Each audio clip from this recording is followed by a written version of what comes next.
Salute, salute. Can y'all hear me out there? Let me know if y'all can hear me out there, man.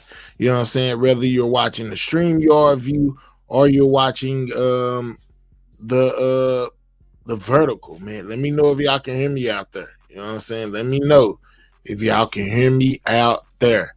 It seems like Trump has an opposer, guys. Um Mark Kelly, Senator Mark Kelly, guys, held a press conference where he's saying that Trump is basically trying to unalive him. Yeah, no cap. Real, man. Shout out to everybody in the building, man. You know what I'm saying? Make sure you double tap that screen. That's how you hit the like button. You know, most definitely type in the chat, trying something a little bit different. Let me know if y'all can hear me out there. Can y'all hear me out there? Hey, blessed be blessings. You know what I'm saying? How you doing? She say happy Tuesday, man. Here, IGT, Mods, and chat already. Can y'all hear me out there? Let me know if y'all can hear me out there. Bless says, yes, we can hear you. Well, let's see. What's up, positive vibes? Yeah, man. You know what I'm saying? Trying something a little different. Seeing if I can see everybody, man. Shout out to everybody. What's up? What's up, y'all? You know what I'm saying? Hey, Miss, how you doing? Yeah, man. It seems like Trump has an opposer, guys. You know what I'm saying? Mark Kelly is most definitely being vocal and letting people know that he feels like Trump is basically trying to take him out the game, you know, sending shots that are unwarranted, and basically says that people need to be looking into the Department of Defense's HEXF, you know, basically about what he did with those Venezuelans, guys, whose boat got bombed and basically blew up. And he ordered a second attack on them, guys. Yeah, man. Let's get right into it, man. Shout out to everybody. Make sure you're hitting that like button. If you're on the vertical view, double tap that screen. If you're on my other one, you can just simply press the thumbs up. Let's go. And only one play: bullying his opponents into silence. He did it as a failed casino business, reality TV, and politics. Donald Trump has had one and only one play: bullying his opponents into silence. He did it as a failed casino owner who bankrupted his properties and screwed over his contractors. He did it as a reality TV host, hey, Ms. known D, for firing people. And he's done it as president who tries every day to intimidate people with no regards for the rights or well-being of the American people. I'll say this for the guy: while he's never seemed to do much else right, for most of Donald Trump's career, bullying people has worked out for him. But not now. Because I won't let it happen. The American people. if you'll remember, you know, Senator Kelly took part in that video that was released that told the troops basically to not follow illegal orders, and Trump made a big deal about it, you know what I'm saying, and basically, you know, called for an investigation on this guy. Well, he has most definitely said, man, hey, he's most definitely defending himself. Won't let it happen. President Trump is trying to silence me, threatening to kill me for saying what's true, and sent Secretary of Defense after me. And it's not going to work. Here's how we got here. A week and a half ago, Senator Slotkin and I, along with others who also served in the military and the intelligence communities, we released a video with a simple message to service members that they must refuse illegal orders. Nothing was controversial about that. Everyone must follow the law. No one may break the law. This is pretty basic stuff. Seeing that video, here's how any other president would have responded. They would have said two words: Of course. But that's not how this president responded. We become so accustomed to Donald Trump's behavior that it is worth emphasizing. The president of the United States said how you want to push that back 2 U.S. senators to stop being and 4 members of the House of Let's go. Representatives should be arrested, hanged, executed for something we said, for something that is true. My family knows the cost of political violence. My wife Gabby was shot in the head and nearly died while speaking with her constituents. The president should understand this too. Let me know. Can everybody out there hear the video as well as hear me? Can y'all hear the video and hear me? Is everything good? Can y'all hear and see everything clear? You know, let me know by typing yes in the comments if you can hear me as well as the video good. Can y'all hear me and the video, guys? Let me know down there. Let me know. I'm trying some of a little different setup. You know, let me know how you like it. You know, most definitely, if you're on the vertical live, double tap that screen. On the other live, hit the like button, and most definitely, you know, subscribe to the channel if you are new, guys. All right, they say, yeah, you are good. Okay, I bet. Let's go. He has been the target of political violence himself. The Speaker of the Minnesota House of Representatives, Melissa Portman, and her husband were murdered in their home this year. The governor of Pennsylvania, Josh Shapiro, had his house firebombed this year. Then Charlie Kirk was assassinated at Utah Valley University, a place I visited just a few weeks ago with Republican Senator John Curtis. I see it too. Who is moving slow? Faced with a wave like this, every other president we have ever had in the history of this nation would have tried to heal the country. But we all know Donald Trump. He uses every single opportunity to divide us. And that's dangerous. The president's words carry tremendous weight. People listen to him. And he knows that. And that's exactly why he does what he does. I see it too, y'all. He makes these threats to silence people. And if that doesn't work, he abuses his power to intimidate people. I don't know why it's moving so robotic, and with the consent guys. of Republicans in the United States Senate, he has surrounded himself with people like the Secretary of Defense, Pete Hegseth, who will do whatever he says with no question, no matter what. Trump and Hegseth, they care more about publicity than they do about the rule of law. That's how I ended up finding out via a tweet that the Secretary of Defense was ordering an investigation. Let me stop it real quick. I'm gonna bring it right back. I'm gonna see if this helps. If I'm stop moving robotic, we might have to go back to the other way. Let's see if this helps. To me, the same Secretary of Defense who has, from the moment he was nominated, has been historically unqualified for this position. The same Secretary of Defense who is reported to have ordered a second strike to kill shipwreck survivors in the Caribbean.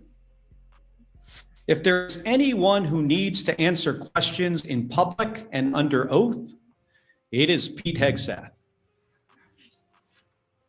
Hey guys, it's a dangerous moment for the United States of America when the president and his loyalists use every lever of power to silence United States senators for speaking up.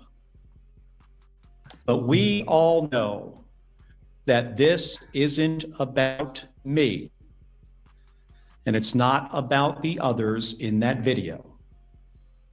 They're trying to send a message to retired service members, to government employees, to members of the military, to elected officials and to all Americans who are thinking about speaking up, you better keep your mouth shut or else. This has been a singular focus of President Trump's second term. Not addressing costs, not creating jobs, intimidating people, and going after the people he views as his political opponents. He's done it to companies. You better write a check to build my ballroom, or I might not approve your merger. He's done it with universities. You better fire your president, or I'll pull your research funding. He's even done it to late night hosts. You better not make jokes that I do not like. Shout out to So Blessed for being a member for the last 14 and I'm going to take your company's broadcast license. And he does it every week with Republicans in the House and the Senate. You better toe the party line, or I'll make sure you never get reelected. Folks, this comes at a cost. And not only to American companies, colleges, and comedians. It damages every American's freedom of speech and the balance of powers that form the foundation of our democracy.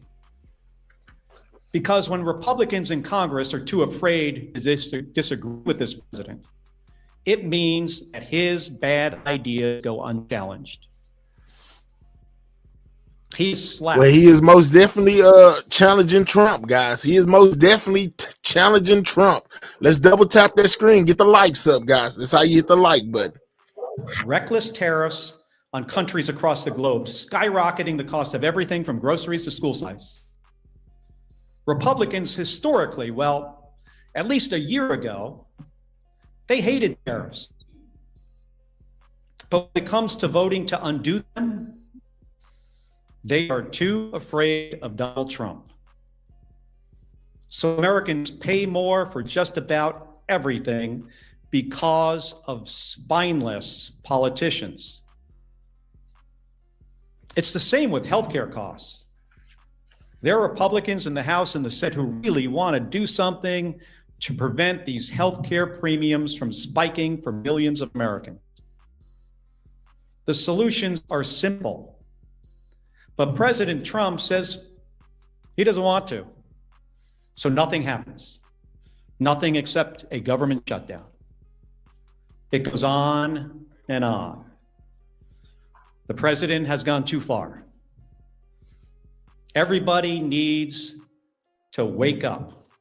The occupant of the Oval Office is ignorant to the Constitution and has no regard for the rule of law. Trying to silence me and proposing to court-martial me. Already, Bob. I got to get the leg out some kind of way. For fighting back when our democracy demands that we must fight back. President Trump has crossed a line. And this time, it's not going to work. I will not be intimidated by this president. I am not going to be silenced by the president. The people around him.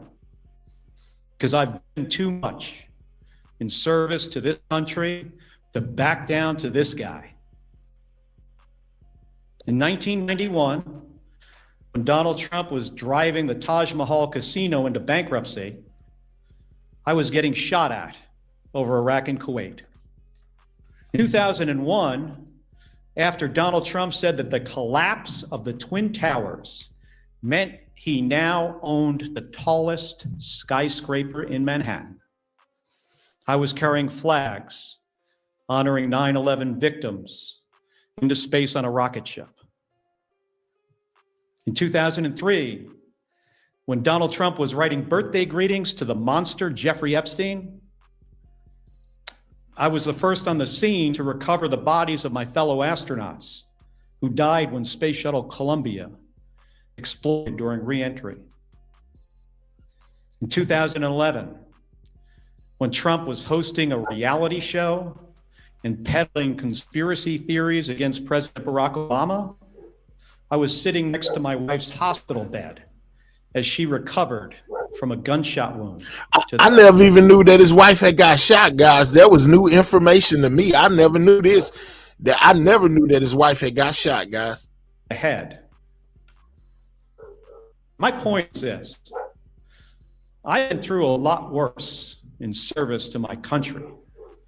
The president and Pete Hegseth are not going to silence me. They aren't going to keep me from speaking I will out, not be silenced. and they're not going to keep me from doing my job. Enough of the bullying, enough of the intimidation, enough of the threats, enough of your nonsense. Help anyone in our country afford their groceries or pay their medical bills. And it erodes the rights of every American. My job is to fight for them, to stand up for the Constitution, and nothing is going to stop me from doing my job. Thank you, and I'll take some questions. Hold on a second. Give me that folder. Yeah. Just sit this down here. Can you, I know it's Manu from CNN. Sorry about the lag, guys. I can't take it. It's nothing I can do right now. With you, just say who you are, what station. The White House said today that Admiral Bragg gave the order for that second strike on the Venezuela. Well, they also said this was a lawful strike. Yesterday, you said the second strike could be a war crime. Do you think that Bradley committed a war? Let me just start, Manu, by saying that there needs to be an investigation.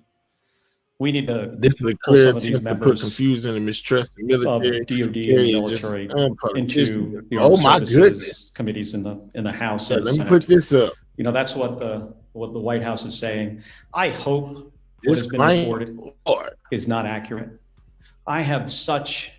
I revere members of the United States Navy, especially special operators, Navy SEALs. This video and comments on this channel not necessarily reflect and represent the views and opinions on the channel's broadcast. So I hope y'all are going crazy. We are hearing is not accurate. I will say though, as somebody who has sunk 2 ships myself, that folks in the military need to understand the law of the sea, the Geneva Conventions, what the law says. And I'm concerned that if there were, in fact, as reported, survivors clinging to a damaged vessel, that could be, over a line. I hope it's not the case. I truly do. Should Admiral Bradley resisted that order? Again, I am not sure of all the facts yet. I don't want to prejudge before we have all the information. I think it's important for there to be an investigation. The inspectors general of DOD needs to investigate this. Unfortunately, an unqualified Secretary of Defense fired a bunch of them and got rid of a bunch of lawyers. Hey, Mr. Mason. Do I have a lot of confidence in DOD? Well, hopefully we have, inspectors general there that will be doing an impartial investigation. I think we should wait for the results of those investigations. Regarding this press conference, the investigation into your actions, have you spoken with DOD or DOJ or anyone? Have there been any conversations, any interviews yet? Like I said in my remarks, I was notified of a potential court-martial through a tweet by the Secretary of Defense. I mean, think about that for a second. How ludicrous is that? That's the only notification that we have received to date. And I think that says a lot about who Pete Hegseth is and what he cares about. He doesn't care about the law. He doesn't care about process. He doesn't care about accountability. He cares about views on his Twitter account. And that's a big problem. I want to ask you guys this question. Have you ever in the history of our country seen a less qualified or less professional Secretary of Defense. I cannot think of one. Senator Kelly, Nathaniel Rubin, Scripps News. Are you concerned about threats on your life? Have you stepped up your personal security and, of course, the security of your wife? Hey, I'm no stranger. You know, Gabby and I are no stranger to political violence. We get a lot of threats already. She continues to get threats. She gets threats on her life. More so today, because what Donald Trump said about me 10 days ago, that I should be hanged, that I should be executed. The threats on us have obviously gone up. I'm not going to get into details about my personal security. We take these threats very seriously. And I take, you know, the threats from this president seriously. How many times in our country's history have you Thank you for the heard gift. the President of the United States say that members of the Senate and the House should be hanged and executed? I mean, I can't think of one. Those words carry a lot of weight. The number of calls, threatening calls that we get into our office have skyrocketed. And they were very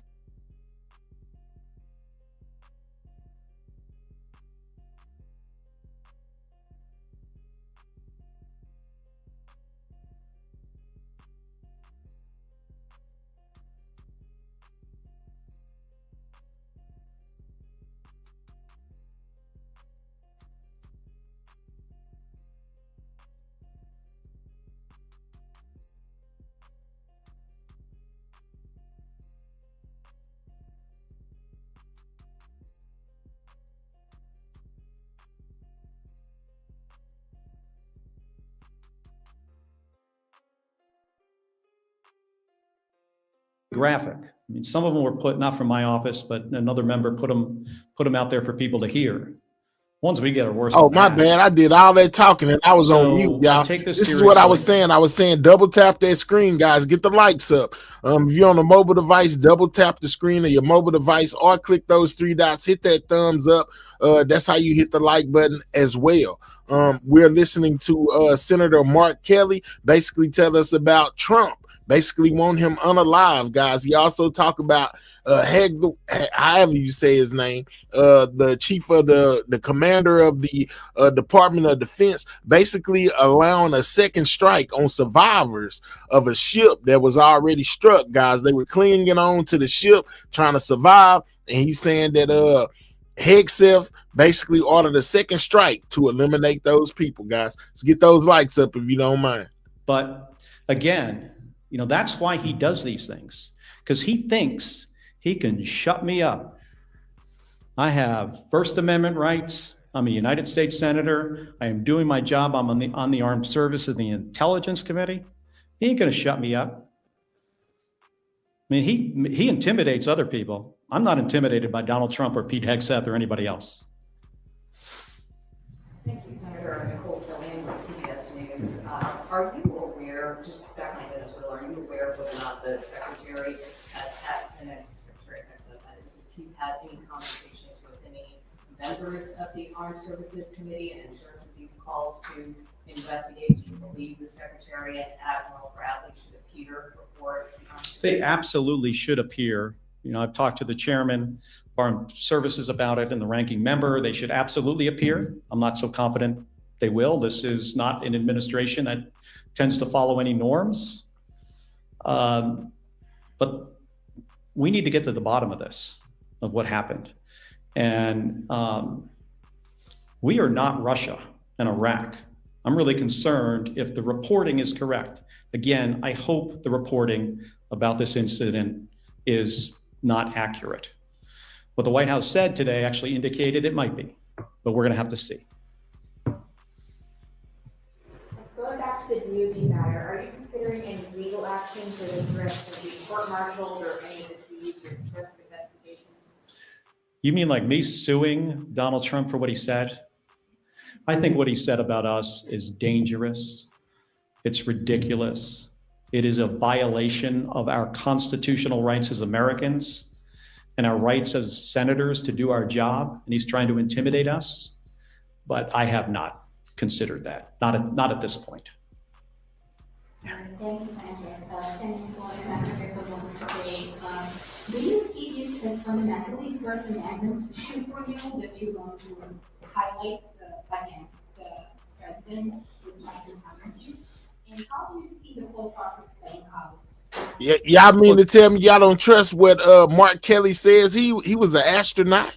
You know, he most definitely fought in the armed forces, basically, and y'all still saying he's full of crap, huh? Y'all don't believe that what he says about Trump basically coming after him, you know, issuing those threats, basically want him unalive. Y'all saying he's just making that up, right? All right, I see y'all. Again, this isn't really about me. And that's why I think people are kind of got this a little bit off here. It's not about me. It's not about the other 5 members in the video. It's not about Alyssa Slotkin, Chris DeLuzio, Chrissy Houlihan, Jason Crow, Maggie Goodlander. It's not about us. This is about a president who doesn't want anybody to say anything that he does not like. I don't think he understands the Constitution. I'm serious about this. I think he is ignorant to the Constitution and the rule of law. And he just wants to silence us, and it starts with us. And that's one of the reasons people say, well, why wouldn't you just, back off? Because this isn't about me. This is about what he will do next. Who's he going to go after next? Which service member? Which government employee? Which citizen who decides to say something that this president doesn't like? And then he goes after them, in my case, with the Secretary of Defense. Who knows what's next?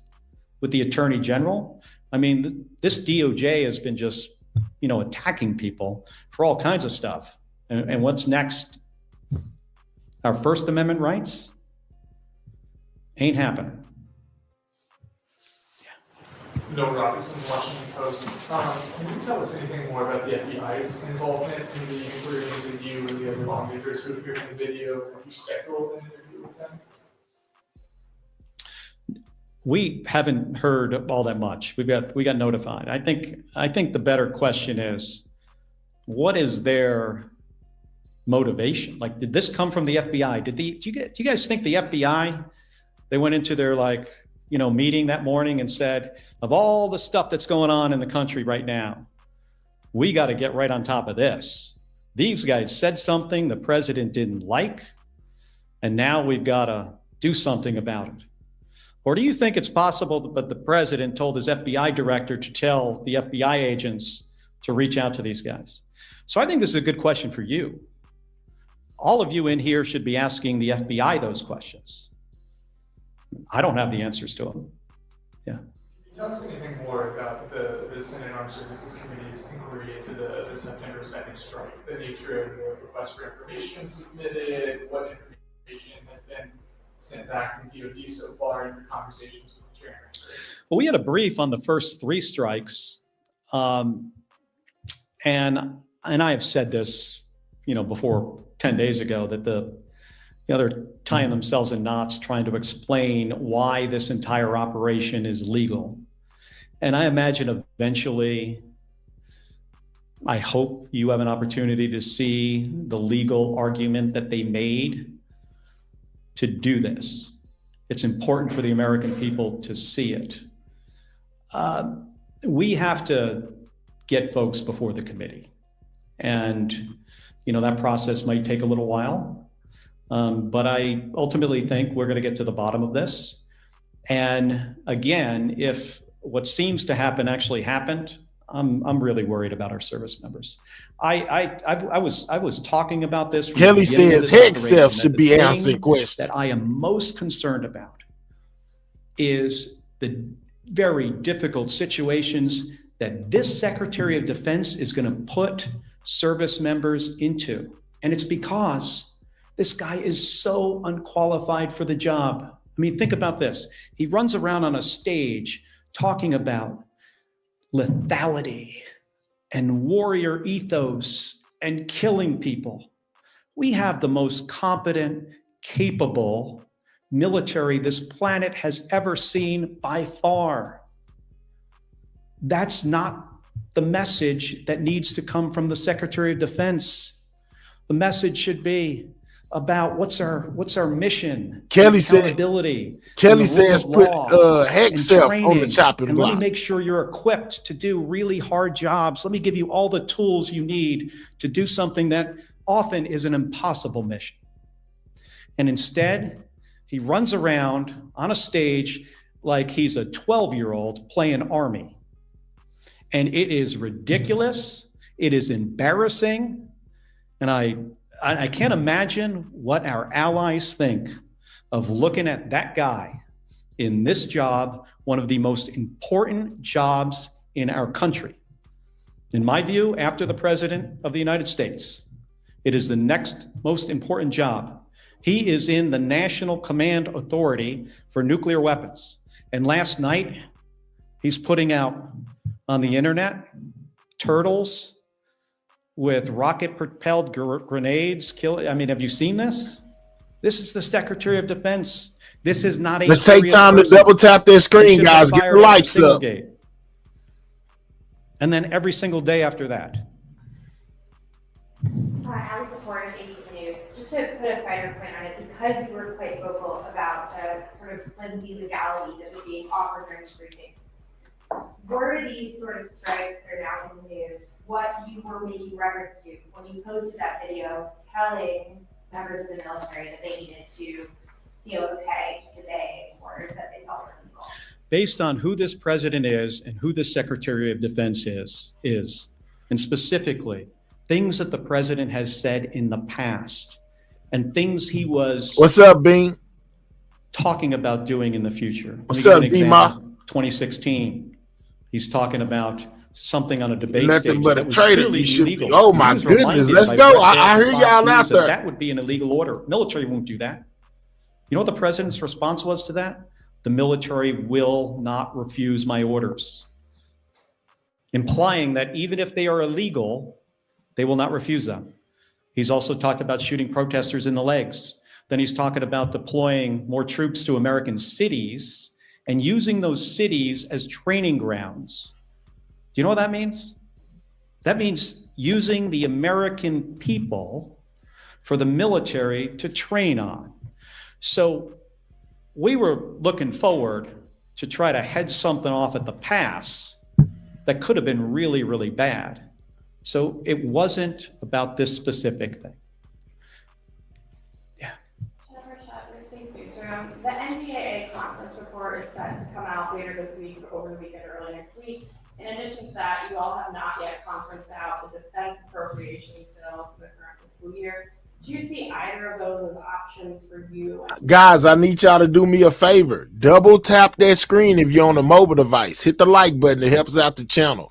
Or you can click those three dots and hit the thumbs up if you're watching on my vertical, man. Double tap that screen. Hit the like button. We need the likes over 100, guys. We got 82 likes. Let's double tap that screen or click the three dots. Hit that thumbs up, guys, as we listen to Mark Kelly basically take shots at Trump about Trump's remarks on him participating in the video, telling the troops to defy illegal orders, guys. Let's get those likes up if you don't mind. Continue to double tap that screen. Other lawmakers concerned about the Defense Department, the actions in Venezuela, and other situations to address those legislatively in either the NDAA or defense approach? Well, I think it could be if we could get bipartisan support to do something like that. Sure. That's sometimes challenging because, remember, my Republican colleagues, not all of them, but most of them, are fearful of this president. They do not want to cross him. They see what just happened to me. I said something that he did not like, and he said, I will be hanged, executed, prosecuted. That's the threat. He doesn't even have the order right. Yeah. Michael Schnell with MS Now. You mentioned earlier that the video was meant to tell service members something that's already law, that they're not required to obey, to act on legal orders. Since it already is the law, and presumably service members are aware of the law, why did the six of you guys feel it was necessary to make the video? Well, I think it's good for people to get a reminder. And we wanted to show that we had their back and we understood the situation they were in. Pretty simple. And we said something that is in the Uniform Code of Military Justice. According to the law of armed combat, we stated something pretty simple. Every service member doesn't hear these reminders as frequently as other service members. So we felt it was important to say under the circumstances. Right here. Thanks. Yeah. Thank you, Senator. Joe Capponi with the Associated Press.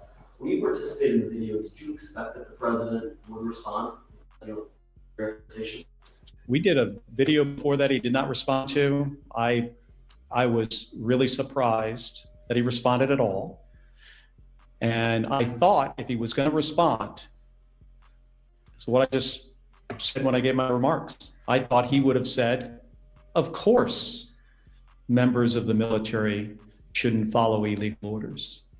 So he said, I was sitting in the skiff next to Alyssa Slotkin, by the way, and it comes in a little piece of paper and it says, I could see what it said on it as it was handed to her. President just called for your execution. What's up, John? She leaves the room. 5 minutes later, she comes back. She says to me, he's called for your execution too.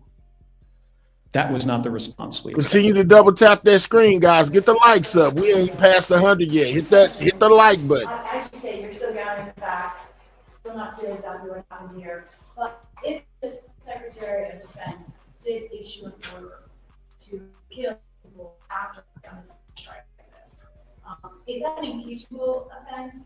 Taking apart the numbers in the House, but in theory, is that a potentially impeachable offense to you? And then second, a shift, healthcare. Short time here to figure out what's going to happen in healthcare. Just what's your involvement right now in response to this aspect? Well, on the first question, I think that's a question for attorneys. I'm not an attorney. I don't pretend to be one. That is true. Of course, I do not know the specifics, on that part, of the law about impeachment. And again, let me remind folks that we're in the early days of this. And I think it's important to get all the facts for we to understand exactly what happened. Again, I hope what is being reported is not the case. But there needs to be an investigation, and we are a country of laws. Despite the apparent situation we're in with a president of the United States who, in my opinion, does not respect the law. We're a country of laws. We got to hold people accountable. Ryan says Epstein. On the healthcare, situation, we've got some time. I'd like to see a bipartisan solution because millions of my constituents, the people I represent in Arizona, and millions of more people across the country are not going to be able to afford their healthcare. And they're one accident or illness away from bankruptcy. People lose their healthcare, they die. We can fix this. We have time to fix this. We know what to do. But again, doesn't seem the president of the United States wants to do anything on this. If he wants to help the American people, he should engage with the United States Congress on fixing this spiking of premiums, fixing this issue. Have you, Liz Ruskin, Alaska Public Media, have you received messages of support, public or private, from your Republican colleagues? Yes, and some of it's public. Can you tell us a bit about those? Well, some people put out statements. And Christopher says this is a play. I will not get into, but there are some, you could Google it. There are some, positive, but we're in an unfortunate period here where we have a president that does not like to be crossed. And if he's going to say to a U.S. senator that you should be executed for what you say, that sends a very chilling message, not only through the United States Senate and the House to Republicans, but across the entire nation. Thank you, Senator. Ryan Charles from Fox News Radio. I wanted to see whether it's the FBI or the Department of War, a lot of them are requesting hearings or investigations with you. Are you planning to cooperate if that is the case? I will follow the law. Say we'll follow the law, guys. You mentioned that some of your Republican colleagues have been bullied by the president.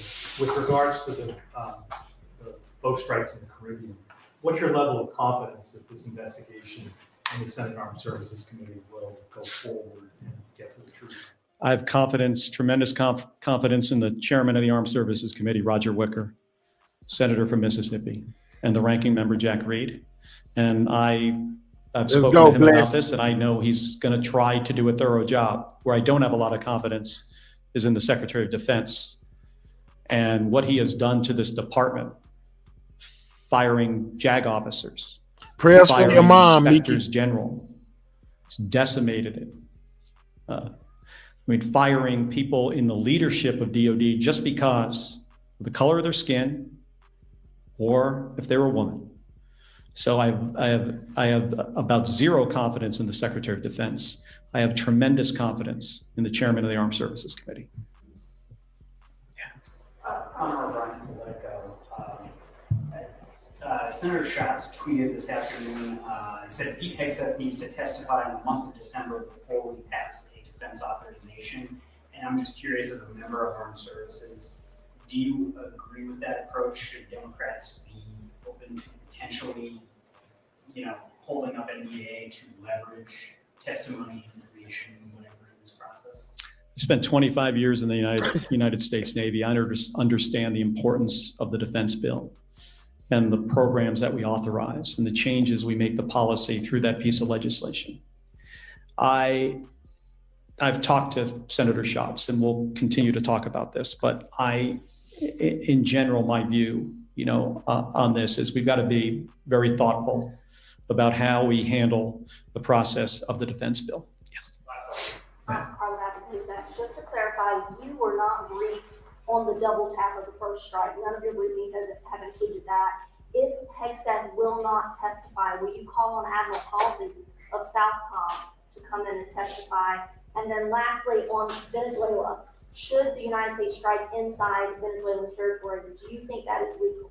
So I'm going to have a conversation. Erica say he's a brave man, guys. Who specifically, we bring in to testify, whether we do it in public or not. I would generally prefer public hearing. We should probably do both. He say go back to one in a space, classified Lord. setting, one publicly, so the American people could see. I'm still trying to figure out the justification that Donald Trump has if he was to, conduct kinetic strikes. For becoming a member again, What's the Lali, goal? most definitely appreciate. Why hasn't he communicated this to the American people? That's the job of the president, to lay out a case before we go to war. And if it is about removing Maduro, I mean, how do you square that with pardoning Juan Hernandez, who is basically the same guy from a different country? 14 months. Shout out to all my who got members. sentenced to 45 years in prison, and he's barely been there. He's probably hasn't even gotten settled in yet. And the president's going to release him? Doesn't make any sense. And I'll tell you what, regime change as a policy of the United States generally in our history has not worked out well. Think of South Vietnam. Think of the Bay of Pigs, Iraq and Afghanistan. It results in the deaths of U.S. service members without the intended outcome. And in this case, I don't even think we know the intended outcome. People stop paying rent. President needs to make a case to the American people when he is about to put thousands of American men and women in harm's way. This is not the way to manage the U.S. military. Hey, I want to thank all of you for spending the time here today. I'm sorry the room is so warm in here, but we'll cool it down next time. Thank you. All right, so that was Senator Mark Kelly, guys. Basically firing shots at Trump for what Trump basically had to say about him, guys. Basically calling him a traitor, this, that, and the third. Okay, so now with this Hegseth controversy that's going on involving these airstrikes, guys. Yeah, man, it's a lot of people that are calling for him to be in some form of some trouble, guys. They basically saying he needs to testify, in front of the Senate or whatever, and answer questions. Check this out, guys. It's a lot going on. How do you feel about him? What they're saying about him, basically giving the okay to basically strike the survivors who made it off the ship that Trump, gave orders to strike, and blew the ship up. And then there was like 2 survivors that were clinging on to the down ship, trying to survive.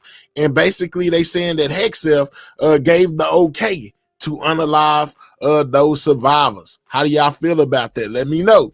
Here we go. Alleged boats in the Caribbean, they are raising serious alarms from both sides of the aisle tonight. Despite a debate about whether the administration has the authority to even strike the boats, 22 of them have been sunk, more than 80 people killed in those strikes. And now the reports seem to indicate that one of those strikes left no survivors, and a follow-up strike or a double tap was ordered to kill everyone on board that craft. Both Republicans and Democrats are arguing that at best, a second strike is illegal, and at worst, it's a war crime. A war crime, if guys. It was as if the article said. They calling it a war crime. How do y'all feel, man? That second strike, you know, they're saying was basically illegal and could be classified as a war crime. Wow. It's a violation of the law of war. When people want to surrender, you don't kill them. If that reporting is true, it's a clear violation of the DOD's own laws of war, as well as international laws. So this rises to the level of a war crime. Obviously, if that occurred, that would be very serious, and I agree that would be an illegal act. If the facts are as have been alleged, that there was a second strike specifically to kill the survivors in the water, that's a stone cold war crime. It's also murder. Wow, guys. The White House Whoa. and the Pentagon have denied a Washington Post report that claimed that Hegseth gave an order to, quote, kill everybody. And tonight, Hegseth and the White House are shifting responsibility to Admiral Mitch Bradley. He's the commander of U.S. Special Operations. Now, Hegseth says that he stands by that admiral's combat decisions, while the White House calls them lawful. Joining us in our fifth seat tonight is Margaret Donovan. She is a former Army JAG. Margaret, I want to start with you because there is they most definitely said that, RT. The order. First of all, you're wrong. They most definitely. You didn't just hear him say it again. They seem to be pointing the finger pretty directly at this admiral and naming him both at the White House podium and Pete Hegseth in this tweet in his defense, but really saying that he's responsible for this. Yeah, I think that is a great indication of an administration who knows that something has gone terribly wrong here. I think that people are finally recognizing, and that's why you see we did that intro with all of these different leaders and lawmakers saying that this is a stone cold war crime. This is so basic to everybody who has served in the military and who has trained on the law of war and the law of armed conflict, that it is a war crime, that it's no surprise that the administration will be trying to shift the blame. I think that the choice to sort of pin this on Admiral Bradley is an interesting one, but not unexpected, because Secretary Hegseth is not somebody who has exactly leadership qualities, right? He's actually largely unqualified to be in that position. And so, of course, his natural instinct would likely be to say, something has gone wrong, let me find somebody to blame this on. Now, that's not to absolve Admiral Bradley of anything. If the facts really have played out the way that it is being reported, he absolutely had a duty not to follow an unlawful order if it was Secretary Hegseth's order. Yeah, I mean, Batya, this kind of puts the whole unlawful order thing in a different context, because now there's a real question about whether there was an unlawful order and who gave it. Well, first of all, thank you amazingly for the gift. So you have actual headlines saying that Hegseth gave the order for the second hit.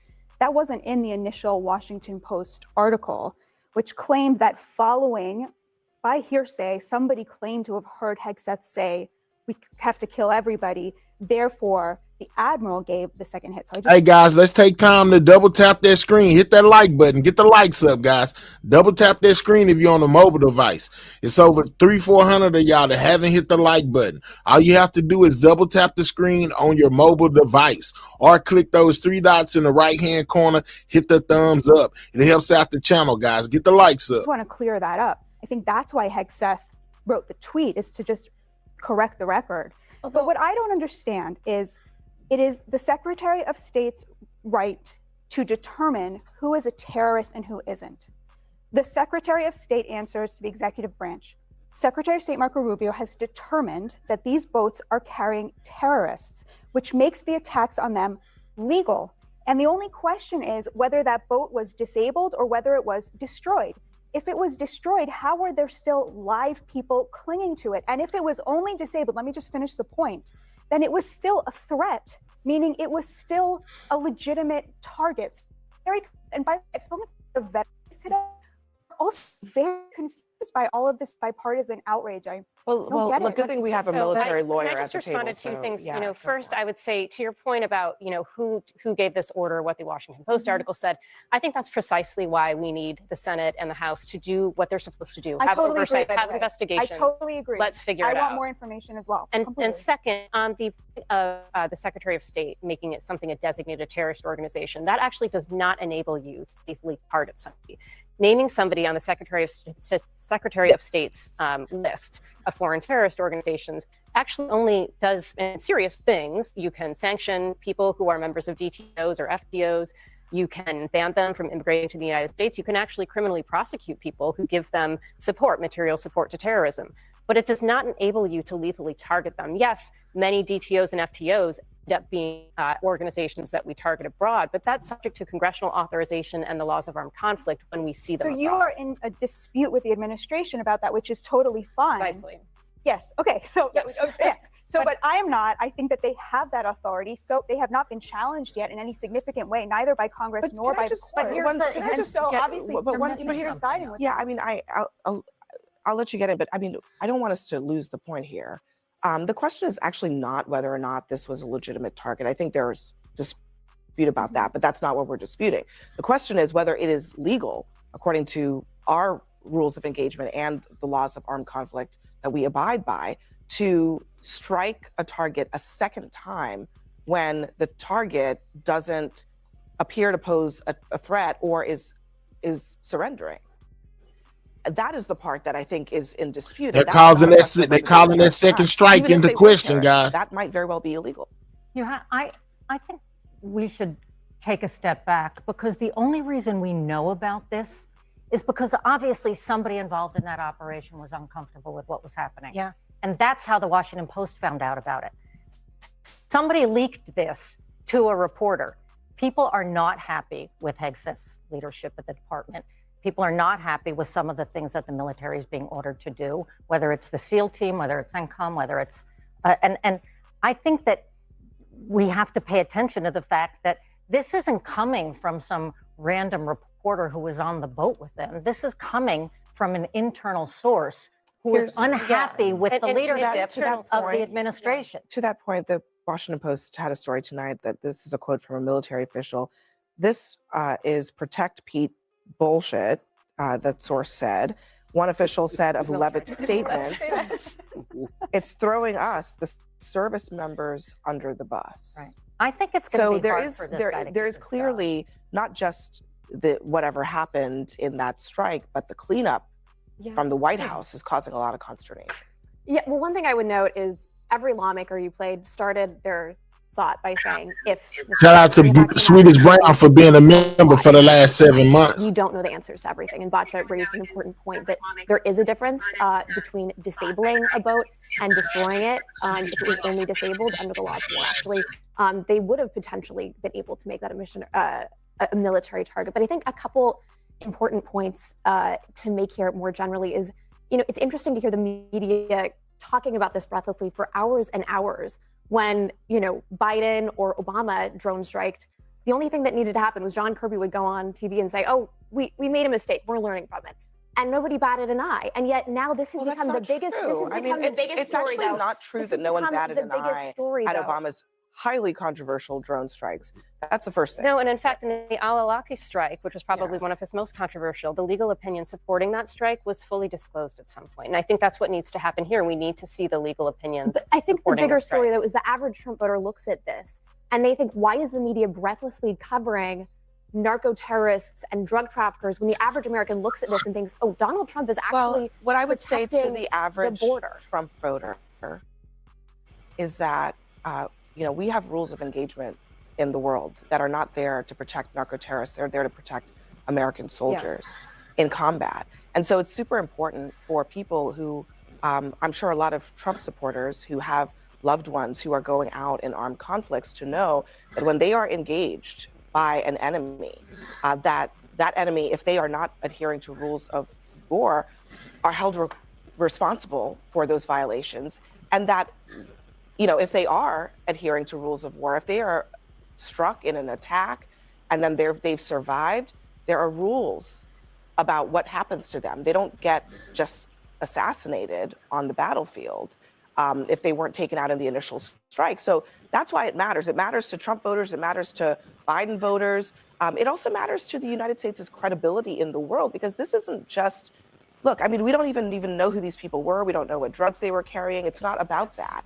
It's about whether or not we operate by any rules at all. Absolutely. And I think that's the real challenge here, because it's an irony, if not hypocrisy, to see both White House and Congress of both parties all of a sudden full of this moral energy when international law has been stripped and disregarded.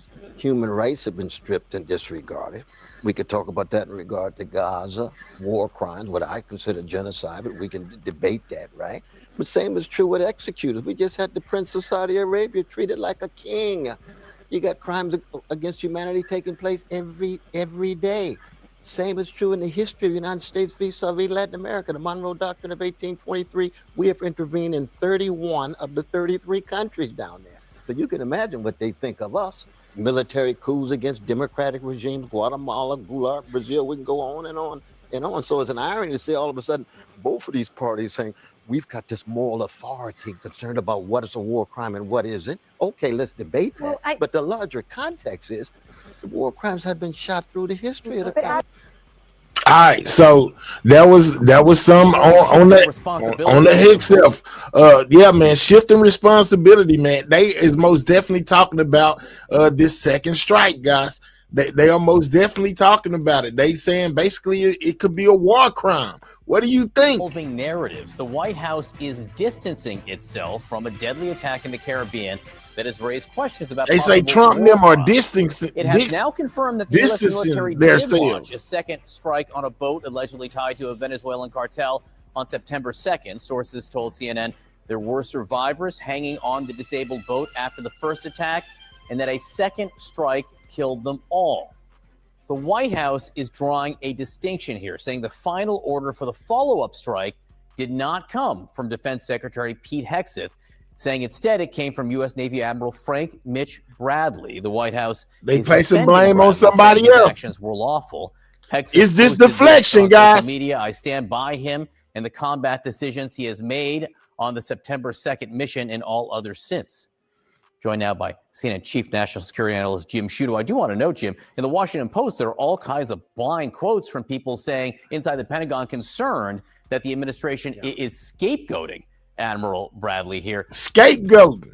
Yeah, man, that's what they calling it. They saying that it came from however you say his name, the chief or whatever, but now they're placing blame on somebody else. How do y'all feel about it? Make sure y'all double tapping that screen, guys. Get the lights up. Double tap that screen if you're on a mobile device, and click those three dots, hit that thumbs up. It is greatly appreciated by the channel's broadcaster, which is me. Let's get those lights up. It helps out the channel, guys. Subscribe to the channel if you're new. Yeah, man, it's a lot of mixed emotions regarding this whole situation with that boat strike. What are you hearing? It's not just out inside the Pentagon, John. I spoke to a member of Congress and a senator yesterday, both on the relevant committees, the Armed Services committees, and both of them said to me they view this as the administration throwing Admiral Bradley under the bus here, and that Admiral Bradley should be concerned going forward. And look at that language that you cited, John. Combat decisions look at the gentleman there to the right of me on the screen, that he has made. And given that early on, even the president himself. Let's get RT right up out of here, guys. We'll holler at you, RT. You have an unsafe travel on your rocket ship right up off this channel. If you don't want to be here, we don't want you here. We'll holler at you. Let's deport RT right up out of here. You just got deported, sir. You know what I'm saying? We'll see you later. Go back to wherever you come from. Would not have ordered that second strike. Even the president himself has said publicly that second strike in some way was problematic to him. And after the initial denials where they claimed the Post was making this up and other journalists, et cetera, now the administration said, yeah, this happened, but it was not our decision. It was not the president's decision, not the defense secretary's decision. It was Admiral Bradley. That's notable, and we should watch that space going forward. Now, all of this, Jim, is happening in this theater where there are 15,000 U.S. troops now stationed, in the Caribbean off the coast of Venezuela. There has been talk of possible operations on the ground there in Venezuela. President Trump has spoken to the Venezuelan leader, Nicolas Maduro, by phone. You've got some reporting on the opposition there. What are you hearing? I spoke to David Smolansky. He is a member of the opposition, also advisor to the opposition leader, Machado. I asked him two things. One, I asked him, does the opposition support this expanding military action, at least the threat of military action on the ground in Venezuela, but also these deadly boat strikes? He didn't want to say no, and I asked him multiple times. He said they support pressure. Didn't say specifically military action, but pressure. But I also asked him, given that they are in close conversation with the Trump administration, did the administration fill them in on the content of Trump's conversations with Maduro? And here's what he said to me. Have a listen. Has the Trump administration at all updated you on the content of the president's conversations with Nicolas Maduro? What have they spoken about? We have information about it. It was brief call, and Maduro has options on the table. So we'll see. Last year, again, he was offered. Well, they saying it's a possible war crime, my guy. They saying it's a possible war crime, and that it was illegal. I didn't know it was rules like that either, GND. But evidently there are, and they're calling it a war crime. And basically saying that Hegway, or however you say his name, should be in serious trouble behind giving the order that he allegedly gave to strike the boat again, but now they're blaming somebody else for giving that order and saying that Hegseth didn't do it. So I don't know, man, but I didn't know it was rules either, but evidently there are. A way to exit before the election, during the election, after the election. The thing that I can say is that Maduro has always used negotiations to gain time. Richard say, well, now you know. The international community and to demoralize people. He has used that over a decade. Are you saying that he was offered a way to leave the country? Apparently, yes.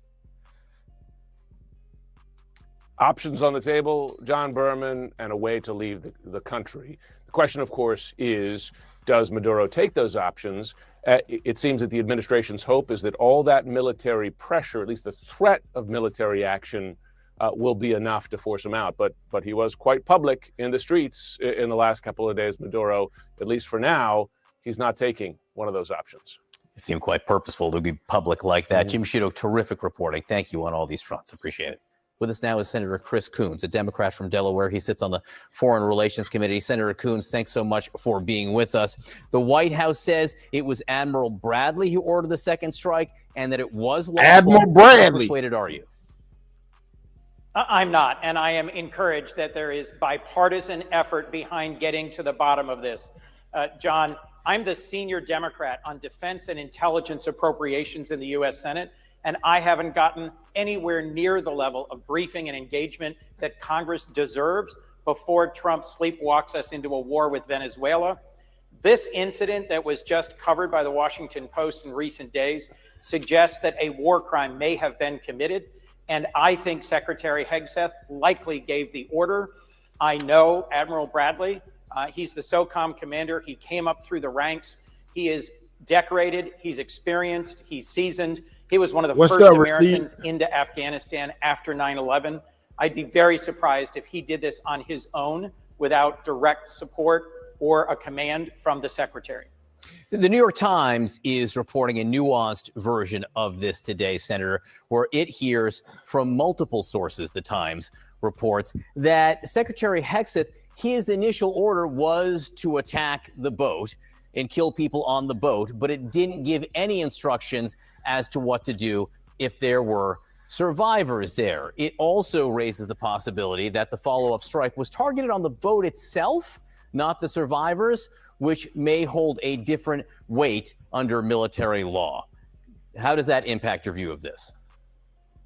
Well, John, that's why we need a thorough oversight investigation by both Senate Armed Services and House Armed Services. That is a credible alternative characterization of what happened. The larger point is that the American people deserve to know what we're doing in Venezuela. Obviously, Maduro is a bad guy, and exporting drugs to Europe or West Africa, which is predominantly what they're doing, sending cocaine through the Caribbean to Europe through West Africa is a bad thing. But President Trump has tried to justify this as stopping drug trafficking into the United States that's causing tens of thousands of Americans to overdose every year. That is a tragedy that we should be working together to block, but the majority of that is from fentanyl, and the majority of that is coming from Mexico, things that we are working in a strong bipartisan way to try and reduce and interdict. Just this week, President Trump announced he will pardon the former president of Honduras, who was convicted in an American court of trafficking huge quantities of drugs into the United States. And there's no explanation given for that pardon. I suspect it's because of the lobbyists that he hired. So what is the reason we're engaging in the Southern Caribbean? Why are there more than 15,000 U.S. troops and 10% of our Navy deployed off the coast of Venezuela? The obvious answer to me seems to be regime change. They're trying to move Maduro out of power through pressure or by force. And what I haven't heard, and the American people deserve to hear, is what comes next. When you push out a dictator, it causes chaos. Just look at what happened in Libya and Iraq, both of which ended badly for regional security. And I think we need to hear from the Trump administration and from Secretary Rubio, what on earth are their plans for the stage 2 of this engagement in the Southern Caribbean? You just brought a lot there, including the proposed pardon of Juan Orlando Hernandez, who was the president of Honduras, convicted of helping bring in some 500 tons of cocaine into the United States. In his trial, testimony said that he once said he wanted to stuff drugs up the gringos' noses. Wow. So what does this pardon, which hasn't happened yet, but we think is going to, tell you? That pardon suggests that President Trump has been pardoning people left and right for all sorts of reasons that don't serve Americans' core interests. If President Trump actually wants to send a strong signal to Central and South American heads of states involved in narco trafficking, pardoning one of the most recent grotesque offenders, a man who trafficked 500 tons of cocaine into the United States, is exactly the wrong message.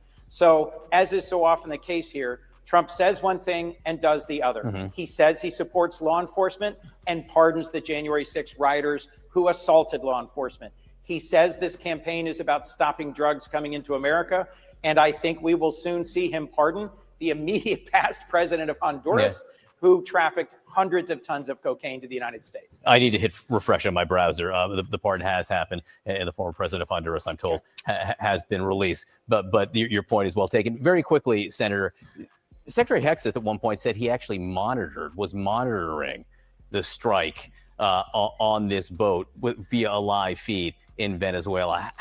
What questions does that raise for you? That raises for me, what were the rules of engagement? Look, Admiral Bradley, a decorated SEAL, knows the rules of war and the terms of engagement.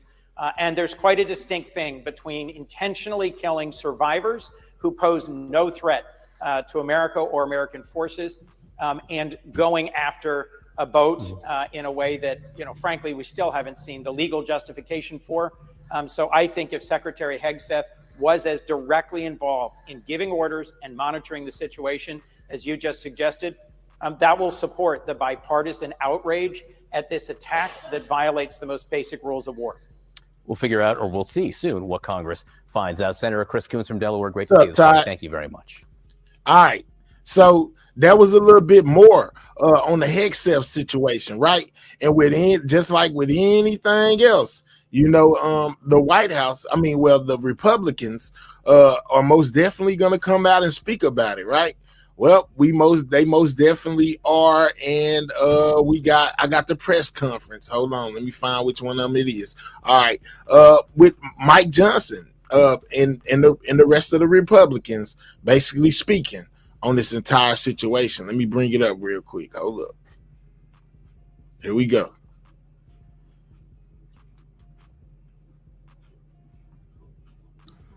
Well, good morning, everybody. I hope you all had a happy Thanksgiving and got to spend some time with friends and family.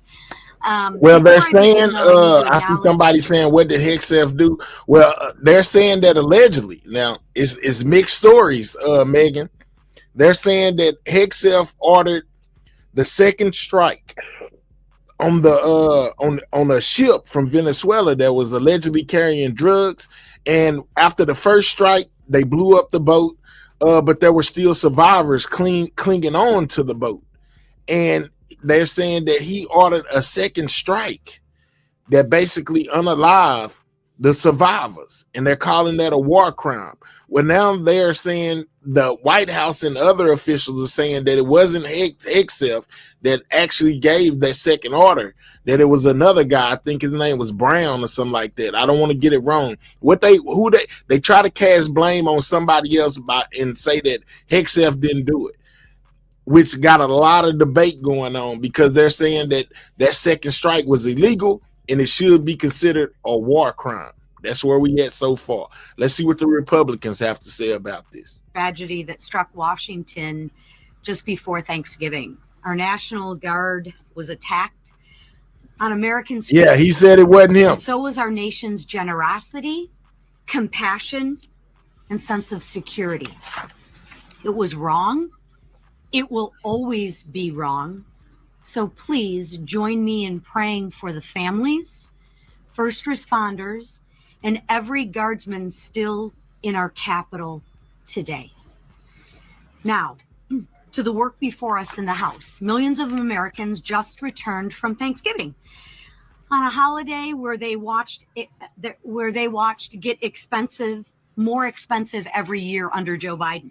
His policies sent prices on gas, groceries, and everyday essentials through the roof. While things aren't fully back to normal, families are finally feeling relief this year because of the Republican affordability agenda. Thanksgiving costs were down 5% this year. Turkey dropped 16%, and gas prices hit a 4-year low, making it easier for families to gather. But we're not done. This week, House Republicans are taking direct aim at Washington's red tape that is crushing small businesses and draining household budgets. So think of this. Small businesses now pay nearly $14,700 per employee just to comply with federal rules. Meanwhile, families lose more than $6,000 a year to hidden regulatory taxes. And that's just unacceptable. So House Republicans are acting on our affordability agenda. Will move forward with the Dump Red Tape Act and the Small Business Regulatory Reduction Act. These are real reforms to roll back Washington's overreach and put power back where it belongs. Power needs to be with the workers, with the families, and with the job creators, not with the government. Democrats created this affordability crisis. They buried families under regulations, spent trillions on pet projects, and siphoned off Americans' hard-earned money to appease their radical base. We're not letting that stand. House Republicans are actually cleaning up Bidenomics. We're ending Biden inflation and restoring an America that working families can afford to thrive again. Thank you. Mr. Nunn. Hey, thank you very much, Chairwoman. This week, we're going to be running some very important legislation, particularly dealing with the Communist Party of China. I'm so thankful for our leadership team standing up to this. And let me tell you a little bit about what's happening in the heart of the heartland, right here in Iowa. Look, I started off my career as a counterintelligence officer for 20 years. I worked directly inside China, and we saw what communist China brought to the United States, not just in the buying of farmland, but literally sending agents to my district and pulling corn seed out of the ground so they could replicate it back home. But now they're not just growing or coming after what we grow in our fields, they're coming after what we grow in our classrooms. Most recently, a group from Des Moines Public Schools was taken on an all-expense-paid trip to be inside China. But the Chinese weren't there under the facade of friendship. They were there to collect information, to exploit, and to manipulate. They forced these kids to hand over their digital information, required them to use WeChat, an internal public server for China, started an early process of cultivation, and in the counterespionage world, we consider this source recruitment. Consistently, I've had parents across Iowa say, how is this allowed to happen? And the simple truth is there's no law preventing it. The Chinese government is creating a series of shell organizations to recruit kids to come to China and then exploit them the moment they set down in soil inside Beijing. This has to stop. I'm so proud of this team for helping us stand up to what the Politburo in Beijing is trying to do to kids in Des Moines, Iowa, and across our country. We have the opportunity not only to push back, but to send a strong signal that we have a friendship opportunity with China that is real, but we will not stand by while Chinese communist agents attempt to recruit kids for future exploitation. Whether it's in ag or whether it's in the classroom, we have the opportunity to say no. And this team has stood up to do it. Thank you very much, Mr. Speaker, for your leadership. Thank you. $1 billion. That's how much money has been stolen from the hardworking taxpayers in my home state of Minnesota. $1 billion. And if that's not egregious enough, some of these taxpayer dollars have allegedly been diverted to al-Shabaab terrorists. Under the failed leadership of Tim Walz, Minnesota has become a hotbed for fraud. We knew it was bad, but now, thanks to the work of our new U.S. Attorney for Minnesota, the true size and scope of the crimes is being brought to light, finally. $250 million in the feeding our children scandal. The largest pandemic fraud case, by the way, in the country. 14 million robbed by a woman who fraudulently diagnosed Somali children with autism, then billed the taxpayer for the services that were never provided. Over 5 million stolen by individuals falsely claiming to provide housing assistance to those in need. These are just some of the fraud schemes that have been federally charged. And I want to emphasize that because our failed governor tried to claim that he's been prosecuting. He hasn't even investigated. There are even more, by the way, that are under investigation, including 80 autism clinics that are currently under investigation. Career fraud prosecutor and former acting U.S. Attorney for Minnesota, Joe Thompson, said the amount of fraud, quote, takes my breath away. Even the New York Times admitted that the fraud in Minnesota is, quote, staggering in its scale and its brazenness. Between the meals, housing, and autism therapy fraud cases, 86 people have been charged. Of those 86, 78 are of Somali descent. Let me be clear, it is not racist to call out criminal behavior. And we're going to not cower to baseless labels while Minnesotans, including law-abiding Somali Americans, get robbed blind. While Tim Walz refuses to take accountability for the fraud he created and enabled, President Trump is committed to justice for the crimes against the taxpayers of Minnesota, and I am too. I want to thank Treasury Secretary Scott Bessent for launching an investigation into this important issue. Minnesotans deserve answers and accountability, and we're not going to rest until they get both. And thank God for President Trump raising this because no one was covering it. We've been sounding the alarm on this fraud for over 3 years. No one in this room and no one back at home was reporting how bad this is. Finally, because of our president raising the issue, people are talking about it. And I'd be remiss if I didn't mention before I left what our conference chair talked about. This is the Republicans, guys. My wife, Jackie, and I are praying for the family of Sarah Bergstrom as they grieve this infuriating and unfathomable loss. We're also praying for Andrew Wolf as he continues to fight for his life. These two guardsmen are heroes who answered the call to keep this city safe. Justice must be executed swiftly for this heinous and targeted act. And with that, I yield to the leader. Thank you, Whip. Our country was shocked the day before Thanksgiving to see just a senseless, violent act of this tragedy attack on our National Guardsmen here in D.C., the West Virginia National Guardsmen that were both attacked for just doing their jobs and keeping D.C. safe.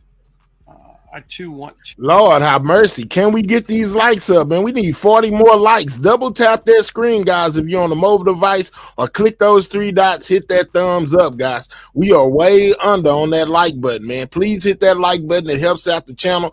Double tap that screen, guys. If you have not, continue. Get the likes up. We need it. We need them past 200, guys. We at 173. Or click those 3 dots, hit that thumbs up. If you can't double tap, click the 3 dots and hit that thumbs up if you don't mind. To extend my prayers and sympathy to Sarah Beckstrom's family for the horrible loss of her life, and just senseless loss of life for such a young girl with great promise.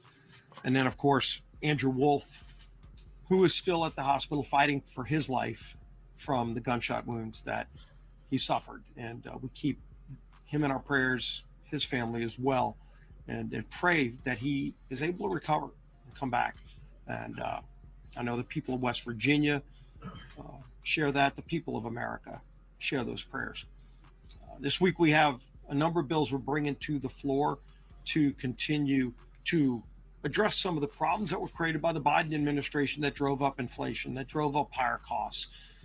We saw so many ridiculous rules and regulations that added cost to the products we buy, our small businesses that were under attack. And so this week we're bringing a number of bills to reduce those regulatory attacks on small businesses. Giving small businesses relief also gives families relief in terms of lower costs.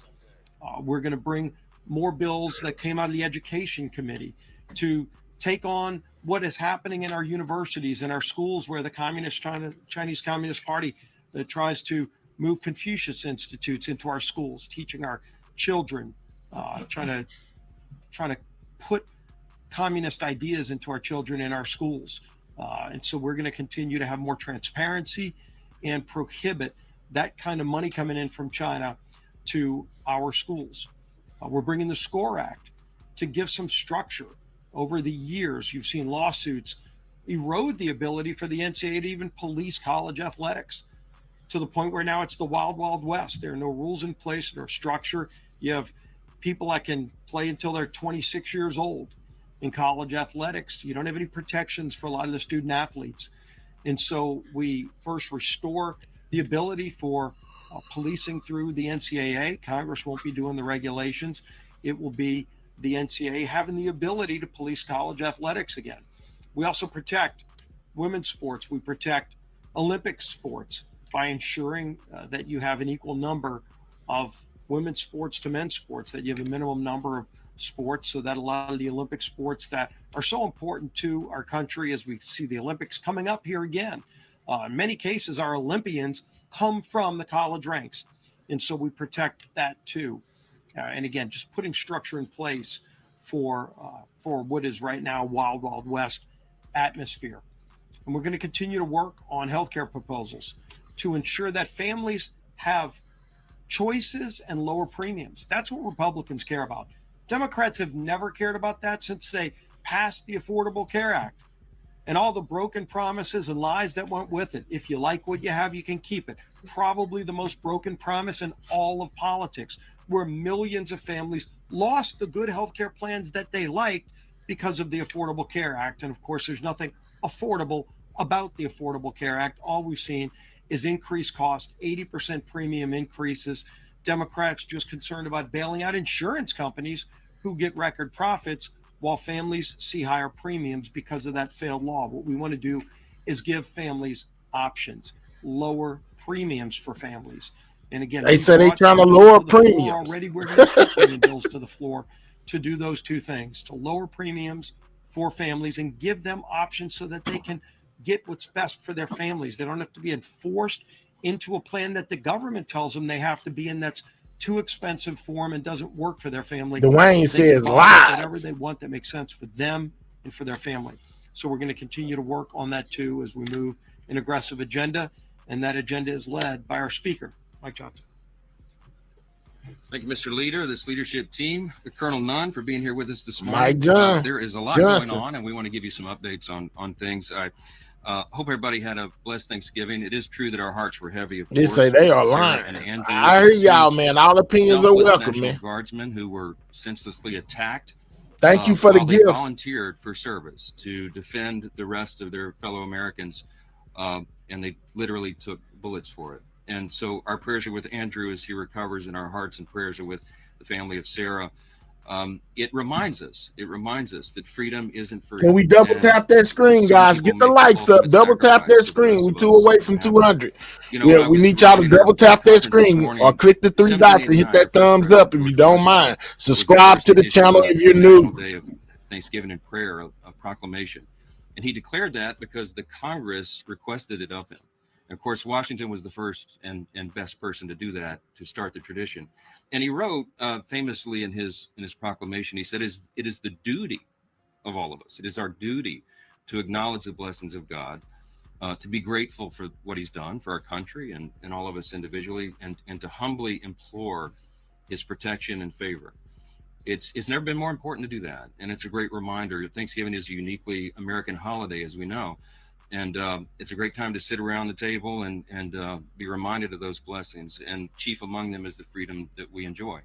And we do not take that for granted. So it's proper, appropriate for us to acknowledge those sacrifices.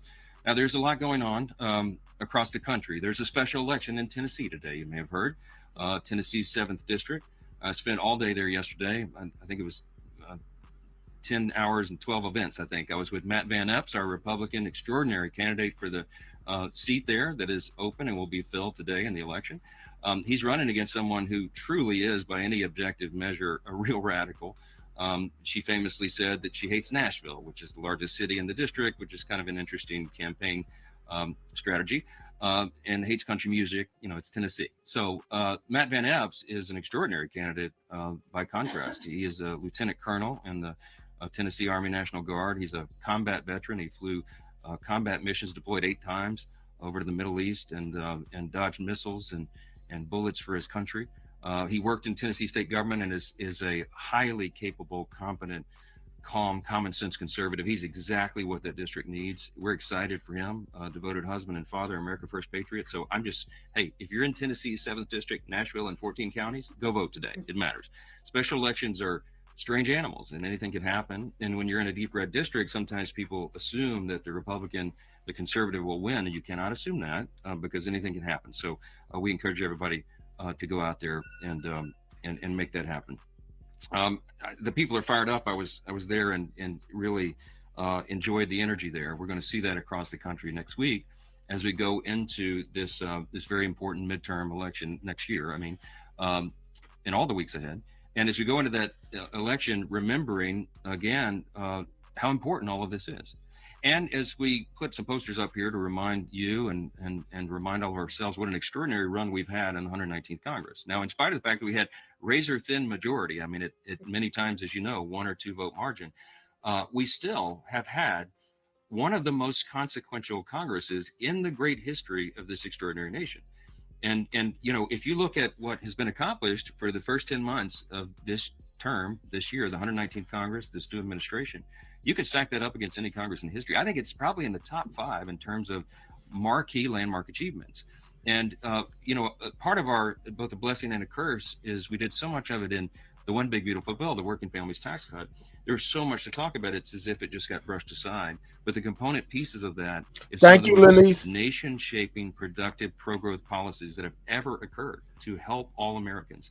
And we look forward to all the provisions of that bill being implemented, beginning really in earnest in the first part of the year. And so the first quarter, second quarter will be a very different scenario. But we're excited to go through that. We can't fix everything overnight. And the Biden-Harris administration, as we said so many times, in 4 years, really destroyed almost every metric of public policy.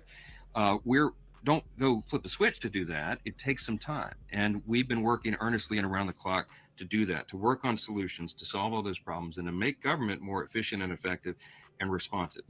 Republicans have been delivering and working to bring down costs for American families, to fix the Democrats' broken healthcare system, and to rid our streets of violent criminals and dangerous illegal aliens.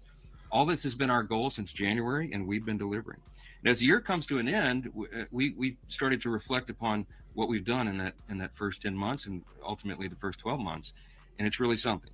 The working families tax cut. Let me just tell you some of the components of that, because people seem to have forgotten. It was a permanent extension of the 2017 What's tax up, Lovey? which is collectively, it's the biggest tax cut in U.S. history. Had we not passed the big bill, we would have had a $5 trillion tax increase on all hardworking American families as that expired in December. It was a marquee achievement. We also in that included permanent estate tax relief extensions. We had landmark Medicaid program reforms, which the CBO has said is going to save $185 billion and reduce premiums on everybody for their health care. We expanded the SNAP work requirements to get ineligible recipients off, young able-bodied men with no dependents or health problems. They shouldn't be riding the wagon, and they won't anymore. In the bill, we increased border enforcement and funding, generational investment in those things, and it's worked because guess what? The border is sealed. We don't have all these illegals coming across the border anymore. We included no tax on tips, no tax on overtime, increased standard deduction for seniors, free tax savings accounts for every child born in America, which will be announcing at the White House in an event this afternoon. Business tax provisions to incentivize investments and innovation. That's all in the bill and much more. We codified 67 of President Trump's America First executive orders so far, and there are many more to come. We repealed Biden-era regulations with 23 Congressional Review Act resolutions. Now, this is important too. We've been making history along the way over the last 10 months. In the entire time that CRA's Congressional Review Acts have been part of the law, only 20 had been signed into law since the inception of that instrument. This year alone, we have already passed 23 of those out of the House, and 16 of those have been signed into law. That's a big thing. We've restored regular order to the appropriations process, and y'all know how what a big thing that was. The goal of mine since I became Speaker a little over 2 years ago was to restore regular order, because instead of governing by an omnibus before Christmas, which is no way to do stewardship, we wanted to get back to 12 separate appropriations bills. And as you saw, when we reopened government, one of the things the president signed was 3 regular order appropriations bills signed into law. What a marquee achievement.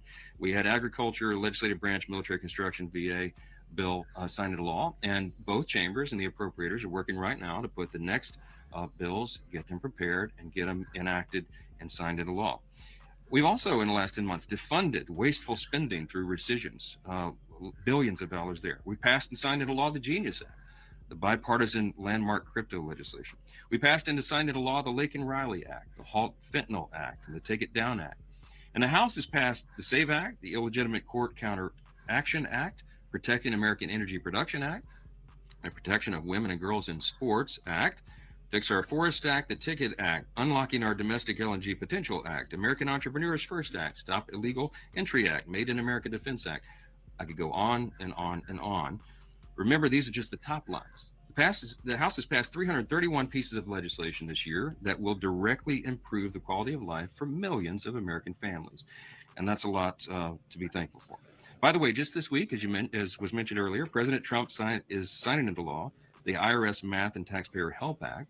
It received little fanfare in the media, but it's a bill that will provide taxpayers fairer treatment when corresponding with the IRS regarding tax returns. And that's a big thing as we go into tax season in the first quarter. It's the type of work that House Republicans are doing here every day in these halls. We're working on real solutions to real problems for our constituents. As I mentioned, the Working Families Tax Cut, if we were just to go through every provision of that bill that's going to make life easier and safer and more affordable for American families, we would be here until Christmas. So I'm not going to do that for you, but we're not going to rest on our laurels, okay? The American people delivered a clear mandate last fall for us to fix everything, and we're going to sprint through the finish line next November. We'll be adding a new member. I expect Matt Van Epps is going to win that election today. And we will bring our freshman class of Republicans up to the number of 36, adding another vote to that margin every single day, and we'll keep working. We're more confident than ever that the Working Families Tax Cut provisions are implemented. As that happens in the first quarter, second quarter, American families begin to receive financial relief. Republicans are not just going to hold on to the majority. We're going to grow it. And over the next weeks and months, House Republicans will advance legislation to continue to bring down the cost of health care for working families, to ensure our fighting force remains the most. He says everything is a lie. Pick one. And to fully fund the government. I'm shocked, TDS. In a responsible way, So you while picked maintaining good everyone stewardship calling him a as we liar. reach Let's it. go, man. This I week, as see Laura y'all mentioned, are at odds down legislation there. to reduce the regulatory burden on small businesses further, to keep the Chinese Communist Party out of America's classrooms. That's a big and important endeavor. And to establish a landmark nationwide NIL framework for Tom say release the Epstein files. Let's go. athletes to maximize their college experience. Despite the unrelenting stream of palace intrigue stories that fill the pages of your publications, Where is House gas under Republicans remain $2? united Nowhere. and focused on delivering results for our constituents. That's how we've gotten this done. That's how we'll continue to do it. And that will be happening in earnest in the weeks and months to come. So we'll take a few questions if you have. Okay, you're so eager. I got to get it. We have a relationship at this point. First off, happy Thanksgiving as well. But quick question: what are your thoughts about and not related to the Minnesota welfare scandal, but specifically, what are your thoughts about President Trump calling Governor Walz retarded?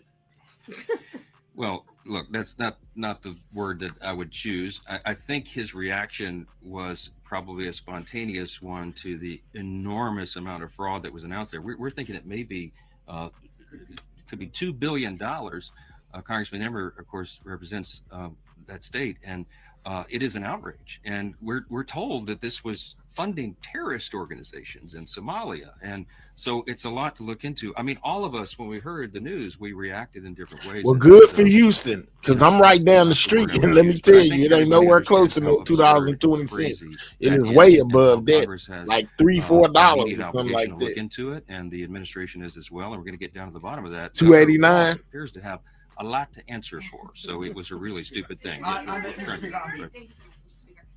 You talked a lot about your accomplishments, and one you didn't mention is the SAVE Act, which the House passed twice. It's still awaiting action in the Senate for some reason.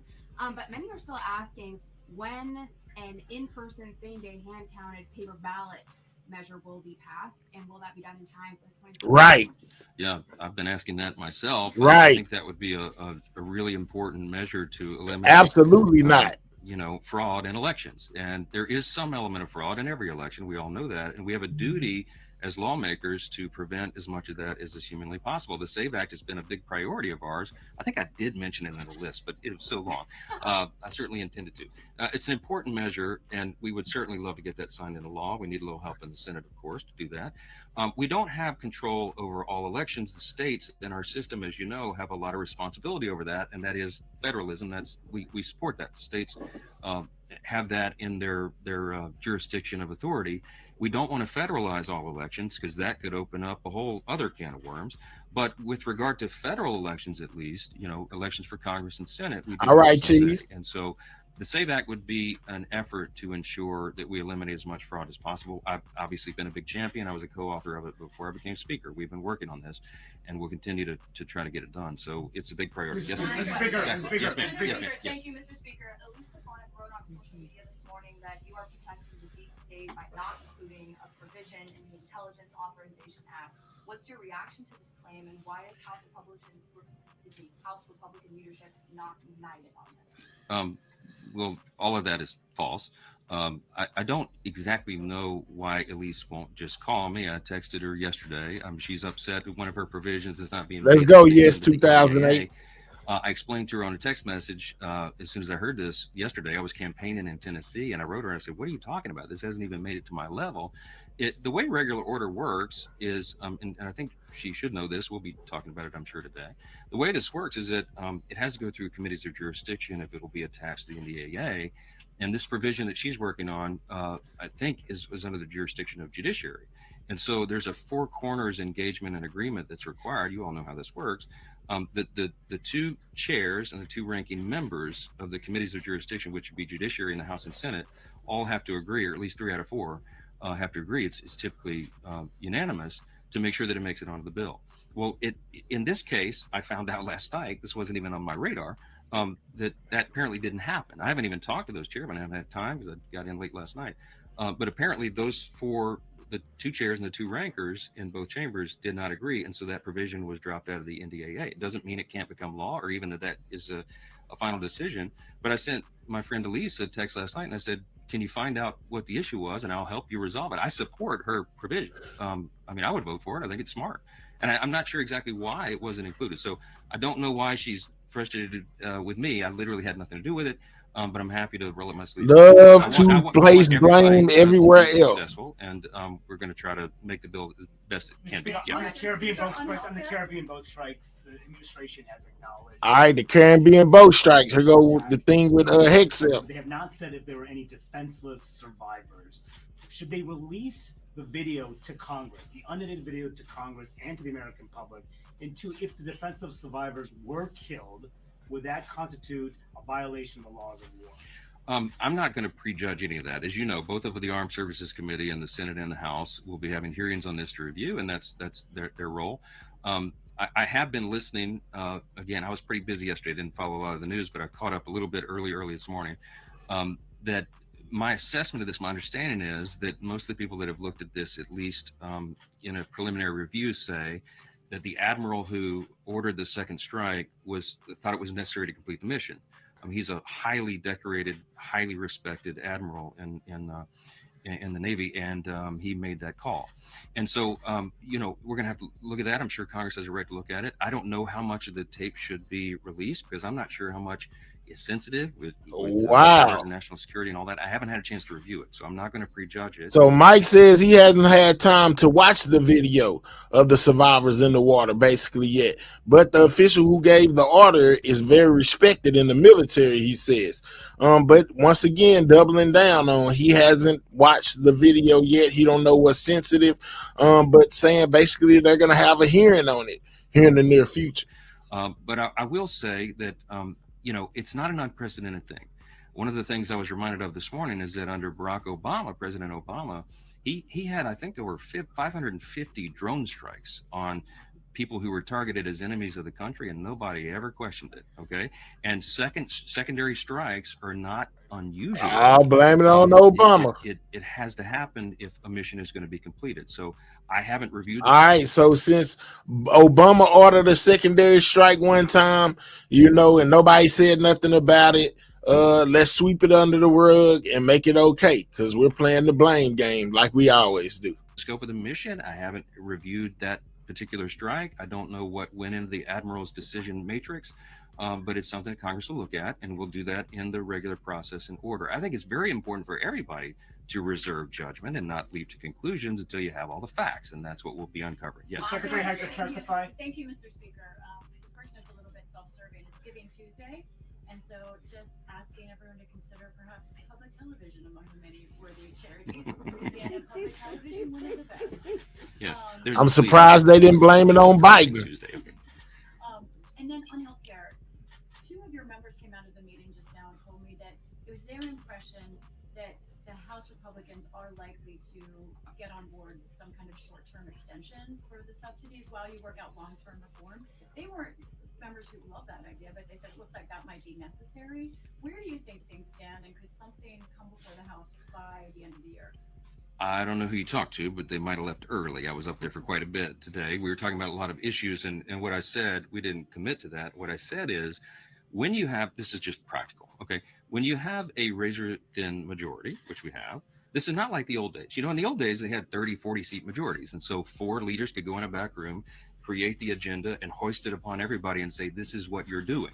And if he most definitely said, let me tell you something, whatever your name is, you're dumb. Because he most definitely said that Obama ordered a secondary strike before and nobody said anything. But since basically they did it, or the person who ordered this strike this time, did it too, then it should be accepted because Obama did it before and nobody said nothing. What are you talking about? You're dumb. Let's get you right up out of here on the nearest rocket ship. Let's go ahead and get whatever this person's name is right up out the chat. We'll holler at you, man. Have a safe, unsafe travel to wherever you're going. We gonna see you later. You know what I'm saying? Because you're not too smart yourself. You know what I'm saying? You're about as smart as a box of rocks. We'll holler at you, Doc. 25 people disagreed. He said, so what? Go jump in the Potomac. We're moving forward. Okay, it doesn't work that way, right? And when in an era of small margins, I literally have to get almost every person in the room on board. Now, healthcare is a very complex issue. And I don't want to point this out. Look, it is not the Republicans who broke American healthcare. Next week, we'll go into this in real detail, and I'll show you the whole timeline. The Democrats broke healthcare, okay? When they created the most definitely Affordable Care said Act 15 years ago, they promised you that everybody could keep your plan, keep your doctor if you want it, and that your premiums would be reduced on average by $2,500. Exactly the opposite was the truth, and premiums have risen in some cases 60, 80% over that time. They broke the system, and every time the Democrats have gone in to try to subsidize the broken. Let's get you right up out of here with him, because you don't know what you're talking about, Aaron. He most definitely, man, what is wrong with y'all? Y'all got selective hearing. That's what's wrong with y'all. I think that's what it is. You got selective hearing, buddy. I know what I heard. Whether it was a drone strike, he said a secondary strike. So whether it was a secondary drone strike or whatever kind of secondary strike it was, he most definitely said that Obama and them, you know what I'm saying? He most definitely said Obama and them allowed a secondary strike, whether it was a drone strike or whatever kind of strike it was. Y'all some characters on YouTube. Don't worry about it. We got a rocket ship for you too. Have an unsafe travel. We'll get you right up out of here. We'll holler at you too, Andrew. System. They've spent more and more taxpayer dollars, and they've been wasted. The COVID era subsidy only affects 7% of Americans. Okay, all this hullabaloo is over 7%. Now, every American, 100% of Americans. He most definitely deported, Dwayne. Republicans have ideas to do that. Now, what I've got to do is build consensus deliberately around the best ideas, and we've been working on that. The majority leader has been quarterbacking this effort with the chairman of the committees of jurisdiction, with the Docs Caucus, and with individual members who this is their passion, and they really spend a lot of time thinking and working on it. And we're pulling those ideas together, and there will be a Republican response to this, okay? So I can't project in advance what that will be, because I don't know what the consensus is in that room, but you will see our sleeves rolled up and that work being done in earnest this week as we bring all that together. I told everybody we are going to respond. We understand the need of bringing down healthcare costs and at the same time raising access to care and quality of care. The Republican Party is the party that can do that. The Democrats have demonstrated for 15 years they broke the system and they keep doubling down on the broken system. Okay, hey, and guess what? If you love your Obamacare, you'll get to keep it. Okay, we're going to improve the system for Americans, and we have good ideas to do it. We have a lot of thoughtful people working on this, and we'll be pulling it together. So no, the answer is no. I did not project any outcome of this morning. We were talking about the various ideas, and we're working right now. People are very passionate about this, and they should be, because their constituents understand the necessity of it. So we'll keep doing that. Thank you all so much, and be more later today. All right, so that was Mike Johnson and the Republicans, basically giving y'all a spiel on a lot of issues, as well as the Hexel situation. All right, well, anytime that the Republicans talk, the Democrats most definitely chime in as well. Let's see what the Democrats had to say about all this. Man, take time to double tap that screen, get the likes up. Most definitely subscribe to the channel if you're new. This is Everything News, and we most definitely keep up with everything that's in the news that catches my interest, and I hope it catches y'all's, man. Continue to double tap that screen and most definitely subscribe to the channel if you're new. Let's see what the Democrats had to say about all this. Americans are either going to lose health insurance or pay a lot more for the healthcare premiums. Now I'd like to talk about war crimes. Last week, Secretary Hexet lied and denied media reports that the U.S. military ordered a second strike on defenseless shipwrecked survivors. Then yesterday, both the White House and Hexet said actually it was Admiral Bradley who ordered Bradley. That's the one they trying to blame. I served on active duty as a JAG for 4 years and then an additional 21 years in the reserves. And let me be very clear, killing shipwreck survivors is a war crime. The Pentagon's own Department of Defense law manual on the law of war literally says that, quote, orders to fire upon the shipwreck will be clearly illegal. The Department of Justice must conduct an investigation into the war crime and hold all those accountable, including Secretary Hexet. He allegedly said, quote, kill them all. If the Trump administration does not hold the people accountable, I guarantee you a future administration will do so. Because they've been saying a bunch of times that Hexet allegedly said, unalive them all. no statute of limitations for war crimes. And now I have a message for the members of the United States military. Thank you for your service to our great nation. And for those of us who served, we know that we all followed a code of conduct. And part of that code of conduct is to not lie and to accept responsibility. Unfortunately, the head of the Department of Defense, Secretary Hegseth, engaged in dishonorable conduct. He stated on national TV, quote, "I watched it live. We knew exactly who was in that boat." And instead of accepting responsibility for what happened, Hegseth chose to throw Admiral Bradley under the bus. Shame on Pete Hegseth. He is a coward. He must resign. You deserve better. Questions? Michael. Thank you, Mr. Chair. You and the Vice Chair have spoken about affordability this morning. I'm sure this message you heard from your constituents while you were back home last week. But the White House, after some of the Black Friday numbers came out, said that the record Black Friday spending is an indication that some of the affordability sirens that you all have sounded are a little bit hyperbolic, or a little bit. So the Democrats jump right in there and say Hegseth is most definitely responsible, guys. How do y'all feel about it? On the Sunday shows this weekend, what's your message to the White House, who's saying, you know, look at the consumer spending numbers, look at how Americans are continuing to spend money, and that's an indicator that, again, some of what Democrats are saying, you know, is kind of, you know, overblown. People waiting in line to get a deal doesn't necessarily mean we have a soaring and roaring economy. It means people are looking for a deal. And so the only way we truly know what the economy looks like is, look, our members of Congress are out in our districts, we're out in our community, we see it, we talk to our friends and neighbors, and we hear from them the affordability crisis that they're in. We hear direct stories from them on their healthcare premiums doubling, and getting notices, and having to think about whether they're going to go without healthcare for the next year if these premium increases stay.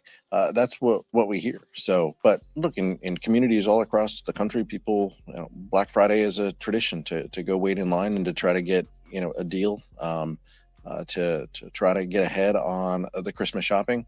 But you know, Kevin Hassett is in the White House, just continuing to, you know, perpetuate lies if they use one anecdote as a reason to call for a good economy. One of the things that they can do and that they can control, though, is they can produce real data.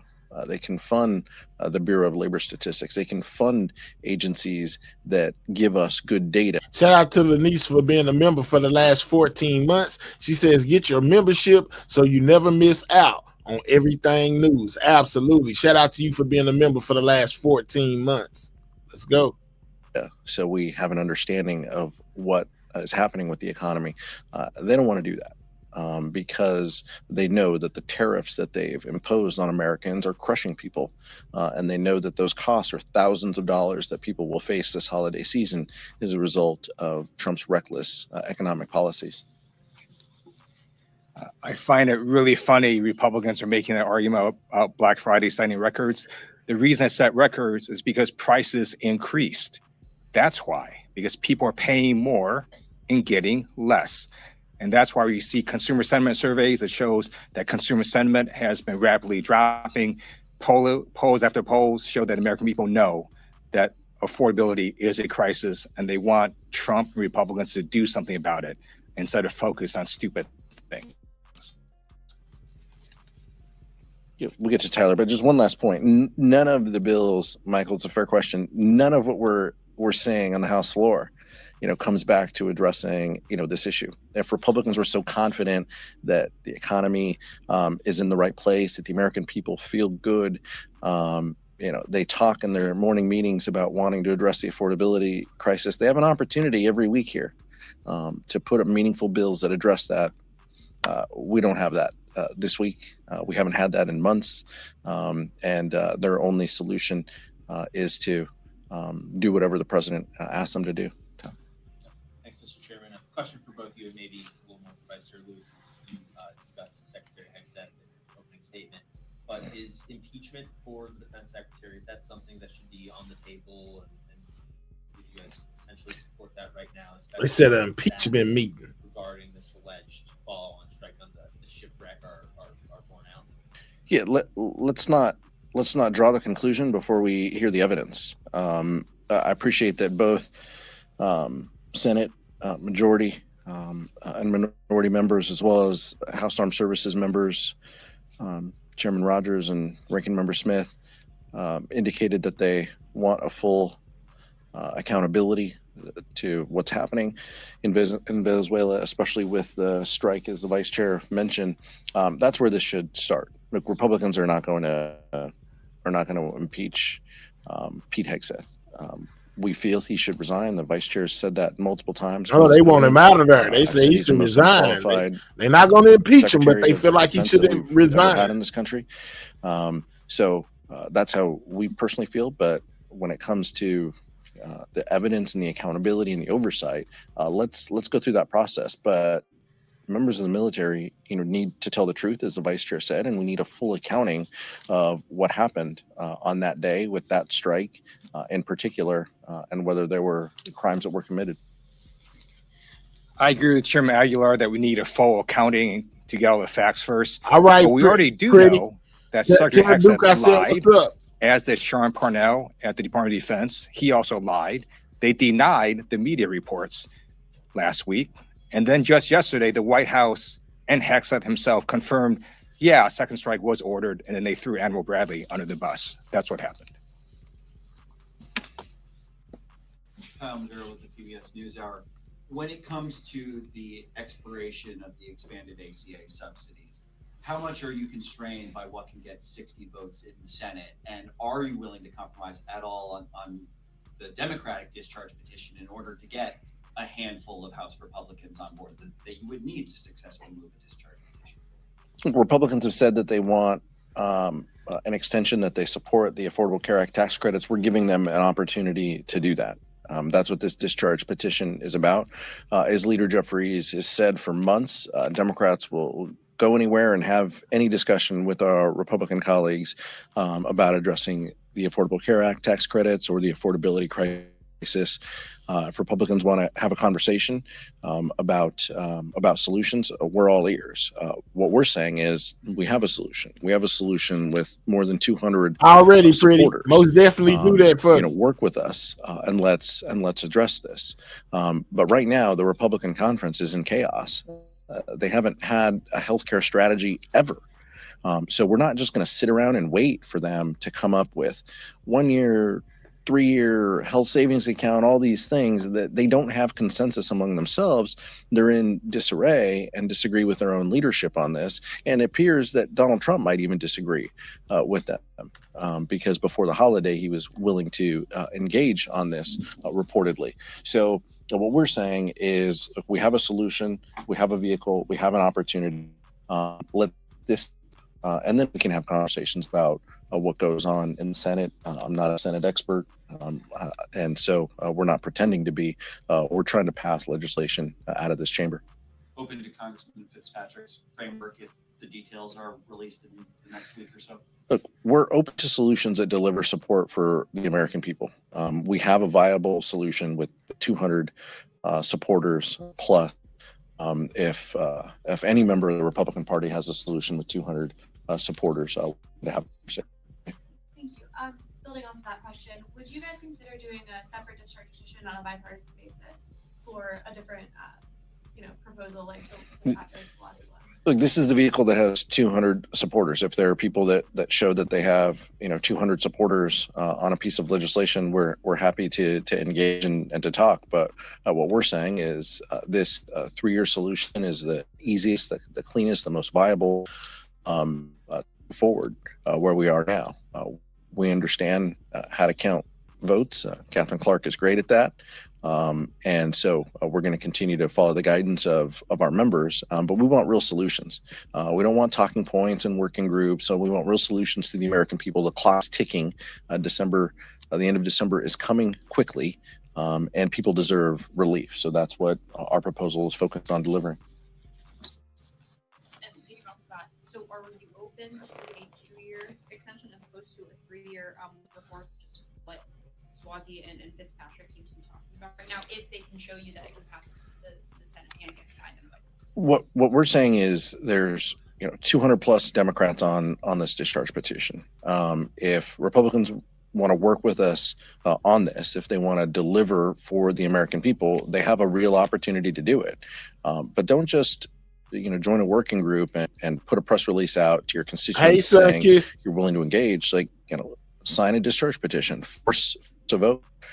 We're willing to have conversations with anybody, anytime, anywhere on the affordability crisis and specifically these tax credits, but they have had plenty of time. They have known that these tax credits were going to expire for years, and they chose to do nothing about it, including Congressman Fitzpatrick when he supported the big ugly law. And so, Republicans have known that this crisis was coming. They chose to do nothing about it. So if they're truly serious about this, we have a proposal, we have a solution. Let's take that step, and then we can have conversations about what can be passed into law. But it's clear that the president is even open to this before Speaker Johnson got a hold of him. Thank you so much. All right, so that was the Democrats, guys, on this whole situation and how they feel. They feel like himself should basically step down, guys. They're not going to impeach him, but they most definitely feel like he needs to step down. As the Republicans are saying, in so many words, what Mike said, he ain't see the video, so he don't know, how to call it yet, and that they will have a sit down with Hegseth to talk about all this. We also heard them say, the Democrats say that Hegseth basically said, hey, unalive them all, and that he's casting blame on somebody else to shift it off of himself. At first he wanted credit, now he doesn't want credit. All right, and we hear Trump name being thrown around there as well. Trump this, Trump that. I see a lot of y'all in there, Trump. Trump had a cabinet meeting today, guys. Let's find out what took place in this cabinet meeting and see if Trump took a stance on this whole situation regarding Hegseth. Let's go.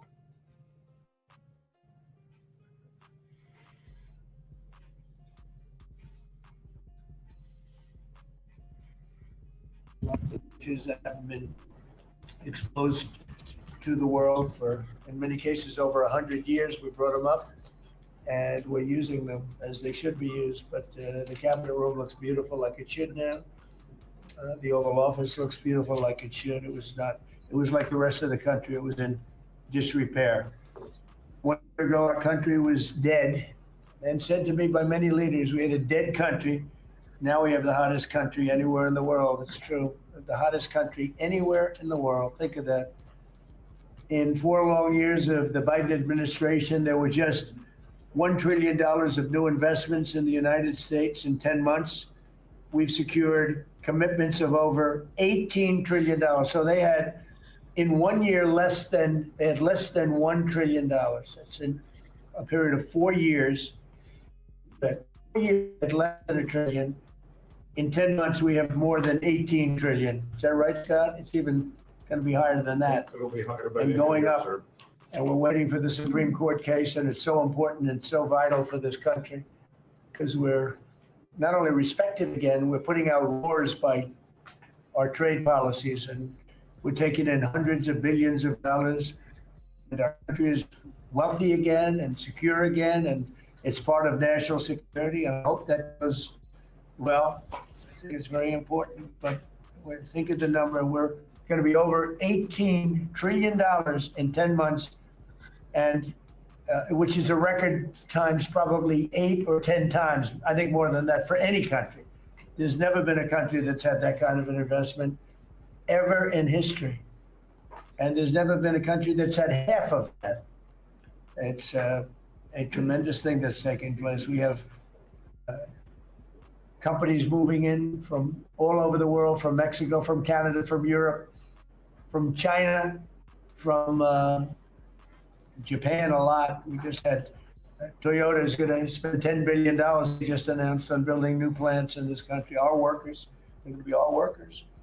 but they're spending a tremendous amount. So the stock market is at 46 all-time highs. And this last Friday, which is called Black Friday, was the biggest ever online sales that there's ever been by a lot. More Americans are working today than at any time in the history of our country. I mean, these are the facts we have to get out. And, you know, there's this fake narrative that the Democrats talk about, affordability. They just say the word. It doesn't mean anything to anybody. Just say it. Affordability. I inherited the worst inflation in history. There was no affordability. Nobody could afford anything. The prices were massively high. Do you remember when we took over eggs? You did a great job on that, Madam Secretary. Agriculture, Brooke. Eggs were 4 or 5 times higher than they had ever been. They said, don't order eggs for Easter at the White House. And we ended up doing it, and we got the egg prices way down, lower than what they were before. But the word affordability is a con job by the Democrats. They say affordable. I watched the other day where some very low IQ congresswoman talked about affordability. She had no idea. Their prices were much higher. As an example, energy, gasoline, we're now at about $2.50 a gallon. We're going to be, I think, at $2 a gallon. We could even crack that at some point. I'd love to do it.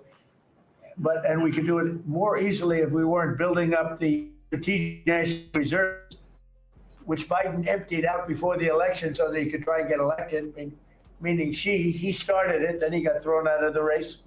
Then she took over and she kept it going, and they emptied out these strategic national reserves, which are meant for something else. They're not meant to keep people happy with the gasoline price. They're meant for war. They're meant for problems, big problems. He emptied it out, and then she continued it during the process of getting it. Didn't work too well for him. And they virtually brought it down to the lowest level, I believe, in history. And it didn't have much of an impact because the prices were very high. But our prices now for energy, but for gasoline, are really low. Electricity's coming down. And when that comes down, everything comes down. But the word affordability is a Democrat scam. They say it, and then they go on to the next subject. And everyone thinks, oh, they had lower prices. They had the worst inflation in the history of our country. Now, some people will correct me, because they always love to correct me, even though I'm right about everything. But some people like to correct me, and they say 48 years. I say it's not 48 years, it's much more. But they say it's the worst inflation that we've had in 48 years. I say ever. But whether it's 48 years or ever, it's pretty bad. We had the worst inflation that we've ever had. Since last January, we've stopped inflation in its tracks. And there is still more to do. There's always more to do, but we have it down to a very good level. It's going to go down a little bit further. You want to have a little tiny bit of inflation. Otherwise, that's not good either. Then you have a thing called deflation. And deflation can be worse than inflation. But we have it almost, we'll soon be at a perfect level. But we inherited the worst inflation. But we have 20 states that are now selling gasoline at less than the $2.75. Think of that, $2.75. And it was at $5 under Sleepy Joe. Grocery prices are down with Biden. The cost of Thanksgiving turkey this year down 33%. It was lower than 33% lower than under the Biden administration. Egg prices are way down 86%, thank you. And mortgage rates, despite the fact we have an incompetent chairman of the Fed, a real dope, who should reduce rates. I saw even Jamie Dimon said he should be reducing rates. I never saw Jamie Dimon say that. I wonder why he said that. But he really said it because he's right. But we have a guy that's just a stubborn ox who probably doesn't like your president, your favorite president. But they're going to be coming down. We'll be announcing somebody probably early next year for the new chairman of the Fed. I talked to Scott about taking the job, but he doesn't want it. You got the greatest job here. Yes, sir. Right? He said, no, I want to stay chairman. I want to stay right where we are, Treasury. And I think we're doing really great, aren't we? We're doing great, sir. It's a great team to be part of. Yeah, that's amazing. Under my executive order to lower prescription drug prices, which I think is the single biggest thing we've ever done that nobody writes about because you're fake news.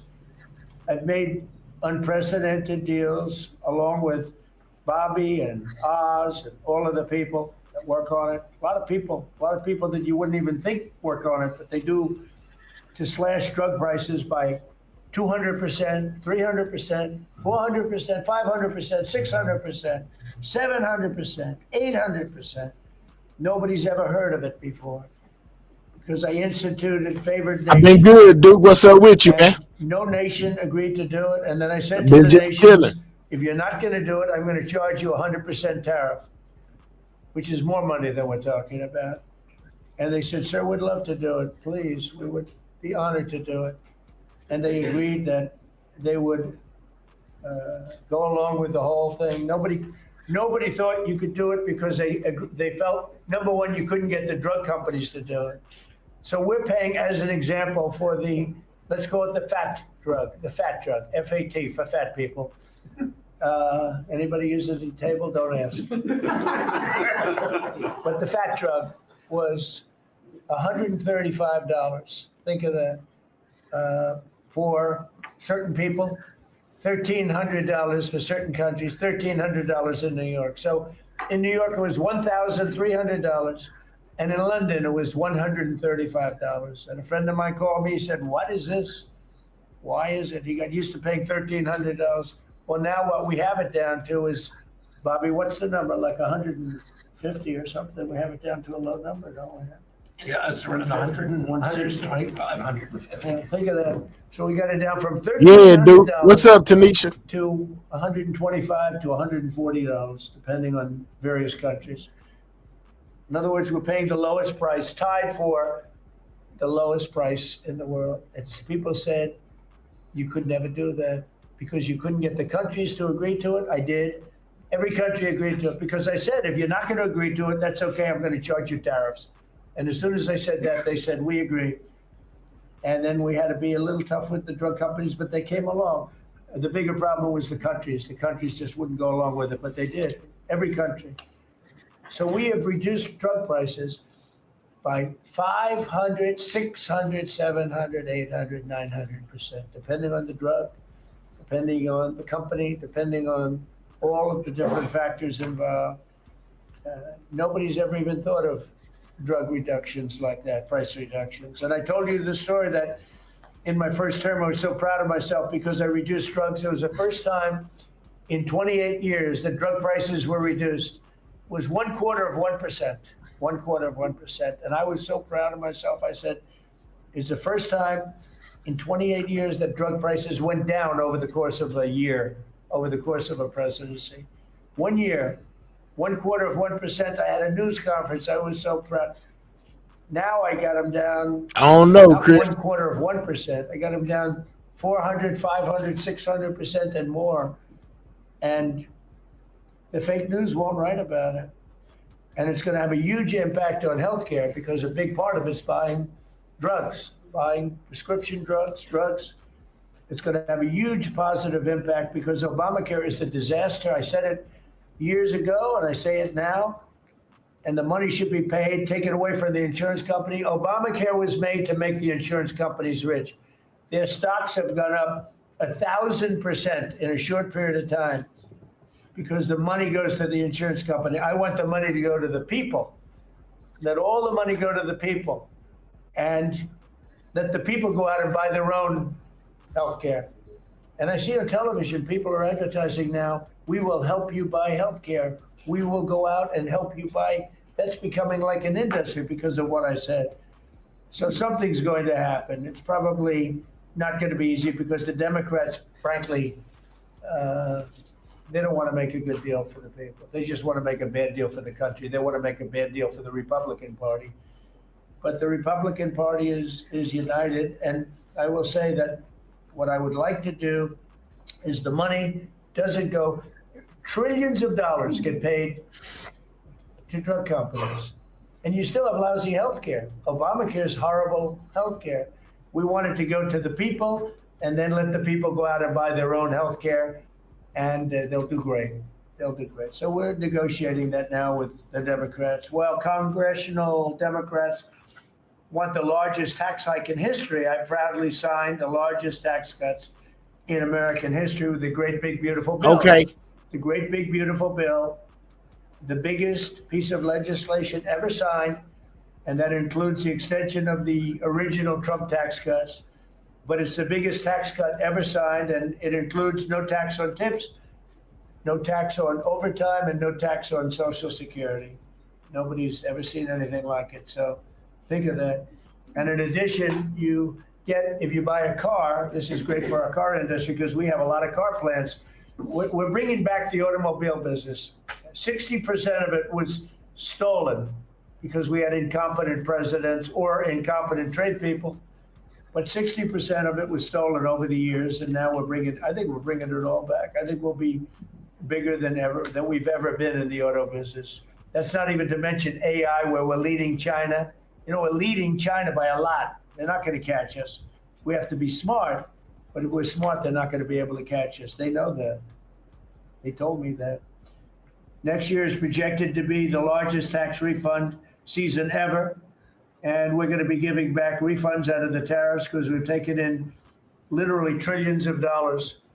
And we're going to be giving a nice dividend to the people, in addition to reducing debt.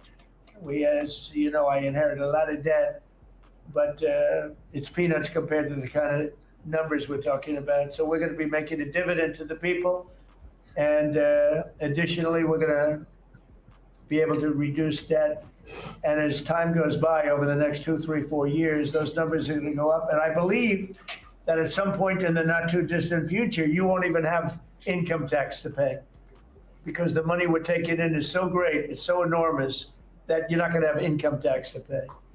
Whether you get rid of it or just keep it around for fun or have it really low, much lower than it is now, but you won't be paying income tax. We've slashed $1 trillion in costly job-killing regulations, saving Americans an estimated $2,100 for a family of 4. The Biden administration was the exact opposite, but times 4. They went up $6,000. We went down $2,100. Think of that. To bring down energy, electricity, and utility prices, I ended the Green New Scam. They call it the Green New Scam, one of the greatest scams in the history of our country. They talked about global warming and all that crap, and what they've done to this country. What they've done by allowing 25 million people into our country, many of whom are criminals, many of whom 11,888 are murderers, and we have to get them out, and we're doing it. We're doing it. I think what the job that our law enforcement groups are doing, Christy, you and Tom and everybody, amazing. What you're doing is amazing. I termed the electric vehicle mandate, and look, some people that make electric cars weren't happy with that. But we have to do that because you have to have a choice, whether it's a gasoline-powered car, and we have so much gasoline. China doesn't have gasoline. We do. And whether it's a hybrid, which really are working really well, the combination of electric and gasoline-driven. Everybody was supposed to, by 2030, everybody had to own an electric car under the Biden stupidity. And not everybody wants to do that. I like electric cars. I like all cars. They're all good. They all have reasons. But you want to be able to go and buy what you want. I imposed historic tariffs that are now bringing in so much money that nobody's ever seen anything like it. And countries that were ripping us off, including allies, but they were ripping us off for years. I won't use the names. I won't mention Japan. I refuse to mention South Korea. I will not mention names. But they were ripping us off like nobody's ever been ripped off before, and taking horrible advantage of your country. But now we're making a lot of money, because of the tariffs that are pouring in. And it's really national security. Among everything else, it's national security. We've also rapidly turned the worst border crisis in world history. I believe we had the worst border ever in history. I don't care if you had a fourth world country, we allow third world country in, we would allow fourth world war countries in also. It doesn't matter. There was never a border that was as bad as our border. We allowed anybody in with no checks, no vetting. So we've rapidly turned the worst border crisis in world history into the strongest border in the history of our country, and probably one of the strongest borders in the history of the world, because we have nobody coming through. And I want to thank our people. The Border Patrol is so amazing, ICE, and I want to thank the military for the backup, because they're standing right behind them. And that was really nasty for a period of months, and now it's no longer nasty. Now they don't even come up. Nobody comes up. It's an easy job. It made your job a lot easier because they know they're not going to get through. And we take people in, but they have to come in legally. For 6 months in a row, 0 illegal aliens have been admitted into the United States. You believe that? 0. We had millions of people coming in a year, millions. Now we have 0 for 6 months, and these are given by radical left people that do the numbers. I mean, they're not doing me any favor. They're being we don't have our net numbers are unbelievable. But we had 0 people in the last 6 months. Illegal border crossings along the U.S.-Mexico border have plummeted to the lowest level ever recorded. Ever recorded. Nobody talks about it anymore. It's crazy. They don't talk about it. You think they say, well, Trump's done a great job on the border. This country is being destroyed by the border. But you always find something new, like, is he in good health? Biden was great, but is Trump in good health? I sit here, I do 4 news conferences a day. I ask questions from very intelligent lunatic people. I give the right answers. There's never a scandal, there's never a problem. I give you answers that solve your little problems. You go back and you can't find anything, but you do stories about Biden was in wonderful health. The guy didn't do a news conference for 8 months. Biden. I had 1 day where I didn't do a news conference. There's something wrong with the president. You people are crazy. I'll let you know when there's something. There will be someday. That's going to happen to all of us. But right now, I think I'm sharper than I was 25 years ago. But who the hell knows? By the way, I took my physical. I got all A's, everything. But they said to me, would you like to take a cognitive test? I said, is it hard? They said, yes. I said, well, I'm a very smart person. Who was the last president to take one? No president has ever agreed to take one. Because when you get into the mid questions, meaning, 10, question number 10, 11, 12, 28, 30, they get harder and harder. And they said, would you like to do it? I said, well, no reason to do it. Nobody's ever done it. I'll do it maybe, but there's really no reason. They said, sir, the problem is this is Walter Reed Hospital. And that's a military hospital. And that means that things are, sort of open. It's not like private where you have, if you do poorly, we'll have to, probably you'll find out. I said, I won't do poorly. I'm a smart person, not a stupid person. And as the doctor will tell you, I aced it, right, Susie? I aced. I got every question right. And these are tough questions. These are questions that I would say 99% of the people that I'm talking to right now, meaning the people from the fake news, would not do well in those exams. But I'm the only one that took it. I got every single question right. And then I read in the New York Times, is Trump sharp? Trump is sharp, but they're not sharp. That's why they're going out of business, the New York Times. I hear that they're losing so much money, it's ridiculous. They're a bunch of fakers.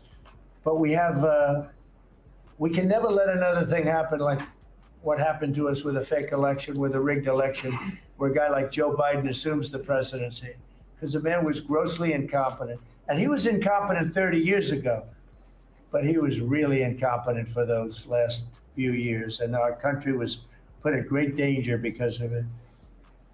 So for 6 months in a row, we had 0 people. Illegal border crossings along the U.S.-Mexico border have plummeted to the lowest level ever, ever, ever. Think of that. And the net benefit to our country is enormous, incalculable.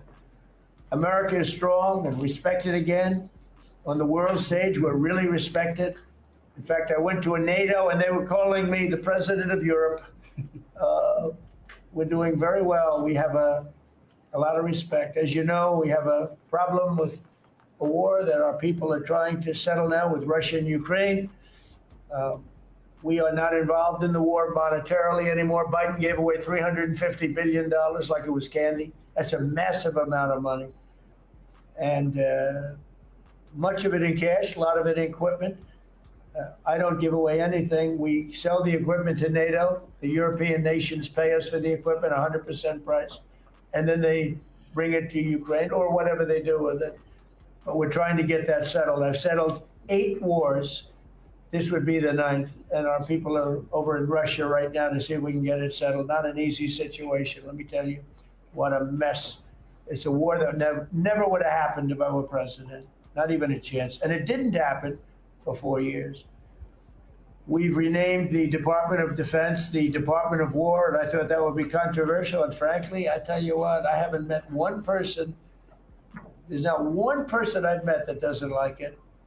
You know, think of it. We won World War I, Department World of War War, II, everything in between, everything before it. And then we said, let's change the name. So we changed it back to what it was, Department of War, and Pete's doing a great job. We ended 8 wars. Think of that. 8 wars, but we're going to do one more, I think. I hope. Every time I end a war, they say, if President Trump ends that war, he's going to get the Nobel Prize. So I end that war.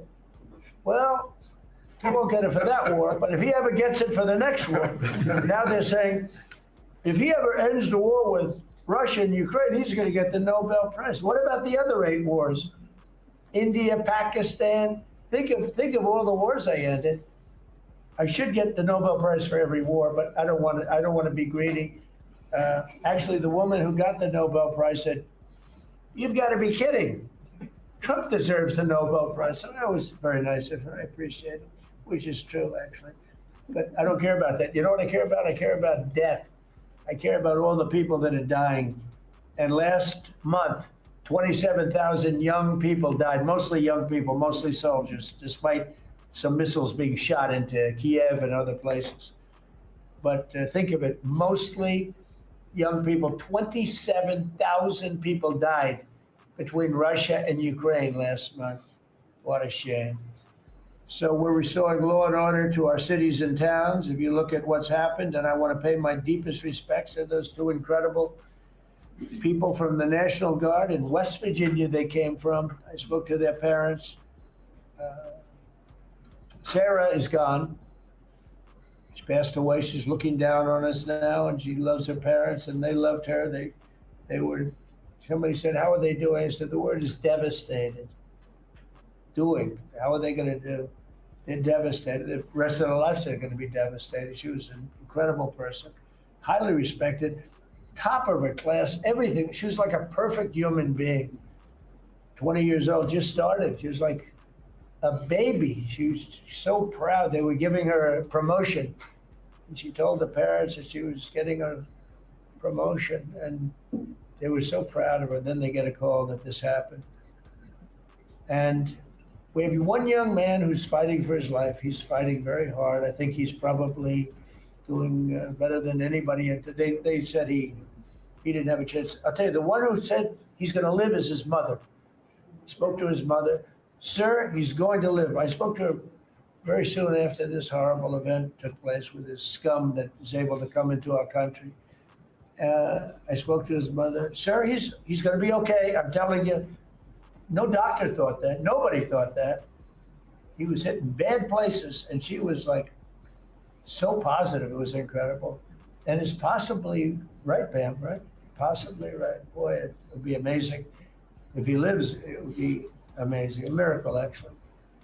But we're very proud of those 2 people. We're very proud of the National Guard. We're very proud of our military and our police and our firemen and women. If you go back and take a look a year ago, year and a half ago, It all changed, I think, on November 5th, the day of the election. But you go back before that, you couldn't get people to join the military, Pete, right? They didn't want anything to do with military. They wanted nothing to do with joining the police or the fire. They wanted nothing to do with anything. They had no spirit. The country it had no spirit, nothing. And now we just had the highest recruitment in history. And we're getting great people. We're getting great people. And I will say, despite what just happened, Washington, D.C. has become a really safe place. And I guess this lunatic probably was upset that the National Guard is so effective, because we were really, really effective, and we are. And Washington, D.C. is now considered a very, very safe city. We had crime numbers a year ago that was so bad, embarrassment, that the city, the capital of this country, could have numbers like that. And Washington now is, no murders, no this. It's been a miracle also what happened here. And now we're in Memphis, and we're going to New Orleans pretty soon. Over there, the governor called me. He'd like to have us go there. Governor Landry, great guy, great governor. He's asked for help in New Orleans, and we're going to go there in a couple of weeks. And we're doing a real job. Even Chicago's down a little bit because we have a minor force there. We could knock it down within 4 or 5 weeks. We could bring it down to almost nothing. But we have a governor that's grossly incompetent, and we have a mayor that's even more incompetent than the governor. He's a very low IQ person. And typically low IQ people don't make good mayors. So I want to thank all of our cabinet members. They're high IQ. Let me say one. Yeah, generally speaking, a couple of them are a little concerned about it. No, but I want to thank, we have a great cabinet, an amazing cabinet, amazing people. All of them, sort of have become stars. We're getting credit for the good cabinet, actually. And I just want to wish everybody a great holiday. We've I think, done a great job with the White House, bringing the White House back. You see the Palm Court that was redone. The Lincoln bedroom was redone. The Lincoln bathroom is now gorgeous, like it should have been. It was terrible green tile that was never the way it was supposed to be. It was done in the 1940s, actually, but it was not proper. And we're restoring the White House just like we're restoring the country, and people are thrilled. But the First Lady's done a beautiful job with the Christmas trees and all the decorations. I see the wreaths on the windows. I've never seen that before, on the windows of the White House. And it's 4 stories high. I said, how did they get that wreath? They had people going up in a little dangerous. I wouldn't want to do it. But they put them up, and we have wonderful people working in the White House, and they're really proud to bring the building back. Because this building was a little bit like the country. It was mishandled. It was mistreated. And now it's being given love. And we're building one of the great, I think, maybe the greatest ballroom. We needed it for 150 years. They've been asking. You see the trucks and cranes and excavators in the background, and you hear them. And every time I hear them, I love the sound. To me, I love the sound. I wouldn't say my wife is thrilled. She hears pile drivers in the background all day, all night. They go till 12 o'clock in the evening, day, night, pile drivers. Darling, could you turn off the pile drivers? Sorry, darling, that's progress. But no, we're doing great. It's going to be I think it's going to be the finest ballroom ever built, and we're going to have it here. They've wanted it for 150 years. Think of that. So I will just end by saying I want to thank the cabinet. It's been a great cabinet. Let's think of it. Time flies, but this is our last of the year, as I said, and I just think you've done a fantastic job. And we're going to go around the room. We'll go quickly, but we're going to go around the room, and we'll start with Pete, and you'll tell us about some of the achievements. And some of you have achievements that are so big, I don't want you to go through the whole thing because we don't have time. But we'll start with Pete, and then if you want, we'll take some questions at the end. Please, Pete. Well, thank you, Mr. President. As you said, it has been a historic year at the Department of War.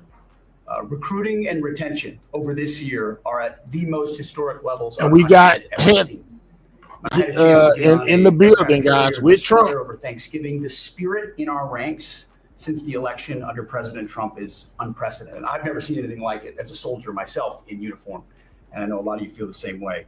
We've ripped out the DEI and the political correctness. It's all merit-based at the department. We're getting back to basics: accountability, training, readiness, lethality, and that's reviving that spirit. And Mr. President, we're rebuilding the military, historic investments. I just took briefings on the Golden Dome and F-47, next generation capabilities that are going to make sure that for generations to come, America has the most powerful, most capable, most lethal military in the world, which you have rebuilt once and we're rebuilding again. And then we're reestablishing deterrence and credibility. If you look at what happened, we deal with every day the outcome of what happened in Afghanistan, the debacle under Joe Biden. We just dealt with it in the streets of Washington, D.C. with those 2 National Guardsmen. And then what happened on October 7th with Hamas, what happened in Ukraine, a war that never would have started under President Trump. We're having to rebuild that. So whether it's freedom of navigation and taking the fight to the Houthis, whether it's Midnight Hammer, those beautiful B-2s going 37 hours back and forth, undetected, delivering with precision, and Iran not getting nuclear capabilities, Europe and NATO stepping up to 5%, locking down our southwest border. It's been an honor to work with Christy and Tom and everyone else down there to lock it to 0, operational control of our border. And then it's getting after and going after narco terrorists and designated terrorist organizations in our own hemisphere. As I've said, and I'll say again, we've only just begun striking narco boats and putting narco terrorists at the bottom of the ocean because they've been poisoning the American people. And Joe Biden tried to approach it with kid gloves and allowed them to come across the border. Cartels take over community, 20 million people, hundreds of thousands of Americans poisoned. And President Trump said, no, we're taking the gloves off. We're taking the fight to these designated terror organizations. And it's exactly what we're doing. So we're stopping the drugs, we're striking the boats, we're defeating narco terrorists, and we're standing. And you may say one thing, that drugs coming in through the sea by sea are down 91%. And I don't know who the 9% is. I'm not sure either, sir. But down 91% by sea. We've had a bit of a pause because it's hard to find boats to strike right now, which is the entire point, right? Deterrence has to matter, not arrest and hand over and then do it again, the rinse and repeat approach of previous administrations. This is meant to get after that approach. And I will just end by saying, as President Trump always has our back, we always have the back of our commanders who are making decisions in difficult situations, and we do in this case and all these strikes. They're making judgment calls and ensuring that they defend the American people. They've done the right things. We'll keep doing that, and we have their backs, Mr. President. Good job. Thank you very much. Howard?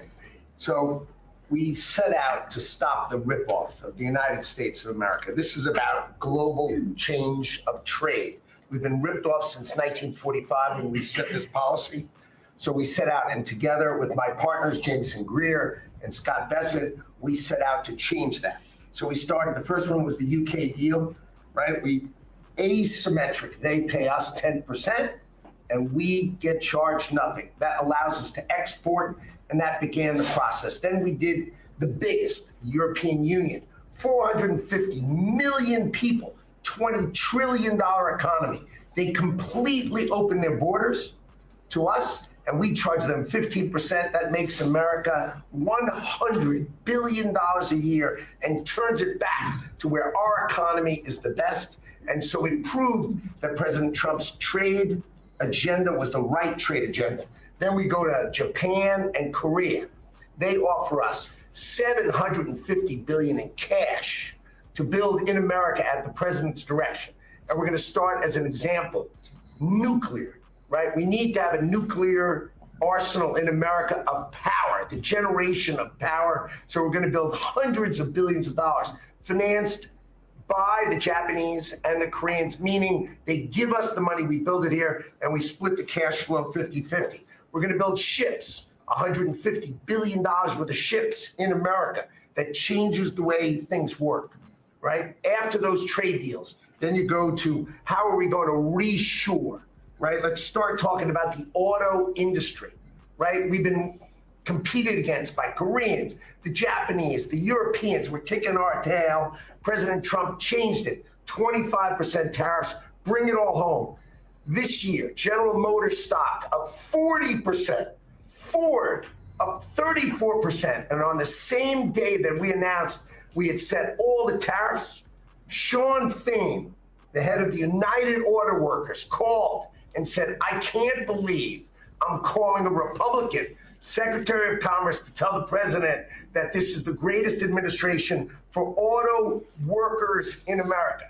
Stocks up and auto workers up. That proves that President Trump understands how to take care of the whole ecosystem, both the companies and, more importantly, the people who work there. Semiconductors, right? We didn't build any. The Biden CHIPS Act was a $60 billion giveaway, right? We've now turned that. $300 billion is committed to America. That's going to go up to $750 billion in the next 60 days, right? And then you go to pharmaceuticals, right? $250 billion being invested in America, and then working together with Bobby Kennedy, right? Pounding away on that MFN, working together as a joint team. They're coming to over $250 billion and cutting prices in half. We did the golden share of U.S. Steel to make sure the Mon Valley is protected. Intel gave us 10% of the company, make tens of billions of dollars, right? And the last thing I will say is a year ago today, I was working on transition with President Trump, right? To build the greatest cabinet ever for the greatest president ever. And as I sit here today, I can't be more proud of how you did it, sir. You've created the greatest cabinet. It is a joy to be at this table. You know, one thing we will mention, so they came to see me from Intel and they had a problem. I said, look, we'll fix your problem, but I think the United States is entitled to 10% of your company. And the chairman looked at me and he goes, you have a deal. Tell him, how much money have we made since I made that deal? It's only 40 billion. 40 billion. We made $40 billion. That was, what, 3 months ago. Does anybody write about it? Nobody writes about it. That's okay. Mr. Secretary, how we doing with transportation? Well, Mr. President, so just quickly on aviation, many of you heard that we have an infrastructure made of copper. We have to transition to fiber. The last administration said it was going to take more than 10 years to complete the transition from copper to fiber. They had no plan to actually do it. We have already completed a third of this transition from copper to fiber. Now it's going to take longer for us to go from analog to digital. By the way, the rest of the world transitioned 20 years ago from analog to digital. We are just going to do that at the FAA right now, but we're buying new radios. We're going to buy new radar. By the way, those radar are going to be made in America, Mr. President. This phase of the operation will be completed by the time you leave office. It's 3 years. I do need another $20 billion, Congress, to start the second phase, which is really important, and we'll try to get that done also in that 3-year time period, but we need the money, critically important. With regard to commercial driver's license, I think we've covered a lot the crashes that have taken place around the country. And what we found is there have been states that have issued commercial driver's license to foreigners, and they've gone through sham schools, and they're not safe on American roadways. And so in partnership with Secretary Noem, we have driven those numbers down. We got California, Gavin Newsom, to revoke 17,000 unlawfully issued licenses. We've closed down half of the fake schools that give out these fake licenses, all critically important. Governor Tim Walz of Minnesota gave 33% of these licenses unlawfully. People that should never have a driver's license driving a big rig on American roads, endangering the American people, shameful. We've cleaned up Union Station here in DC per your directive. We're going to rebuild Penn Station in New York. We're going to break ground at the end of 2027, get that project operational. And, Mr. President, a lot of us, I fly commercially, I fly back by the bathrooms. I don't know why that happens. They put me in the back. We've asked Americans to bring their better selves, to bring civility back to travel, to say, listen, let's say please and thank you. And if someone's pregnant on your flight and you're as strong as Pete is, well, pick up the bag and help her put it in the overhead bin. Let's be nice to each other, is what we've asked. Maybe not wear pajamas or slippers on the airplane. And I think it's been received fairly well, and I think we can all have a better travel experience when we do that. And just the last point I'll make is there was a big football game where the Merchant Marine Academy that falls under DOT actually beat the Coast Guard with Kristi Noem. We beat them by 1 point, and so we're very proud of that. And, so well done, Kings Pointers. So a little bit in a nutshell, we're rebuilding the air traffic control under boot edge. It's supposed to be boot edge. It's another grossly incompetent person. He'd get in his bicycle right to work. And he was just terrible. What they do is they take the fiber optics and they take fiber trying to hook it into copper. And fiber and copper don't mix. You can't do it. But people knew that for the last 30 years since they started doing the fiber.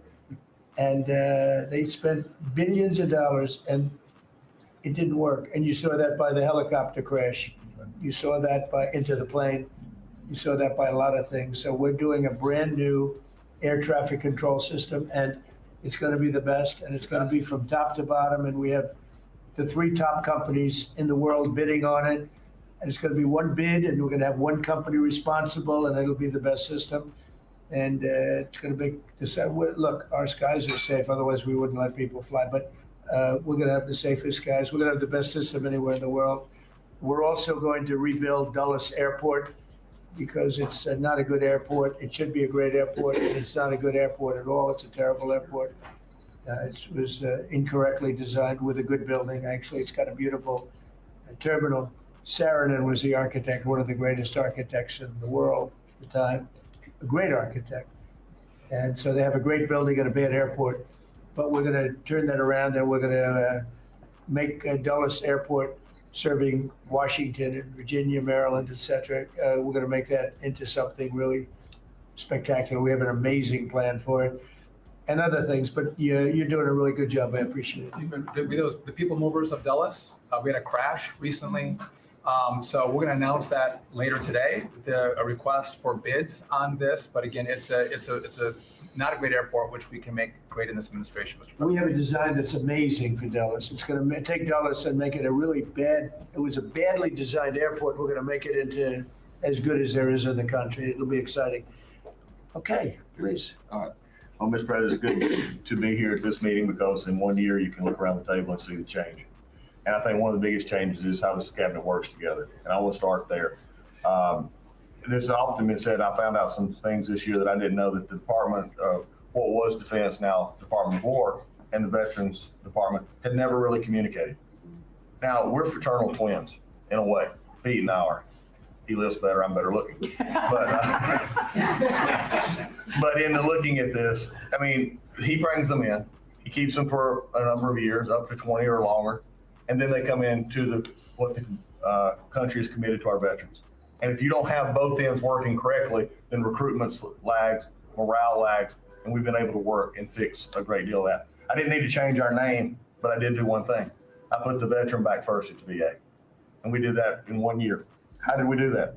We started taking things that have been neglected for a long time and put them back. We had a backlog in which we've dropped over 160,000. We're not talking year-to-year change at the VA. We're talking 5-6 years. We have to go back 5 to 6 year prior COVID numbers to see the change of backlogs that are now reduced. We do it in 6 months instead of the long time it took. In fact, it grew under the Biden administration. It shrank over 160,000 under us. Champ VA, which is a program we have, has basically been back to day. It was at a terrible state, which delays and claims and everything's going on. Trump's cabinet meeting. We're doing things like taking a new look. I have one question that I ask when I go to my hospitals, with probably over 170 hospitals, 1,200 clinics. And I ask the people one thing, Mr. President. I said, what are you doing right now that if you were just honest and I wasn't standing here, you say, this is stupid. It's been amazing what we've gotten and the feedback that we've had. We've been able to change how we do credentialing, how we do privileging, how we do hiring. We're all working through that. And it has all made a difference for our veterans as we go forward. CNP exams for veterans out there listening. If this is the one where disability claims, where they say, well, let me send you to a doctor to make sure.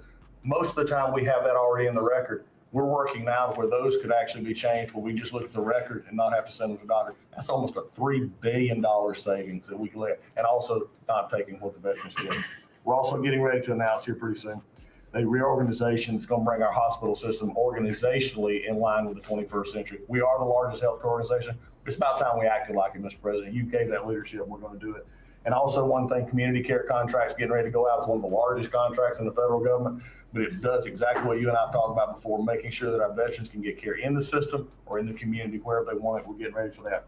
Now, I have one thing for all the press who really enjoyed the first of the year saying, oh, they're going to cut all these jobs, 80,000 this, 80,000 that to the VA.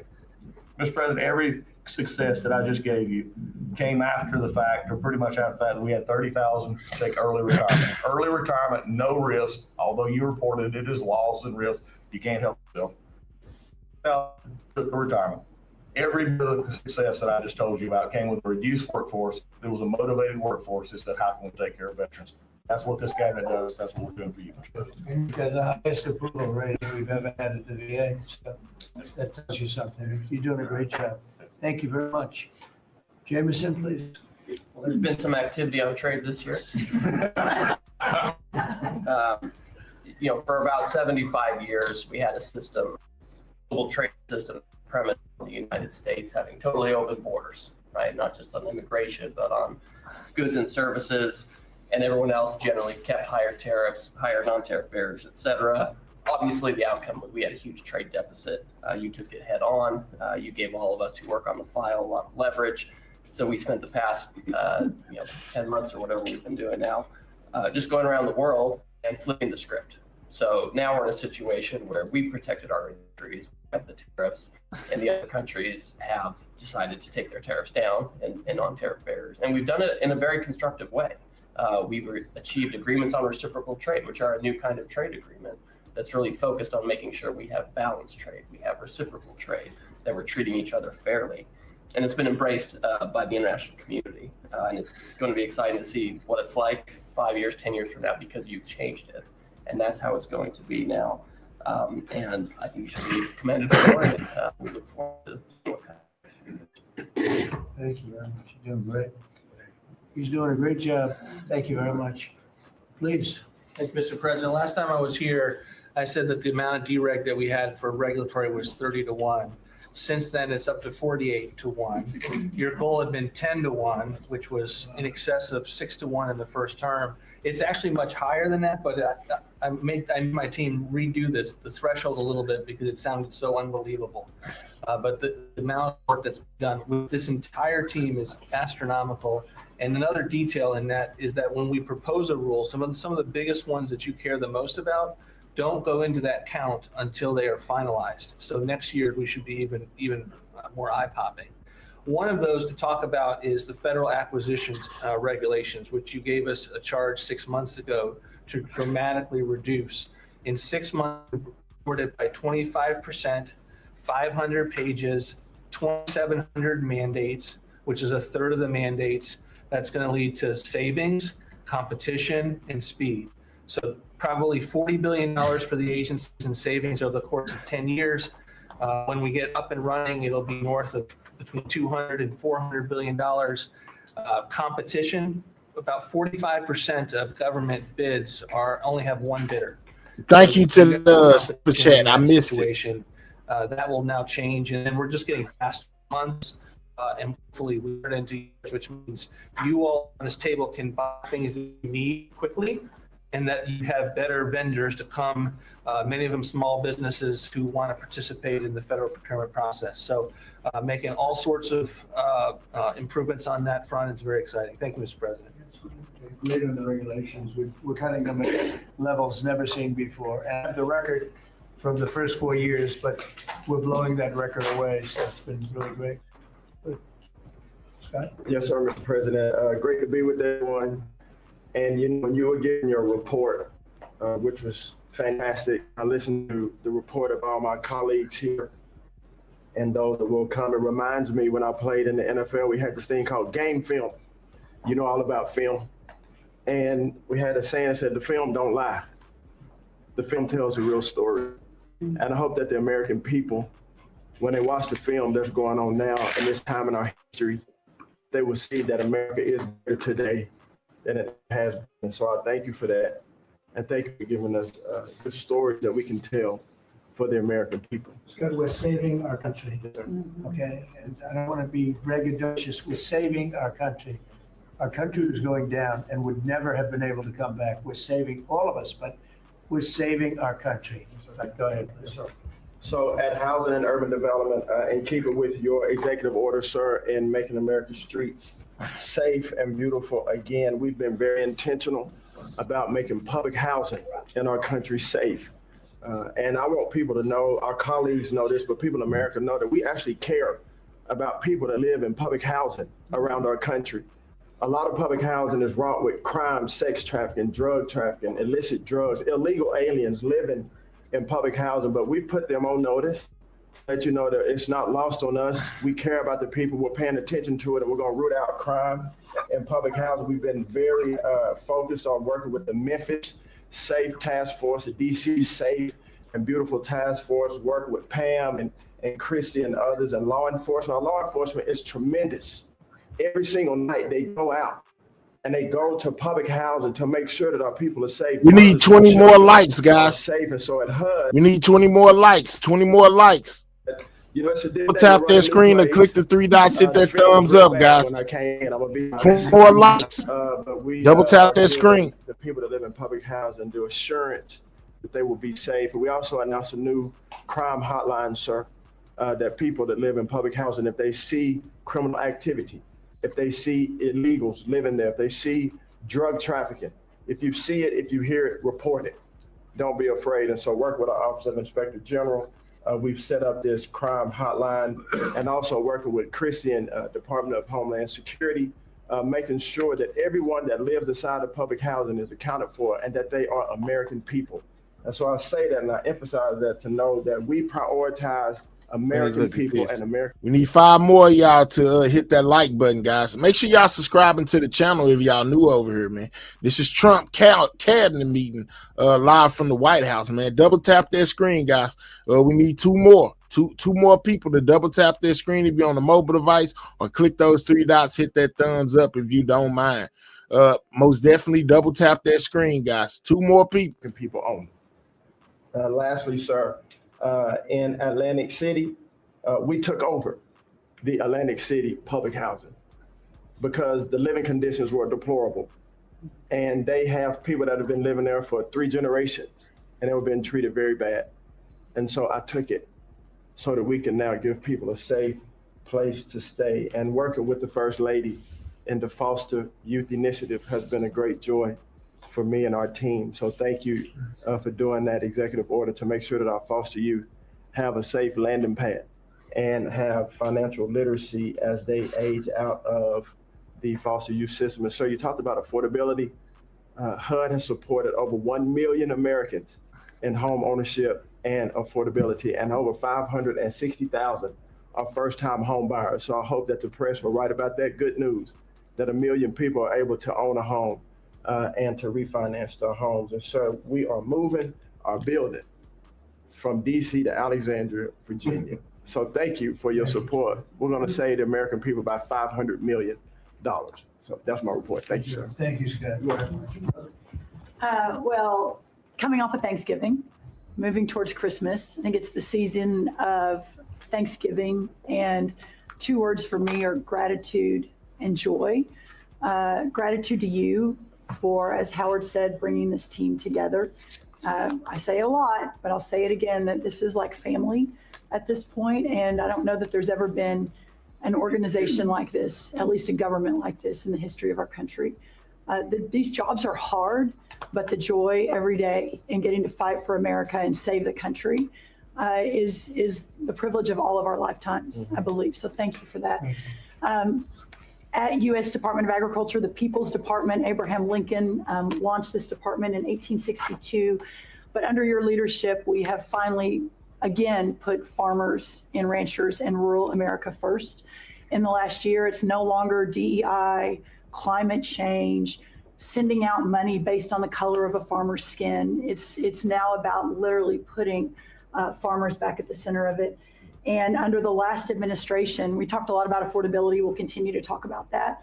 But under the Biden administration and the destruction of our economy and the cost of inflation, interest rates for farmers and ranchers went up 73%. Labor went up 47%. Fertilizer went up 36%. Fuel went up 28%. So when you think about the extreme economic strain that a lot of our farmers are under in our farm economy, these are massive, massive numbers that will take some time to get out from under. but we've already seen the beginnings of the movement toward more affordable food, housing, fuel, et cetera, and that will only continue to trend as we work to solve those issues. My partners in trade, of course, they do the work, but I'm constantly talking to them about selling more soybeans, selling more corn, getting more of our products out. But when we really think about how to solve for this idea that for so long our farmers, many of them have been farming for government checks instead of moving their product around the world, these trade deals change that forever. And it isn't one trade deal or two trade deals, it's dozens of trade deals. And so talking about rural prosperity and bringing the golden age back to rural America, which has been lost for too long. And we're going to focus on that next year, hopefully with our vice president, many of our cabinet members. But the opportunity to do that under these new trade deals is unprecedented. And so just putting farmers first, our ranchers first, Mr. President, is such a huge priority and an accomplishment of the last year. The second quick thing is lawfare. And I know you know this better than anyone in the country. When a government politicizes and weaponizes their power to go after average everyday Americans, well, from you, the top of the EPA's president, but all the way down to the ranchers in South Dakota, the Maud family who were facing jail time over a fence line dispute that had been in their family for 130 years.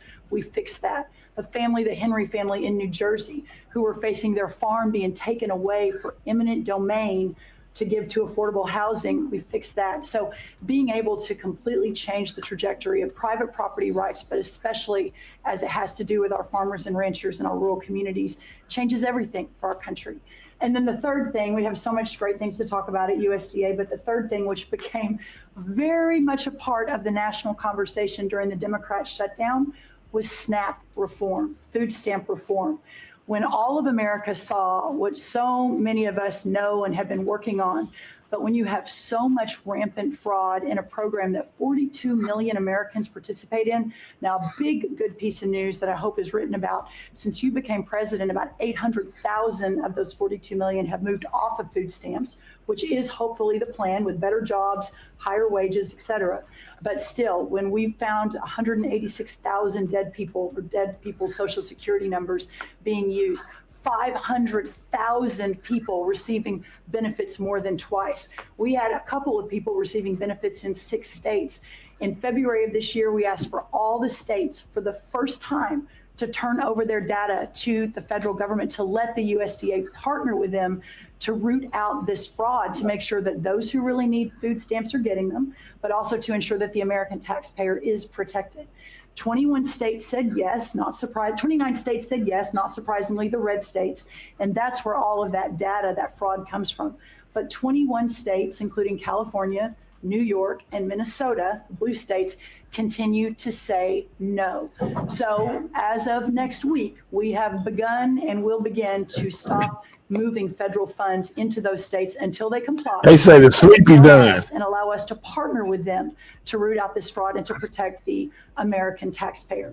As Joe Biden was working to buy an election a year ago, he increased food stamp program funding by 40%.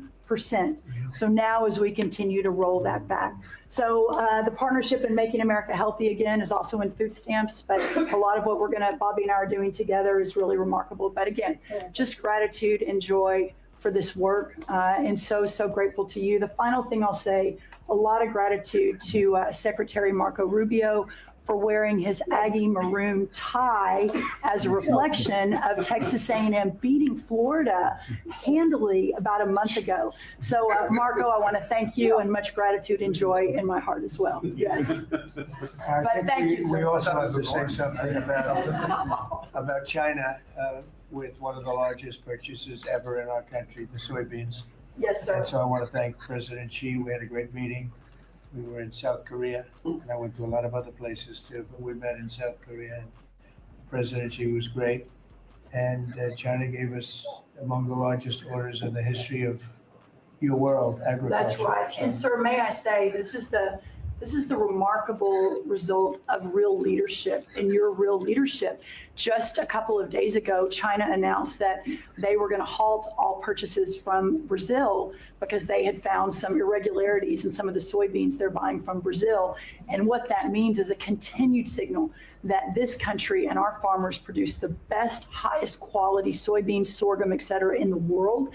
And what you've been able to do is open those markets up and again, move toward an era where our farmers are not so reliant on government checks, but they have the markets to sell their product. Having said that, we do have a bridge payment we'll be announcing with you next week as we're still trying to recover from the Biden To help years. the, yeah. That's help- right. To help the farmers. We're That's gonna help right. the farmers. They did not help their farmers. That's right. Thank you very much. Thank you, sir. Scott? Mr. President, it's been a great year on the economy, but the best is yet to come. The tens of trillions of dollars that have come in investment, both the portfolio investment by companies, investment by countries, is turning into a CapEx boom for the U.S. Capital expenditures up 15% in history. When CapEx is up, jobs will follow.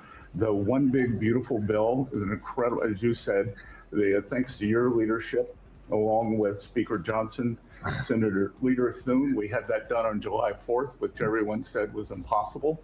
And the great thing about that bill, sir, for the American people, it's for industry, 100% expensing. Build your factory here. You can write it off immediately. But you also insisted on the 4 benefits for working people. No tax on tips, no tax on overtime, no tax on Social Security, auto deductibility for American cars, and that is retroactive. So as a result, in 2026, we are going to see very substantial tax refunds in the first quarter. So the best way to address the affordability crisis is to give Americans more money in their pockets, which is what this bill has done. We're going to see real wage increases. I think next year going to be a fantastic year.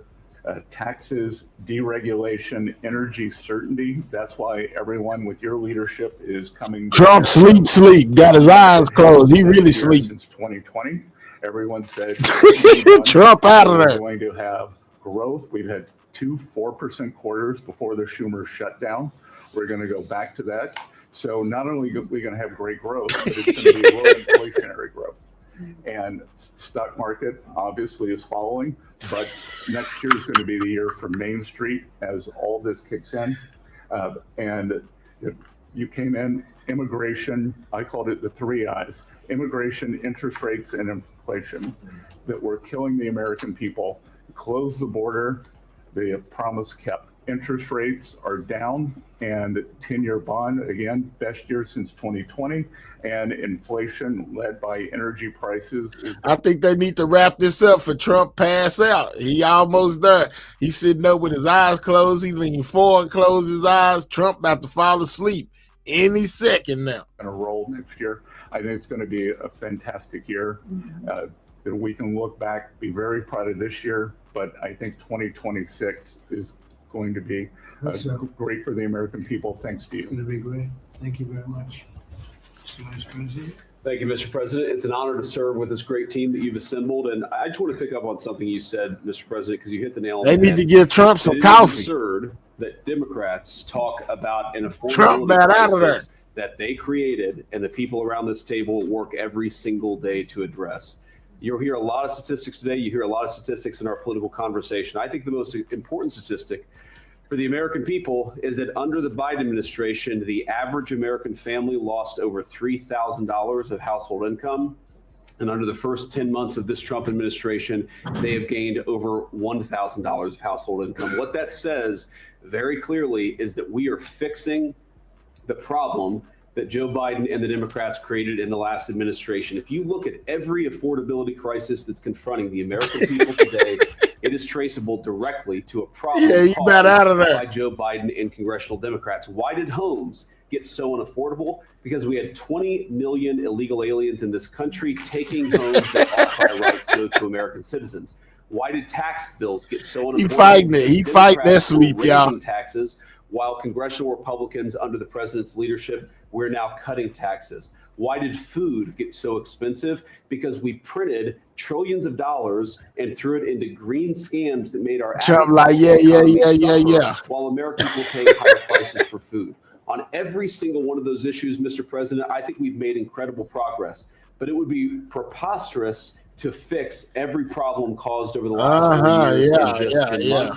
I think that we've done incredibly good. But what I see over the next year, and you heard Brooke talk about joy and gratitude. What I really think this season, Dwayne Trump about sleep on him, man. He like, yeah, whatever you just said. Incredible work to fix what Joe Biden broke. And I think that next year, and American growth and American that'll wake him up. Say something about Biden. Year that He'll wake in the up. United States of America.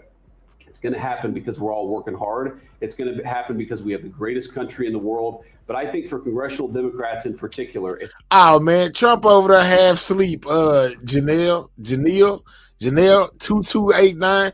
He sleep.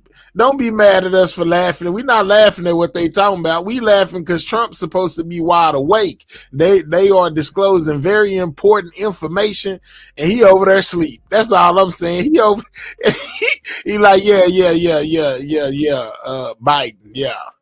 Can continue on. Going to Trump sleep. You can't be mad at us because he over there sleep. He is not completely out. He done went to sleep about 6 times during this whole thing and just barely woke up. Trump out of there, y'all. Trump is asleep. Don't be mad at me. Call his personal phone if you got his number and tell him to wake up. You know what I'm saying? They need to bring him some coffee or something, you know. Trump works very hard. You know, he's been up days and days and days. He can't fight it no more. They put him in front of us. You know what I'm saying? Sleep. It ain't our fault. We just see it. That's all. It's okay. It's all right, man. You know what I'm saying? The sleepy done. He is asleep today. I'm just saying.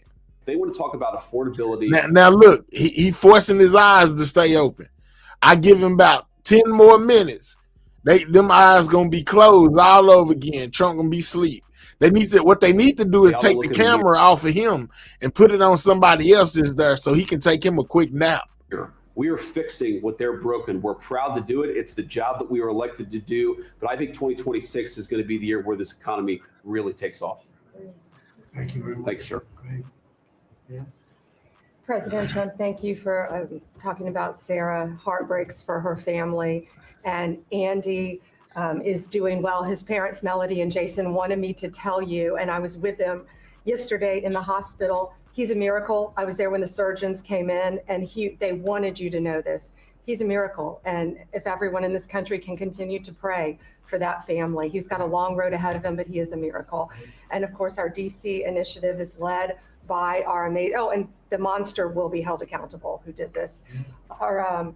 Our marshals, of course, are leading the DC Safe effort. We have made over 7,000 arrests at your direction. DC is safe again.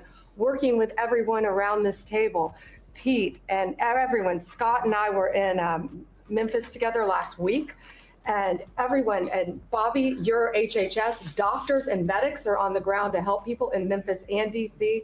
In Memphis, we've made over 3,500 arrests so far, and Homeland Security, Christy, you've been instrumental in this. But it's everyone working together as a team. We even have Treasury agents out there. It's unbelievable, on the ground in DC and Memphis. Of course, law enforcement first, FBI, Kash Patel has led the FBI. We have a 100% increase in the arrest of violent criminals, thanks to your leadership. DEA, led by Terry Cole. Over 45 million fentanyl pills, 4,200 kilos fentanyl powder. That is the equivalent of 347 million potential. Them eyes are heavy, guys. It's unbelievable that you've taken off the streets of our country. And the weight of all the drugs combined taken off. That sound like Bundy talking to him. The weight of 17 full semi-trucks of the drugs just since you've been in office. The drugs that had flowed into this country under the previous administration. ATF, led by Rob Sakata, has seized more than 31,000 illegal guns. 31,000. He fighting it though. Unbelievable at your leadership. 19,000 of those were from trafficking cases. We've been sued on the legal front now. We have been sued 575 times. 575 times. More than every administration going back to Reagan combined. Most recently, yesterday, I was sued by an immigration judge who we fired. One of the reasons, she said she was a woman. Last I checked, I was a woman as well. But, 24 Supreme Court wins, President Trump, 92% success rate. We told you it would take a while to get to the Supreme Court. We're doing it at record speed, led by John Sauer, of course, Sarah and Hosh, all working together. Immigration, we're winning. Put them eyes out of there. He sleep. Look, boy, he is out of there. Trump out of there, man. He done fell asleep like 6 times already. He's struggling to keep his eyes open and his head up. Right there, he just kind of he almost his head almost hit the table. Look, Sarah and Hosh. He closed them eyes right here. He closed them. They closed. All working then the head together. fall. Immigration, we're winning. Nationwide injunctions, ending DEI funding, working to secure that our federal workforce is aligned with your America First agenda, representing pretty much everyone in this room. We met with your general counsel yesterday, Doug, working with everyone. It's nonstop. ICE, of course, we're winning there with Christie. We're Brooke, SNAP benefits, won there. Marco, USAID. Pete, National Guard, of course, going nonstop. Our U.S. attorneys are fighting violent crime, working around the clock to make America safe again, which was your directive. Oh, man, shout out to that 20. Suing Gavin Newsom 3 times now, Prop 50, keeping boys out of girls' sports. Thank you, OG Yaya. For illegal aliens. We've sued over election integrity. We are litigating major universities with Linda. Thank you, our Civil Rights Division, for everything that you've done to end DEI in our schools. Our Civil Division fighting sanctuary cities every single day. And of course, our Antitrust Division with Google, major settlement. Our attorneys are working on terrorism, TDA, MS-13, Antifa, President Trump. We've charged more than 500 defendants with assault on federal officers, thanks to your directive. And also, we have dropped countless cases against Americans that were prosecuted under the Biden administration, including J6, COVID, FACE Act, and more.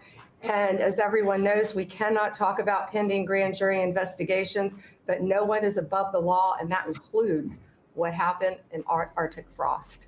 I hope everyone has a very Merry Christmas, Happy Hanukkah, and Happy Holidays. Thank you for fighting for our country. Thank you. Thank you very much. Please.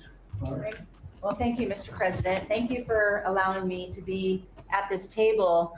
When I came on board, I knew really none of you in this last year. And it's been a year, Mr. President, since I've had the pleasure to serve this country on the workforce. Everybody said the Department of Labor would be quiet, fly under the radar. You won't have to do too much. Absolutely not, because you made the American people realize the American dream is real for the American workforce. And it's been under your leadership, Mr. President, that over 2 million jobs have been created since you started have been native-born workers. And that is the difference between this presidency, this administration, as opposed to the Biden administration, where mostly foreign-born or federal government jobs. And I think through the private sector, over 2 million jobs of native-born. And so the Labor Department has wasted no time in putting that into action with our Make America Skilled Again, either grant dollars, but the intentionality of the apprenticeship program, 1 million active apprentices across this country. We have done over 250,000 new apprentices so far in the first year and registered over 2,000 new apprenticeship programs. Why do we need the apprenticeship programs with the men and women in the trades? Because of the leadership of onshoring and reshoring, and have a lot of these companies reinvest in America. We have to build this country. We cannot do that without the tradesmen and women and the craftsmen of this country. And I think that, Howard and I, we talked about that from the beginning, and we're going to have to lean in on that because we need the labor force, 700,000 new skilled jobs with electricians, construction workers, machinists, and so forth. And as I traveled with the vice president as well, we see sleep that again. Manufacturing floors of this country, they're in desperate need. The Department of Labor are going to get the workforce skilled again. Working with Secretary McMahon as we move a lot of the education out to our respective states, we are now working together, and we have deployed $86 million in investments And a lot of that is in AI infrastructure jobs to have our new workforce proficient and literate in AI if we're going to continue to lead the AI race. And we're working on that. And the Department of Labor is now creating and will soon launch the AI infrastructure and workforce hub, which we will be able to track that metrics to see exactly if these dollars are going correctly. Integrating education and workforce with obviously Administrator Leffler and I are Money on board a Mo, lot together because we're Trump talking out of about rap. Main Street, as well as a lot of the manufacturing jobs and how we're being an ally to our businesses as opposed to an adversary. For far too long under the Biden administration, we were adversaries to our business owners, and we want to give them a leg up always and make sure that we're paying attention. And we want our workforce to be educated. We do not need the numbers that we have seen across this. Yeah, I know they don't like to see Trump, fall asleep. Y'all can be mad all y'all want to. Trump is tired, man, and Trump done fell asleep about 5 times during all of this. I can't make this up. Trump is most definitely sleep. He big sleep on y'all. He wakes up, nods his head, a little bit, and then wonders why, like, dang, why am I? Man, I'm tired.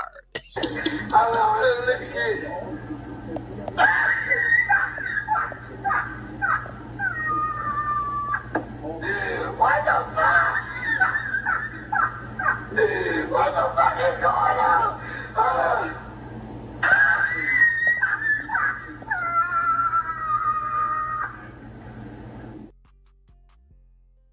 Trump is most definitely asleep. Country where our 4th through 8th graders cannot read, write, or do any math, and they are our future workforce. We have to depend on the American worker first. Also, lowering healthcare costs in line with the executive order. I'm working with Treasury and HHS, and rulemaking is underway to expand healthcare transparency and make pricing more affordable for our employers who offer these to their employees. Promoting retirement security, the department rescinded the Biden administration's guidance that restricted the use of crypto in the retirement investments, and we're seeing more and more of that, where we also rescinded the supplemental statement that discouraged the fiduciaries from considering the alternative assets for 401ks, and that will also come through the Department of Labor, that rulemaking. Ending abuse of cheap foreign labor at the expense of the American worker. We launched over 200 investigations into companies who will have abused and or fraudulently against the American worker. So Project Firewall was released. Thank you, Mr. President. We want the trained workforce, but we will root out the fraud and abuse, and we'll protect the American worker first. And slashing the job killing regulations. The department has rescinded discriminatory DEI practices. And I will tell you, reducing compliance costs for businesses as it was for DEI has saved American businesses nearly $1 billion this year by just getting rid of DEI for that compliance cost that they've had to do. So, Mr. President, continuing to skill the American worker, the American workforce is going to be my mission. We have to do it faster. We have to do it quicker. We have to build so that the American people can realize that American dream that you have laid out so eloquently. And it's an honor to serve under this administration and to talk to the American workers who believe in the American dream again, the pride on their face, the pride of the American worker, the skilled men and women who build with their hands. It's an honor. So thank you and Merry Christmas. Very good job. Thank you very Thank you. much. Chris? Mr. President, I am honored and frankly inspired to sit at this table with this incredible team of leaders that work every day for one and only one constituency, the American people. Not this group or that group, the American people. The price of energy is very much on the mind of Americans. The biggest determinant of the price of energy is politicians, political leaders, and policies. That's what drives energy prices. Under your leadership, what we've seen in the United States is just a steady drop in the price of gasoline, a huge consumer cost for Americans. As you mentioned early on, well below $3 a gallon right now and trending downwards. There What's are a up, number Skinny? of stations in the heartland of America with $1.99 signs flying today. That's simply impossible without the leadership and changes you brought. Now, of course, you can go to California, where the average price of gasoline is between $4.50 and $5 a gallon today. in California. That's just bad political leaders there and bad policies in California. And taxes. And taxes. Taxes they charge on gasoline are just insane, terrible. And electricity prices is a very parallel story, but it's a bigger moving ship, so the changes are a little bit slower. But Americans are outraged at a roughly 30% rise in the average price of electricity across this country. But everything we are doing together is going to reverse that. Not just stop the rises, but start a downward trajectory in electricity prices. And I can say that with confidence, not because we think these policies will work. We know these policies will work, and I'll get to that in a second. We're going to stop closing power plants. We've already done that, of course. Stop closing the coal power plants and natural gas plants that were shut down. We've got over 30 gigawatts of generators just sitting there today, not allowed to run. Well, of course, we're fixing that immediately. We're going to bring on from our existing grid tens of gigawatts more capacity that'll drive down the cost of electricity. But if we look at the last 5 years to see what works and what doesn't work, the most Trump-aligned policies in the electricity sector were by, no surprise, one of your cabinet members, Secretary Burgum, for 8 years governor of North Dakota. Over the last 5 years, production and demand for electricity in North Dakota grew 35%. Think what data center boom's going to do. And what happened? Electricity prices went down. Didn't rise slowly. They actually went down those 5 years. That's the answer. Trump-aligned energy policies increased demand for electricity. Nebraska and Texas, more Trump-aligned states, had significant growth in demand for electricity. They had electricity price rises, but well below the price of inflation. Unfortunately, Biden brought all of us a lot of inflation. If you look at the other end of the spectrum, California, New York, Massachusetts, Connecticut, Maryland, I could go on. What happened in those states? Policies and politicians that force the building of unreliable electricity generation, which requires new infrastructure and transmission lines. And what happened? Today, they produce less electricity than they did 5 years ago. A lot of spending money and less electricity. What does that mean? Of course, much faster rises in the price of electricity. Blue states have had 1.5 times faster rise in electricity prices than red states. Red states alone, less than inflation. We need to bring those policies. You are bringing those policies to the national level. We hope the blue states will come along with us, but your policies are going to start the decline of electricity prices nationwide under your leadership by just bringing back common sense. So thank you for allowing me to be part of this team. For people here who are focused on winning, special thanks to Howard and Scotty who were there with me to see the Denver Broncos win on Monday night. Now we want nationwide wins on energy for 3 more years. And we're doing more energy production than we've ever done by far right now.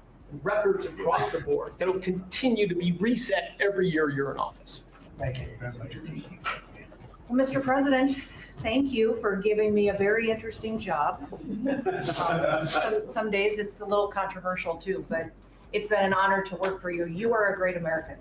The fights that you pick are the right fights, and they're always on behalf of this country. So I appreciate the chance to do this job heading up this department. If you think about what Joe Biden did with the Department of Homeland Security, he used this department to invade the country with terrorists.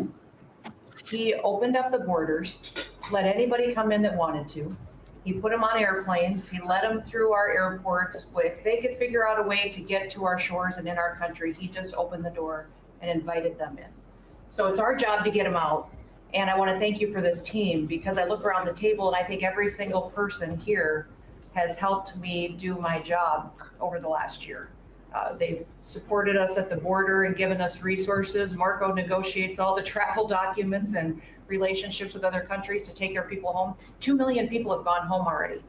The people that were here illegally, you've removed from our country and sent home. And we're going to send more home for the holidays too, and make sure that they get to be with their families in their countries. Yes. Mostly the bad ones. That's right. Focus is the bad ones. That's right. And there are a lot of them. Terrible, horrible people. And Pam, make sure she's fighting for us in court so that we can get up every day and be bold. We're going to hire our 10,000th ICE officer will be on the job within 10 days. So we have hired 10,000. We've had hundreds of thousands of applications.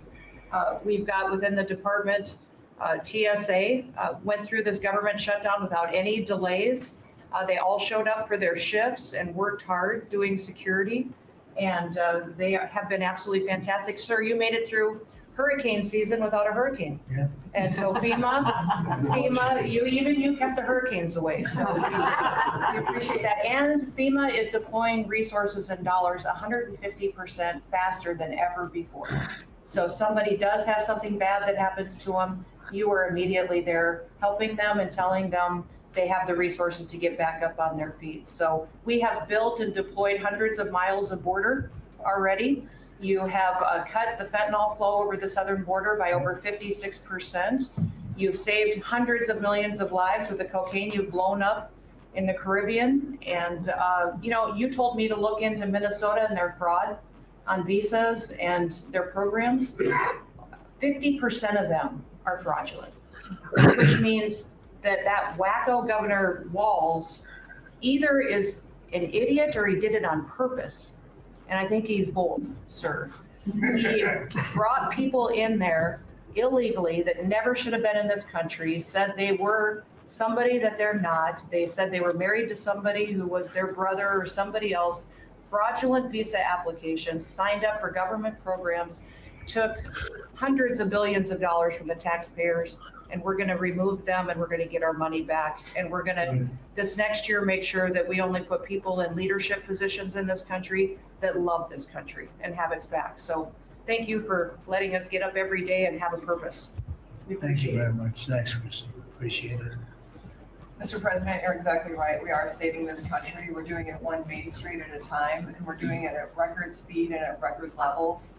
Under your leadership, small business optimism, according to the U.S. Chamber Index for small businesses, has reached an all-time high in the history of that index. So on Main Street, Can we get 40 more people on that like button? Y'all double tap that screen if you don't mind. If you're on a mobile device, or click the three dots in the right hand corner, hit that thumbs up. Most definitely subscribe to the channel, but I encourage you to hit that like button. It helps out the channel. So double tap your screen if you're on a mobile device, or click the three dots and hit that thumbs up, man. This is Trump's cabinet meeting, and yeah, Trump's very tired. I seen somebody say he worked 24/7. Well, it is most definitely showing right now because he can't seem to keep his eyes open, guys. the economy is coming back thanks to your leadership, thanks to getting Biden inflation under control. Small businesses' number one concern right now is finding skilled labor, and that's why Secretary Chavez DeRemer and I have entered into an MOU to speed that workforce to small businesses that under this administration are now at record levels. 36 million small businesses have now taken on board, for the first time in the SBA's history, $100 billion. That's $45 billion in small business lending at 85,000 small businesses, most of that under your term, and $52 billion out to small business investment companies. So we are running this agency like the best run bank in the country. We are growing small businesses across Main Street, and we're deregulating to the tune of $100 billion, working with all my fellow cabinet members. And thank you for putting together the best cabinet in history. Iron sharpens iron. And thank you for bringing such a strong leadership group together. And then No finally, problem, Shirley. I Thank you for watching. Alaska to Maine. Thank you for And being the here. workers, the small businesses, most manufacturers in this country are small businesses, 600,000 of them. This B say he ain't listening no way. Let's go. Low inflation, deregulation agenda that is creating national security and economic security in this country like never before. And so I want to also finally thank you for bringing faith back to the White House, to this administration. I want to thank Brooke for hosting. We need 8 more people on that like, guys. Double tap this screen. And making this country something that we can be so proud of under your leadership. And I am so blessed and honored to be part of this team. So thank you, Mr. President. Thank you very much. Thank you, Mr. President, for your leadership. I am truly grateful to be a member of your team here at this table to help support you in delivering on the promises that you made to the American people. You came in with a very clear mandate of taking on the rampant weaponization, politicization of the intelligence community and federal law enforcement. experiencing yourself, the deep state abusing their power as they have against you, your family, and so many of the American people. Bring out accountability truly for those who have abused their power. Thank you to everybody that hit the Making like. sure that the intelligence community is supporting your efforts in keeping the American people safe, secure, and free, and being the president of peace. I'm grateful to be in this position as your Director of National Intelligence to support you in these efforts. And I'll cover very briefly what we've done over the last year under your leadership and what we look forward to continuing to focus on next year. First of all, under your leadership, again, we've taken on a historic effort for transparency, declassification, and exposing these abuses of power by these deep state actors. We've declassified over 500,000 documents, many of which had never been seen before by the American people, put them online to bring about this level of transparency. We formed a weaponization working group, again, to be able to go after a lot of these abuses of power that have never seen the light of day, to support the accountability that under Pam Bondi's leadership in the Department of Justice is coming about. Secondly, bringing about reforms to the intelligence community to make sure that we have the most effective and efficient and focused workforce that's really working on bringing about the priorities you have laid out in ensuring our country's security. And lastly, Mr. President, working with many of our partners here around the table is going after these domestic threats. We have threats coming from both Islamist ideology as well as Islamist terrorists, foreign terrorist organizations, and those who seek to do harm to the American people, many of whom were let in across our borders under the previous administration. We are focused on these tasks and this imperative for the American people, and just appreciate your leadership, Mr. President, and empowering us to be able to conduct this service. Merry Christmas. Thank you very much. Merry Christmas. It's right. Merry Christmas. Say it loud and clear. Lee? Mr. President, your team at the Trump EPA has been crushing it all year to fix the big mess that we inherited and deliver amazing results for the American people. I've had the opportunity to visit all 50 states since confirmation earlier this year, and to hear from real people where they meet, where they live, and to bring their great ideas and their asks back to us to be able to deliver for them. At the Trump EPA, we have proven that you can both protect the environment and grow the economy. On the environmental front, since you were sworn in earlier this year, we have averaged a big environmental accomplishment every single day. On the 100th day, the 200th day, the 300th day of your presidency, each time we released a list of our top 100 environmental accomplishments. That has included a historic LA wildfire cleanup that you ordered us to complete in record time, which we did, and the Army Corps, under the leadership of our great Secretary of War, did their part as well. The federal government completely did all of the work needed to allow these residents and businesses to be able to rebuild, but poor leadership at the local and state level, unfortunately, is still resulting in these property owners unable to rebuild, and it's wrong. We also were able to reach an agreement with Mexico to be able to implement a plan to permanently end a decades-old raw sewage crisis on the southern border with Mexico. And Secretary Rubio and his team, Chris Landau, Ambassador Johnson, they've been amazing to get that done. On the deregulatory front, we have proudly launched a massive blitz that amounts to the largest deregulatory effort by any agency in the history of the United States. To put some perspective on it, in 1 year at one agency, we will do more deregulation than entire presidencies have done across all agencies. It's incredible. You could go back across 4-year terms, 8-year terms, you've never seen this much deregulation. One agency, 1 year. In fact, when finalized, the proposed rescission of the 2009 Obama EPA endangerment finding amounts to the largest deregulatory action in the history of the United States of America.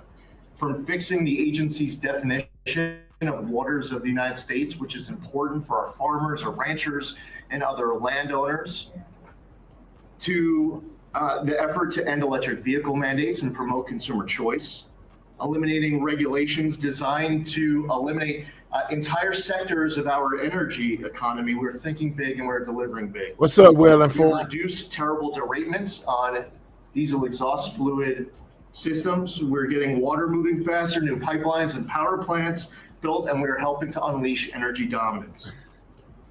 Mr. President, on the operational front, we have significantly reduced the size of the agency workforce, and we are accomplishing more with less. It's all about priorities, and our focus is on fulfilling our statutory obligations, helping to fast track project approvals that were taking way too long, and closely following the law, as well as key Supreme Court decisions like Loper-Bright that overturned the Chevron doctrine. We inherited massive backlogs that we have been eliminating all year long. We've been implementing your executive order to end COVID-era remote work. We consolidated real estate, canceled expensive media subscriptions, and closed a Biden EPA museum that none of you knew even existed. I'm sure none of you actually visited. To put it another way, in 2024, the Biden EPA obligated and spent over $60 billion in 1 year, an agency with an operational budget of about $10 billion a year. In their own words, caught on camera, they were tossing gold bars off the Titanic, wasting precious tax dollars to pay off well-connected Obama and Biden officials. And they were doing it without any apology or regret. The Biden EPA, in fact, was amending grant agreements just days before you came into office to reduce agency oversight. But this year, 2025, at the Trump EPA, similar theme that you'll hear from everyone around this table. With our actions canceling wasteful grants and implementing other measures just mentioned, we have saved $30 billion. They spent over $60 billion. We have saved over $30 billion. The bottom line, by the way, is that the Green New scam is dead. It's a new day at the EPA where we will protect the environment and grow the economy. We will deliver on the Trump mandate every day. And we will fight with just one constituency, front of mind, and that is the American people. Thank you, Mr. President, for being willing to take a bullet for this country. And if you were to ask me what I'm grateful for, whether it's a Thanksgiving, it's a Christmas, a Hanukkah, a New Year's, any time of year, the fact that this president, after 4 years serving in office, he could have just left it in the rearview mirror and went on to really enjoy retirement. But he is willing to take a bullet for all of you tuning in at home because he believes in his flag, our freedom, our liberties, and to save the greatest country in the history of the world. So I'm grateful this holiday season for you, Mr. President. You're willing to take a bullet for all of us, and by all of us, it's the American public.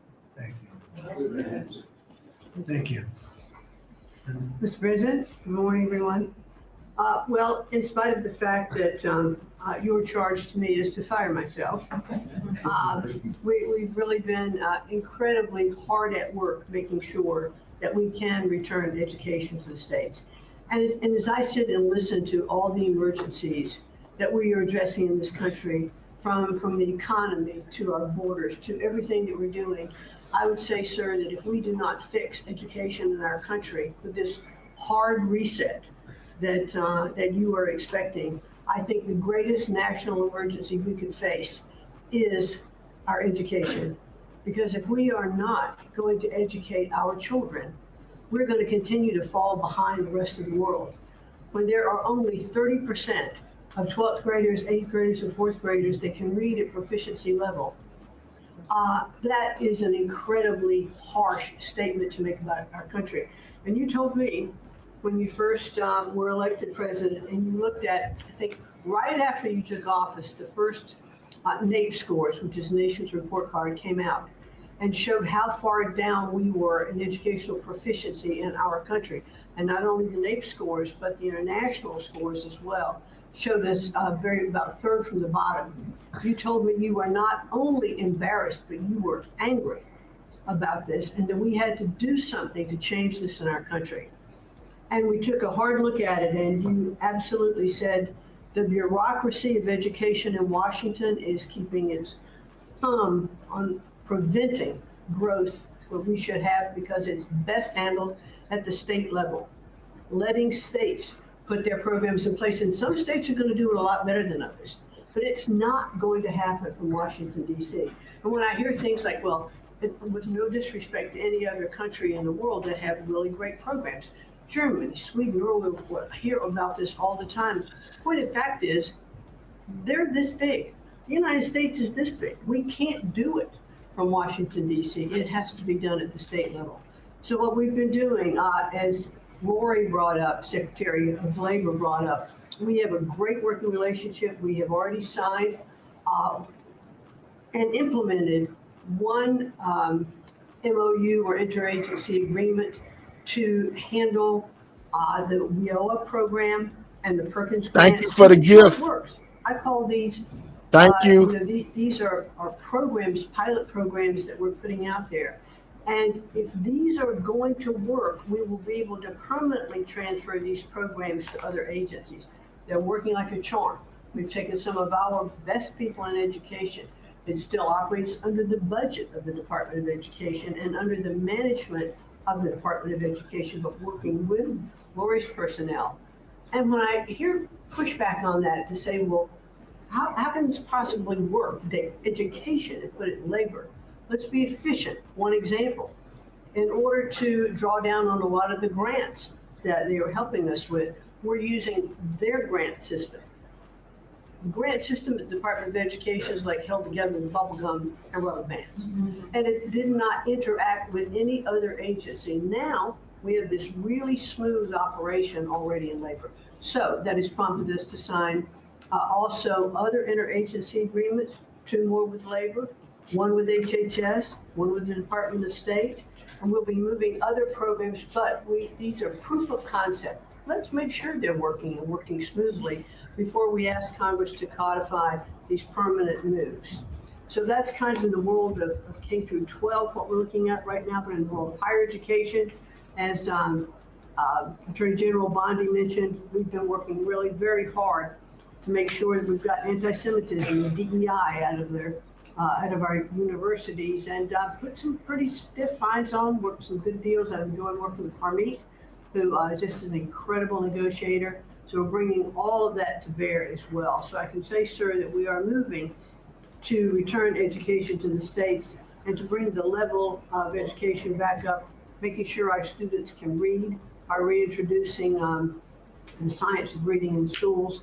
And going into next year, I can honestly say, he most definitely struggling to stay awake. Operating at the Department of Education. It's only half the workforce when we started, and we're more efficient, and I think we're going to see better results as we move into next year. So thank you for this incredible opportunity. Thank you very much. Thank you, Mr. President, during this holiday season for empowering us at HHS, me, Dr. McCary, Jay Bhattacharya, and Dr. Oz, to change the trajectory of this agency towards public health in a way. The tradition of serving the mercantile interests of the medical industrial complex and the big pharmaceutical companies. 2 weeks ago, we ended, under your leadership, a 20-year war on women by removing the black box warnings from hormone replacement therapy. The medical cartel was telling women that hormone replacement therapy during menopause was dangerous for them. In fact, here's what the science said. It diminishes the risk of fatal heart attacks by 25%, cardiac disease by 50%, Alzheimer's by 35%, bone fractures by 50 to 60%. It improves appetite, it improves sleep, it improves energy, it improves happiness. There are tens of millions of women in this country who have been deprived of that therapy because of scientific malpractice by the medical cartel. We are now remedying that, and this remedy will now be available to all women who want it during one of the most difficult transitions of their lives. MFN is one of our greatest accomplishments. It would not have happened without you. You were the only person who believed in it. You drove us to get it done. We've now made agreements with the 5 biggest pharmaceutical companies. We have 12 more in the lineup to make agreements. By the time this administration leaves office, 95% of the drugs in this country we will have the lowest prices of any nation in the developed world. Americans are already getting the benefits from these. These companies are already lowering these prices dramatically, as you noticed. And then this week, Howard at Department of Commerce and Jameson at the U.S. Trade Representative made a bargain with Great Britain to raise their drug prices in conformance with your promise that the Europeans would raise theirs to counterbalance us lowering ours, and therefore we would keep intact the ecosystem of innovation and protect innovation. So congratulations on that, Mr. President. When you first asked me to take this job, one of the first contacts we made was with a leading health economics professor at Harvard. And we asked him what's the one innovation that we could do that would most dramatically improve the health care experience for the average American. And he said, there's no contest, it's to get rid of prior authorization. Thanks to your leadership, we were able to convene the largest insurance companies in this country and do something that every administration, every Congress has promised for the past 30 years. We actually got it done. We convened the insurance companies representing 280 million Americans and got them to agree, most of them by January of 2026, for 2 months from now, to remove prior authorization for most of their procedures, for all the procedures we want them removed from. And that means that American patients at the point of care will be able to get an answer immediately. If your doctor says you need knee surgery, you will know before you leave that doctor's office whether your insurance company will pay for it or not. Similarly, healthcare records, the tech industry has refused to share healthcare records. You asked us to change that. We convened the 60 biggest tech companies at a conference that you presided over about 2 months ago. We now did a secondary conference which 400 leading companies all come in and agreed to remove any kind of blockages where individual Americans can get their own health care. Americans own their healthcare records, yet they were not able to access them. And if you lived in New Jersey and you moved to Oregon and you got injured, you went to a hospital, you would have to spend maybe 45 minutes filling out forms on a clipboard because your doctors there could not get your healthcare records. They couldn't get your blood type, your allergies, all the things that they ought to know immediately so they can save your life. Now that has all changed, and all these companies now have agreed to remove all the blocks on sharing healthcare records. No, this is not. This is Trump cabinet meeting live. It's already happening. In the last 6 months, there have been over 100 times the number of healthcare records shared by hospitals and during the entire previous administration. On deregulation, HHS proudly is now leading the pack, and thank you for your help on that, Russ. But today we announced the revocation of the nursing home rule, which was overburdening rural areas across this country, Indian reservations, with regulations that were going to destroy the nursing home industry in those communities. And that is going to be a $25 billion savings. Those are some of the things that we're doing because of your leadership, President Trump. Thank you so much, and Merry Christmas to you. Thank you, Bob, very much. Great job. Well, Mr. President, you've assembled an incredibly talented group here. If you took a look at this group compared to any Fortune 500 leadership team, any group of startup folks, I mean, this is an amazing group in the breadth of what's being accomplished. And the timing couldn't be better because with your leadership and vision, you've set us up for this age of abundance as we head into next year, the 250th anniversary of this country. And what are we heading into that year? As we've talked around the table, you've heard about massively lower taxes, massively lower regulation, abundant energy, record capital investment coming in, job growth. I mean, we are set up to really have something to celebrate next year. And I just again want to say thank you to everybody around the table. You gave us one big assignment in Interior. Of course, Interior, the largest balance sheet in the world in the Department of Interior. If it was a standalone company, 500 million acres of surface, 700 million acres of subsurface, over 3 billion of offshore from Guam to the Virgin Islands. And you said, we got to take care of that balance sheet. We got to develop those resources. And what have we done across that? Producing record amounts of oil, record amounts of gas. And again, we set out with a goal, energy diplomacy, sell energy to our friends and allies. We're exporting a record amount of energy to all of our friends and allies around the world. That's helping do that. And you're giving a gift to America as we head into this. You're giving us peace abroad, and you're giving us prosperity at home. That bodes so well for our country.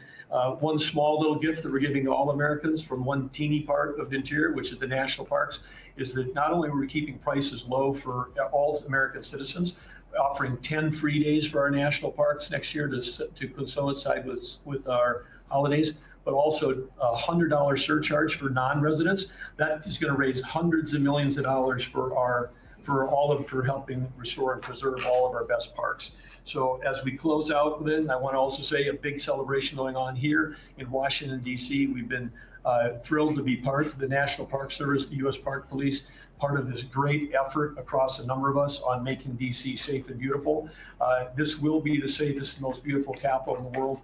We are doing so many things, whether it's hundreds of homeless camps, thousands of graffiti sites, cleaning up ponds and fountains, preparing this thing. The United States is never going to be performing better economically. It's never going to be looking better, just like the White House has never looked better, all because of your vision leadership. So again, thank you, sir. You've given an incredible Christmas gift to Americans by setting us up for an incredible 250th anniversary. That's very nice. Thank you, Ted, very much. Marco? Well, thank you, Mr. President. First of all, this is a very talented team, as you've seen, and as you know, because you picked every single one that's on. You deserve tremendous credit for doing that. It's an honor to be in this role. It's also an honor to be involved in and be a witness to what I believe is the most transformational year in American foreign policy since the end of the Second World War, at least. And it's transformational because for the first time in a long time, we have a president who basically puts America at the forefront of every decision we make in our relations with the world. And that may sound weird to people, like, of course you always do. No, that hasn't always been the case until about a year ago. And I think we've all witnessed in our own respective spaces how in every interaction the president has with the world, the goal he has in mind is very simple. Does what you want us to do, or is it what or is it going to make us stronger? Is it going to make us richer? Is it going to make us safer? If it is, he's for it. If it's not, he's against it. If something's going to make America weaker or poorer or less safe, the president's going to be against it. And every single thing he has done in our foreign policy has been driven by the American people in mind. And I can go down the list. Why has he focused on mass migration? It's very simple, because no country is safe if you can just walk in without us knowing who you are into your country. We've seen the destruction that that's wreaking, not just in our own country, but the impact that it's having in Europe and in many other parts of the world. You talk about trade deals and the trade situation has been involved in. People, all this reporting on it. It's very simple. The president views the last 40 years as an era of which American workers and American farmers have been ripped off. They've been ripped off, and what he's saying is we want to have a trade with the world, but it has to be a trade in which American businesses and American workers and the products they make and what American farmers grow and produce has a fair shot to be sold around the world. On issue after issue, that's been the case. You talk about foreign aid reforms. This is not our money. This is taxpayer money. When the president said is we're going to do foreign aid, but we're going to do foreign aid for countries that are aligned with the United States and in a way that doesn't waste the taxpayers' money. Mr. President, you deserve tremendous credit for that. Many of us, the vice president, by the way, I want to acknowledge, has played an extraordinary role in our foreign policy, and he too has been a witness to all of this as it's been occurring, and he's been a big part of it as well. You talk about NATO. The president's not against NATO. He went to NATO and basically said, look, you guys, we're paying all the money, and he got them to do the 5% commitment, which everybody said was never going to happen. It was impossible. Everything this president does is driven by the American people. Whether you don't have to agree with the actual move, but understand the motivation. The motivation is always you, the American people, and what's good for you, for your family, for the country, and for our economy. But the president is also committed to peace in a way that all of us have seen. He achieved in Gaza, and he does it, by the way, not just because he hates war and he thinks wars are a waste of money and lives, but because he's the only leader in the world that can. No other leader in the world could have pulled off what happened. Trump sleep now. in Gaza. And I can tell you, I can't get into the details. The vice president knows what I'm talking about. That deal doesn't happen without the president's direct interaction with the leaders that were involved in this decision making. And everyone said that deal couldn't hold. And then the president shepherded through the United Nations of all places to get a global coalition of countries to line up behind the peace deal, behind the border peace. And it's still, every day is a challenge, but it's been driven personally by the president. It's the reason why we're involved in this whole Ukraine-Russia conflict. That's not our war. It's not the president's war. This war started, it never would have happened if you'd been president. But this war is going on, and the president is trying to end it, not because, listen, we got a million things to focus on in the world as a country, but he's the only leader in the world that can help end it. And that's why that's why even as we speak to you now, Steve Woodcock is in Moscow trying to find a way to end this war, to save lives of 9,000 people, Mr. President, as you know, are dying every week. More people are dying a week in that war than have died in the entirety of the U.S.'s involvement in Afghanistan or Iraq. Just think about that, how bloody and destructive it is. The president's taken on this issue of Sudan personally, not send out deputies to do it. Again, far away from the United States, because he's the only leader in the world that can bring it about to an end, not to mention all the other peace deals, very dangerous ones like India and Pakistan, or Cambodia and Thailand. And so on all these things, Mr. President, I think you deserve tremendous credit for the transformational aspect of our foreign policy. For the first time in probably 4 decades, the American foreign policy is driven by what is good for America and Americans, whether it makes us safer and stronger and more prosperous. If it is, he's for it. If it doesn't, he's against it. And that sort of clarity is transformational.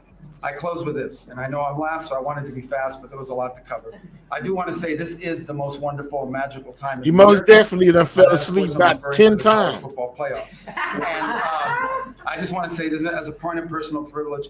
And I'm a Florida Gator, but if the University of Miami gets screwed out of the college football playoffs after going 10-2 and beating Notre Dame, the whole thing should be scrapped, and you're going to have to take over it next year. That's great. Well, thank you all very much. I hope it wasn't too long, but it was very concise, and we've done Trump, a lot. like, yes, it's We've done over. a lot. Everybody at this table has done a fantastic. And Susie, thank you for doing a great job as our chief of staff. First female chief of staff in the history of our country, which is pretty amazing when you think of it, right? And she's the best. Thank you very much. Great job.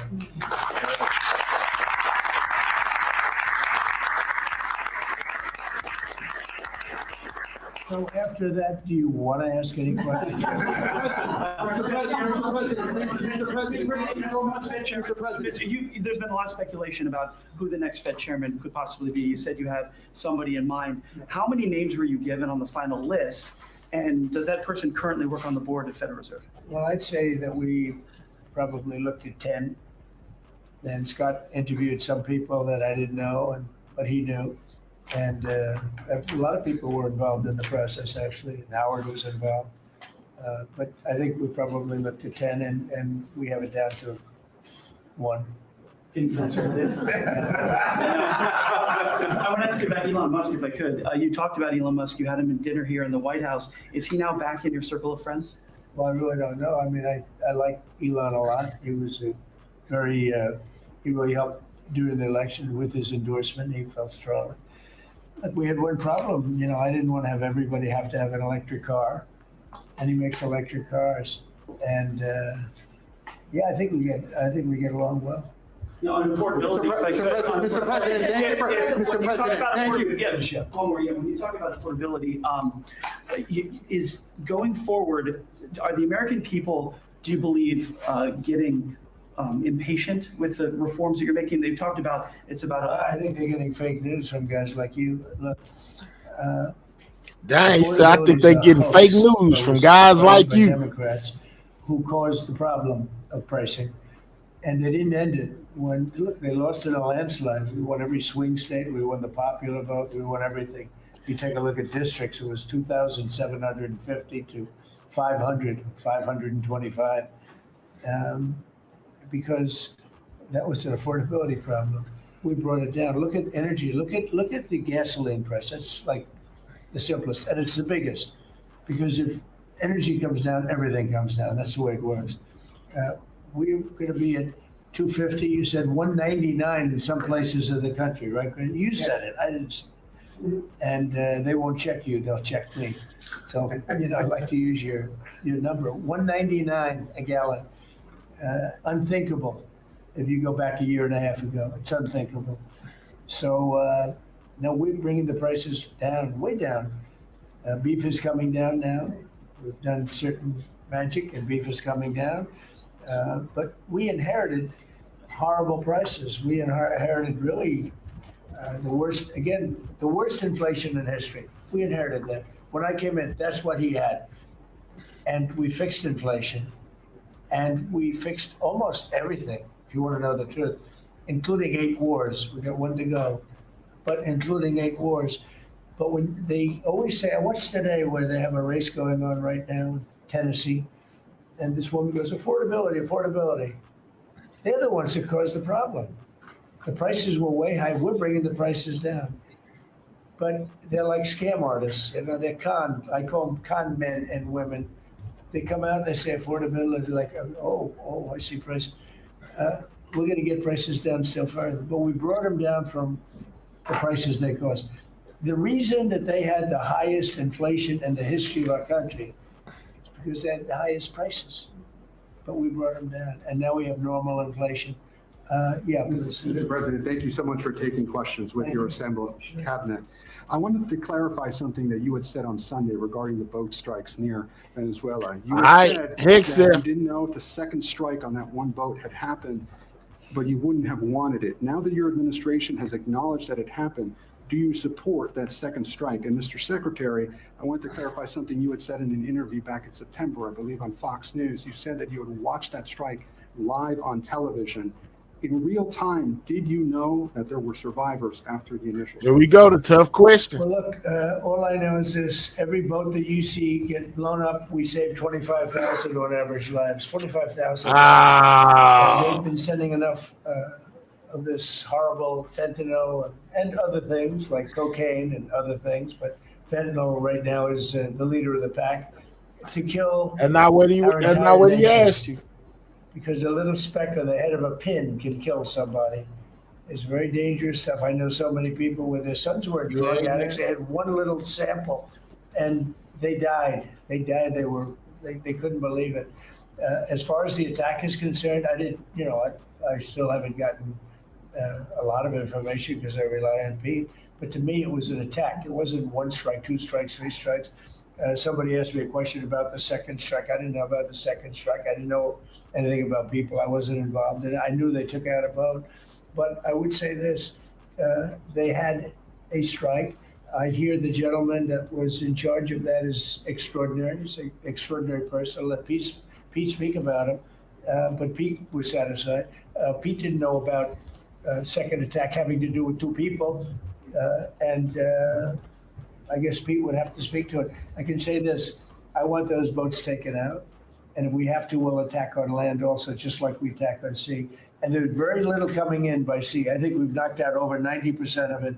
There's very little, and I understand that.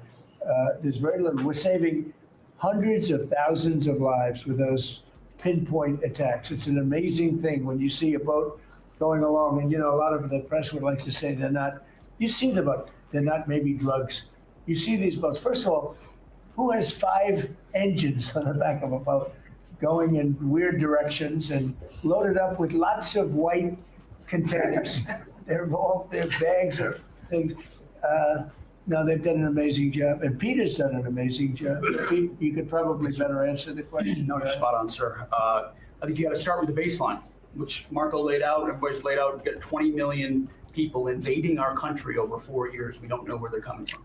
That includes Tren de Aragua and cartels and violent criminals. They bring drugs, and you mentioned it, Mr. President, poisoning, an intentional poisoning of the American people, killing hundreds of thousands of Americans. So the president had the courage to designate these cartels as designated terrorist organizations. Now, a number of us here served in the military and spent 20 years fighting terrorists like Al-Qaeda and ISIS on the other side of the world. How do you treat Al-Qaeda and ISIS? Do you arrest them and treat them, pat them on the head and say, don't do that again? Or do you end the problem directly by taking a lethal kinetic approach? And that's the way President Trump has authorized the War Department to look at these cartels. And I wish everybody could be in the room watching our professionals, our professionals like Mitch Bradley, Admiral Mitch Bradley, and others at JSOC and SOCOM and other commanders. The deliberative process, the detail, the rigorous, the intel, the legal, the evidence-based way that we're. We just want to know: did you do it or didn't you do it? All these excuses, man. Make sure that every one of those. Did you give the order? Terrorist organization. We know who's on it, what they're doing, what they're carrying. All these white bales are not Christmas gifts from Santa. This is drugs running on motor fast boats or submarines that we've also struck. No one's fishing on a submarine. And I have empowered them to make that call. Now, the first couple of strikes, as you would, as any leader would want, you want to own that responsibility. So I said, I'm going to be the one to make the call after getting all the information and make sure it's the right strike. That was September 2nd. He said the first There's couple. a lot of intelligence that goes into that, building that case and understanding that. A lot of people providing information. I watched that first strike live. As you can imagine, at the Department of War, we got a lot of things to do. So I didn't stick around for the hour and 2 hours, whatever, where all the sensitive site exploitation digitally occurs. So I moved on to my next meeting. A couple of hours later, I learned that commander had made which he had the complete authority to do. And by the way, Admiral Bradley. All right, so he said he didn't do it. To ultimately sink the boat and eliminate the threat. He sunk the boat, and eliminated the threat. And it was the right call. We have his back. And the American people are safer because narco-terrorists know you can't bring drugs through the water and eventually on land if necessary to the American people. So he just basically said that the other dude, he gave the first initial commands to strike the boat, and then the other dude gave the command to basically sink the boat and neutralize the threat, in so many words. So he's saying the other guy is the one that basically blew up the survivors, not him. He's not taking accountability for it, but he says that the Department of War is standing behind the decision of the person that basically made the order for the second strike that took out the survivors. We will eliminate that threat, and we're proud to do it. So you didn't see any survivors, to be clear, after that first strike? I did not personally see survivors. He didn't see survivors. Because the thing was on fire. It was exploded and fire or smoke. You can't see anything. You got digital. This is called the fog of war. This is what you in the press don't understand. You sit in your air-conditioned offices or up on Capitol Hill and you nitpick and you plant fake stories in the Washington Post about kill everybody, phrases on anonymous sources not based in anything, not based in any truth. So he's saying that he didn't say unalive everybody either. He said that's like propaganda on an unknown site, and people took that and ran with it. But he's basically saying he didn't say unalive everybody either. Phrases on anonymous sources not based in anything, not based in any truth at all. And then you want to throw out really irresponsible terms about American heroes, about the judgment that they made. I wrote a whole book on this topic because of what politicians and the press does to warfighters. President Trump has empowered commanders to do what is necessary, which is dark and difficult things in the dead of night on behalf of the American people. We support them, and we will stop the poisoning of the American people. And Mr. Secretary, on the second strike, you said it happened more than an hour after the first. Did I hear it correctly? I couldn't tell you the exact amount of time. You went off the rails, is what you're saying. I already stated my answer quite clearly. So remember this, we lost last year. He forgot what he said. He couldn't remember what he had just said. He said, I already stated my answer. I bet you did. I think it was more than that, but people don't like saying it because they always said 100,000, 115,000, numbers we've been hearing for years. So we lost last year more than 200,000 people, dead people, ruined families beyond the 200,000. And those 200,000, that family will never be the same. But these people have killed over 200,000 people, actually killed over 200,000 people last year. And those numbers are down. Those numbers are down. They're way down. And they're down because we're doing these strikes. And we're going to start doing those strikes on land, too. The land is much easier. It's much easier. And we know the routes they take. We know everything about them. We know where they live. We know where the bad ones live. And we're going to start that very soon, too. Mr. President, thank you so much. While we start that, we're going to drive those numbers down so low. And then you're going to have families be able to live without the fear of their son or daughter just having a pill to have a little fun and ending up dying within a period of 60 seconds, right? No, we're not going to let that happen. We're not going to let it continue to happen. What Biden did to this country by allowing all these people, and I call them animals in many cases, I think they're animals, to come into our country and destroy our country and let all those drugs pour in, let people just walk across the border like it was nothing. You look at them, a lot of them, you say, oh, let's not discriminate. I'm not talking about color. I'm just talking about you look into the eyes of some of these people. We're smart. And you see a killer. Come on in. Just come on in. 11,888 murderers. Many of them committed more than one murder. He allowed them into our country, totally unvetted, totally unchecked. But he also allowed drugs to come in at record numbers. And hundreds of thousands of people a year died. And we're taking those son of a bitches out. Yeah. Whoa. Whoa. I think this is the most Cranky Trump using curse words. I'm impressed by these people. I'll tell you, how strong are you? You've been holding that for 2 hours. There are very few physically. There are very few people who can do that. I'm very proud of you. What the hell you? I have no idea who you are, but you're strong. Thank you, Mr. President. Mr. President, last week, militia groups in Iraq attacked the Christian region's gas field, the largest gas field, which even the U.S. companies invested in the energy sector in the Christian region. And the Christian Prime Minister requested the United States to provide them some sorts of means and defense system to defending their civilian infrastructure and U.S. investment in the Christian region. Are you willing to providing them this support? And if I had this question, tomorrow the United States is going to open and integrate one of the— Speak louder. Yeah, of course. Is that possible? You're the most gentle, beautiful voice, but you're a very gentle person. Go ahead. Just take fewer words and louder. Yeah, sure. I will repeat my first question. Last week, the Iraqi militia groups attacked one of the largest gas fields in the Kurdistan region of Iraq, which even the U.S. companies have invested in these gas fields. Yeah. And then, are you from Iraq? I'm from Kurdistan, Iraqi Kurdistan. Okay. Yeah. Working for Huda Media Network. And the Kurdistan region prime minister, he requested the United States providing them some sorts of defense system to defending these gas fields and U.S. investment in the Kurdistan region. Are you willing to helping them? Well, we're going to look at it. I heard about it, and I'm hearing about it more now, frankly. It wasn't at the top of my list. It's a very unusual question, I think, but I assume you're from the area, and to you, it's a very important question, and to me, it is also, because people are being killed. I will say this, Iraq has been much different in terms of us than they were prior to us taking out the nuclear capability of Iran. Iran has gone down many, many steps in terms of its fear factor. They were the bully of the Middle East, and they're really not the bully of the Middle East anymore. And Iraq was being bullied by Iran. We had a president that thought it was brilliant to blow them up, and they blew them up, and all of a sudden, instead of having a power that was basically equal to Iran, they had Iran ruling the Middle East for a long period of time. But Iraq, from the day we hit them with those B-2 bombers and knocked out and obliterated, because CNN said, well, maybe it wasn't total obliteration. Well, it turned out it was totally obliteration. It was every single one of those missiles hit its target. It was actually amazing, but it was wiped out, totally wiped out. I will tell you, Iraq has been a much friendlier place. They talk to us. The prime minister actually nominated me along with about 78 other countries for the Nobel Prize. I'm the only one that was nominated by almost 100 countries that didn't get it, but that's okay. But I saved a lot of lives.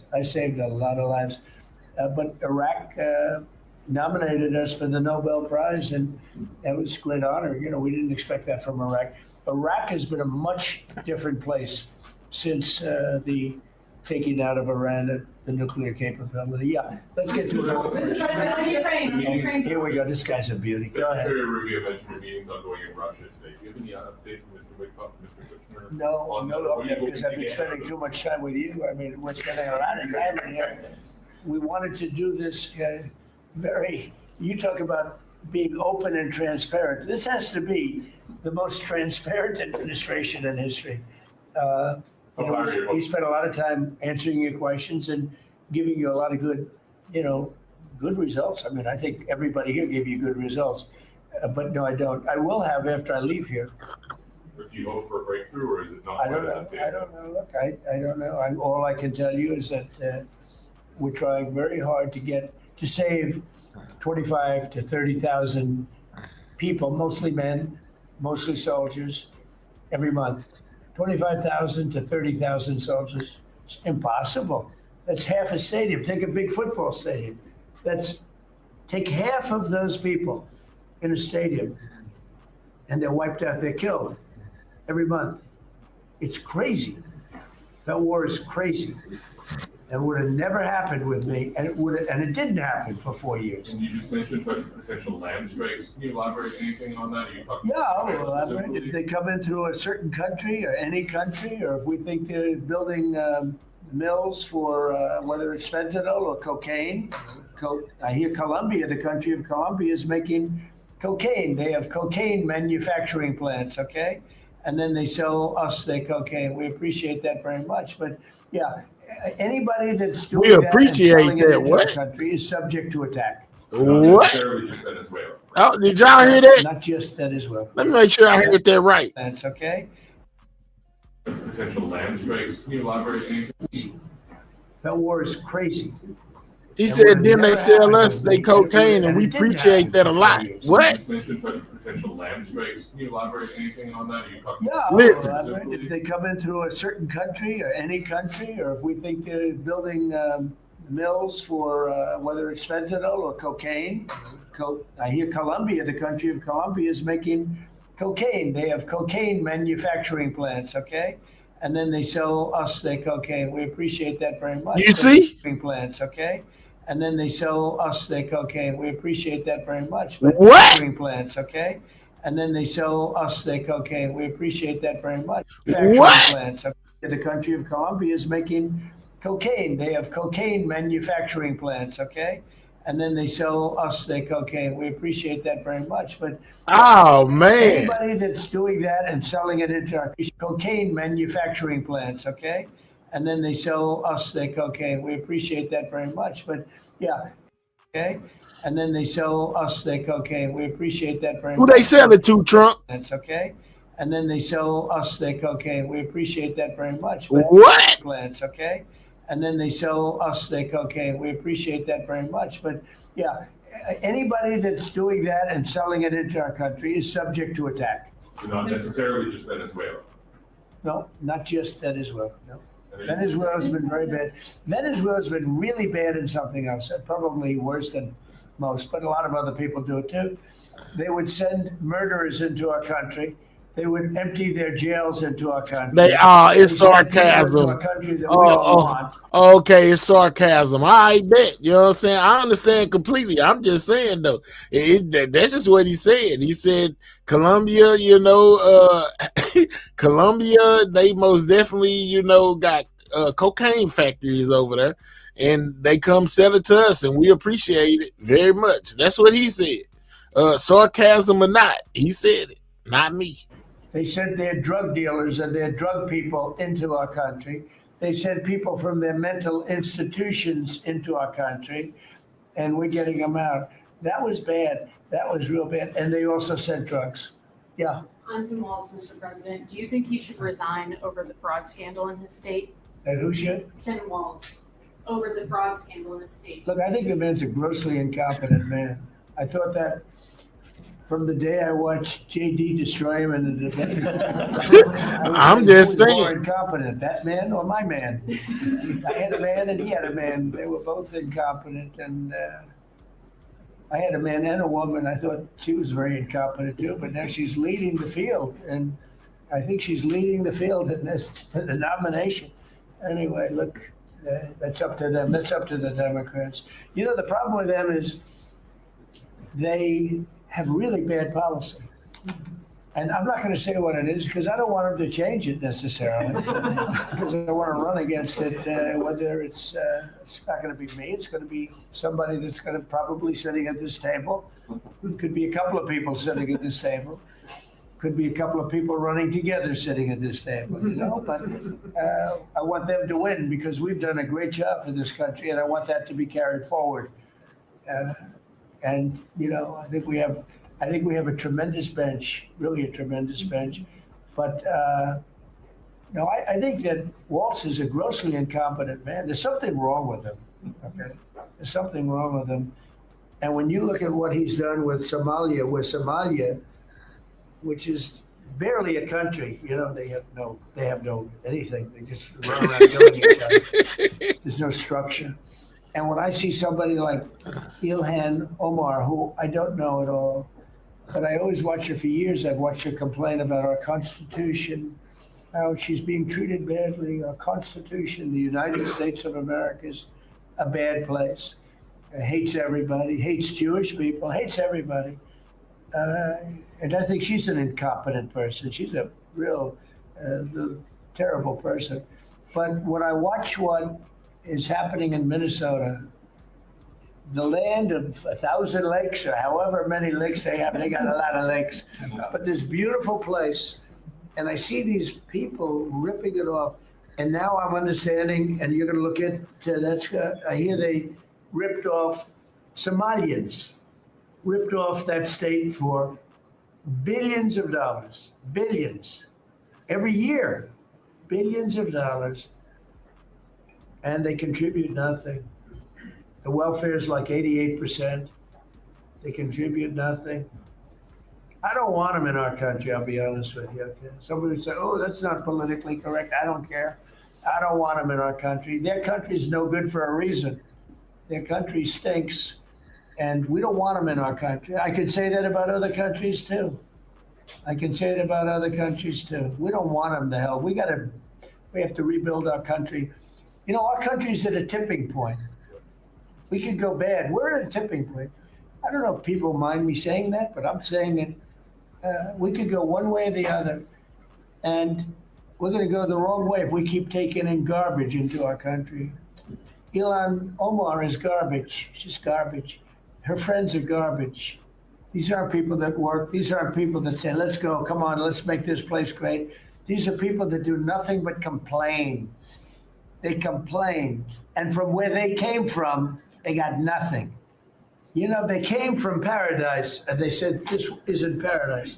But when they come from hell, and they complain and do nothing but bitch, Lord, we want them in our country. Let's go, Trump. Let them go back to where they came from and fix it. Thank you very much, everybody. Knocked on the table. They say it's time to stop. Trump done used too many cuss words. Mr. President, has Maduro offered to leave? Come this way. Sound like he was there having an argument or something. You say all they do is the B word. Lord, have mercy, Trump. Yeah, they say interview over. Time to go. Trump has got cranky. They said, oh, it's time to go. Interview over, man. So basically, PXF says that it's not his fault, guys. You know what I'm saying? He did not give that order, the second one to strike when the survivors was there, but he gave the first initial ones. And then we had Senator Mark Kelly basically take shots at Trump over his say that Trump was trying to unalive him, guys. Yeah, man. Trump started cussing. They said, oh, they knocked on the table. It's time to go. Trump finna get out of body. Trump finna get out of body. It's time to go, man. He done woke up, and it's time to go, man. Trump said all they do is moan and groan and whine and complain, man. And he ain't got time. If all you gonna do is come over here to America whining and crying, then you need to go back where you came from. Cause we ain't got time for the itching and complaining. You know what I'm saying? Put a B on in the front of itching. You'll know exactly what I'm talking about. Yeah, man. He acted up, boy. Trump started letting them fly. They say, interview over. Time to go. Knocked on the desk, man. Say, let's go ahead and get you out of here before you say something you might regret. But all in all, man, I guess, Hegseth is not taking responsibility as far as that second strike. He most definitely said that it was somebody else that gave that order, but the Department of War will be standing behind him. They support his decisions in his call making, so they're going to stand behind him no matter what. Trump said, hey, man, we blew up the boat. We stopped tons of narcotics for coming into our country, you know, oh well. That's basically what Trump said, man. I hope y'all enjoyed the show. You know, it's most definitely time to go. So if you haven't hit that like button, make sure you double tap that screen, guys, or click those 3 dots in the right-hand corner. Hit that thumbs up, man. It helps out the channel. I most definitely appreciate all the support. You know, make sure that you subscribe to the channel. Turn your notification bells on to all so you don't miss anything when I go live. Hey, and if anything else happens in the news, man, you know, we'll be right back here to report on it all, man. I appreciate each and every one of y'all. Shout out to all my old subscribers as well as the new ones. Shout out to all my members. Memberships are most definitely available if you are looking to get one. There's plenty of content on members only, you know, that you may have not seen, man. You know, feel free to come back after you subscribe, man, and look over the channel. There's plenty of content on here for y'all to see, you know. And like I said, I hope y'all enjoyed the show. I'm gonna go ahead and make my grand exit like I usually do. Sidewalk gang, checking out. I'll catch y'all on the next one. Y'all stay safe out there, man. We've been in here 4 hours. I'm getting sleepy like Trump. I'm about to get cranky. That means it's time to go, man. I appreciate each and every one of y'all. I catch y'all on the next one. Make sure y'all pull back up on me on everything news. Y'all have a safe day. I'm gone.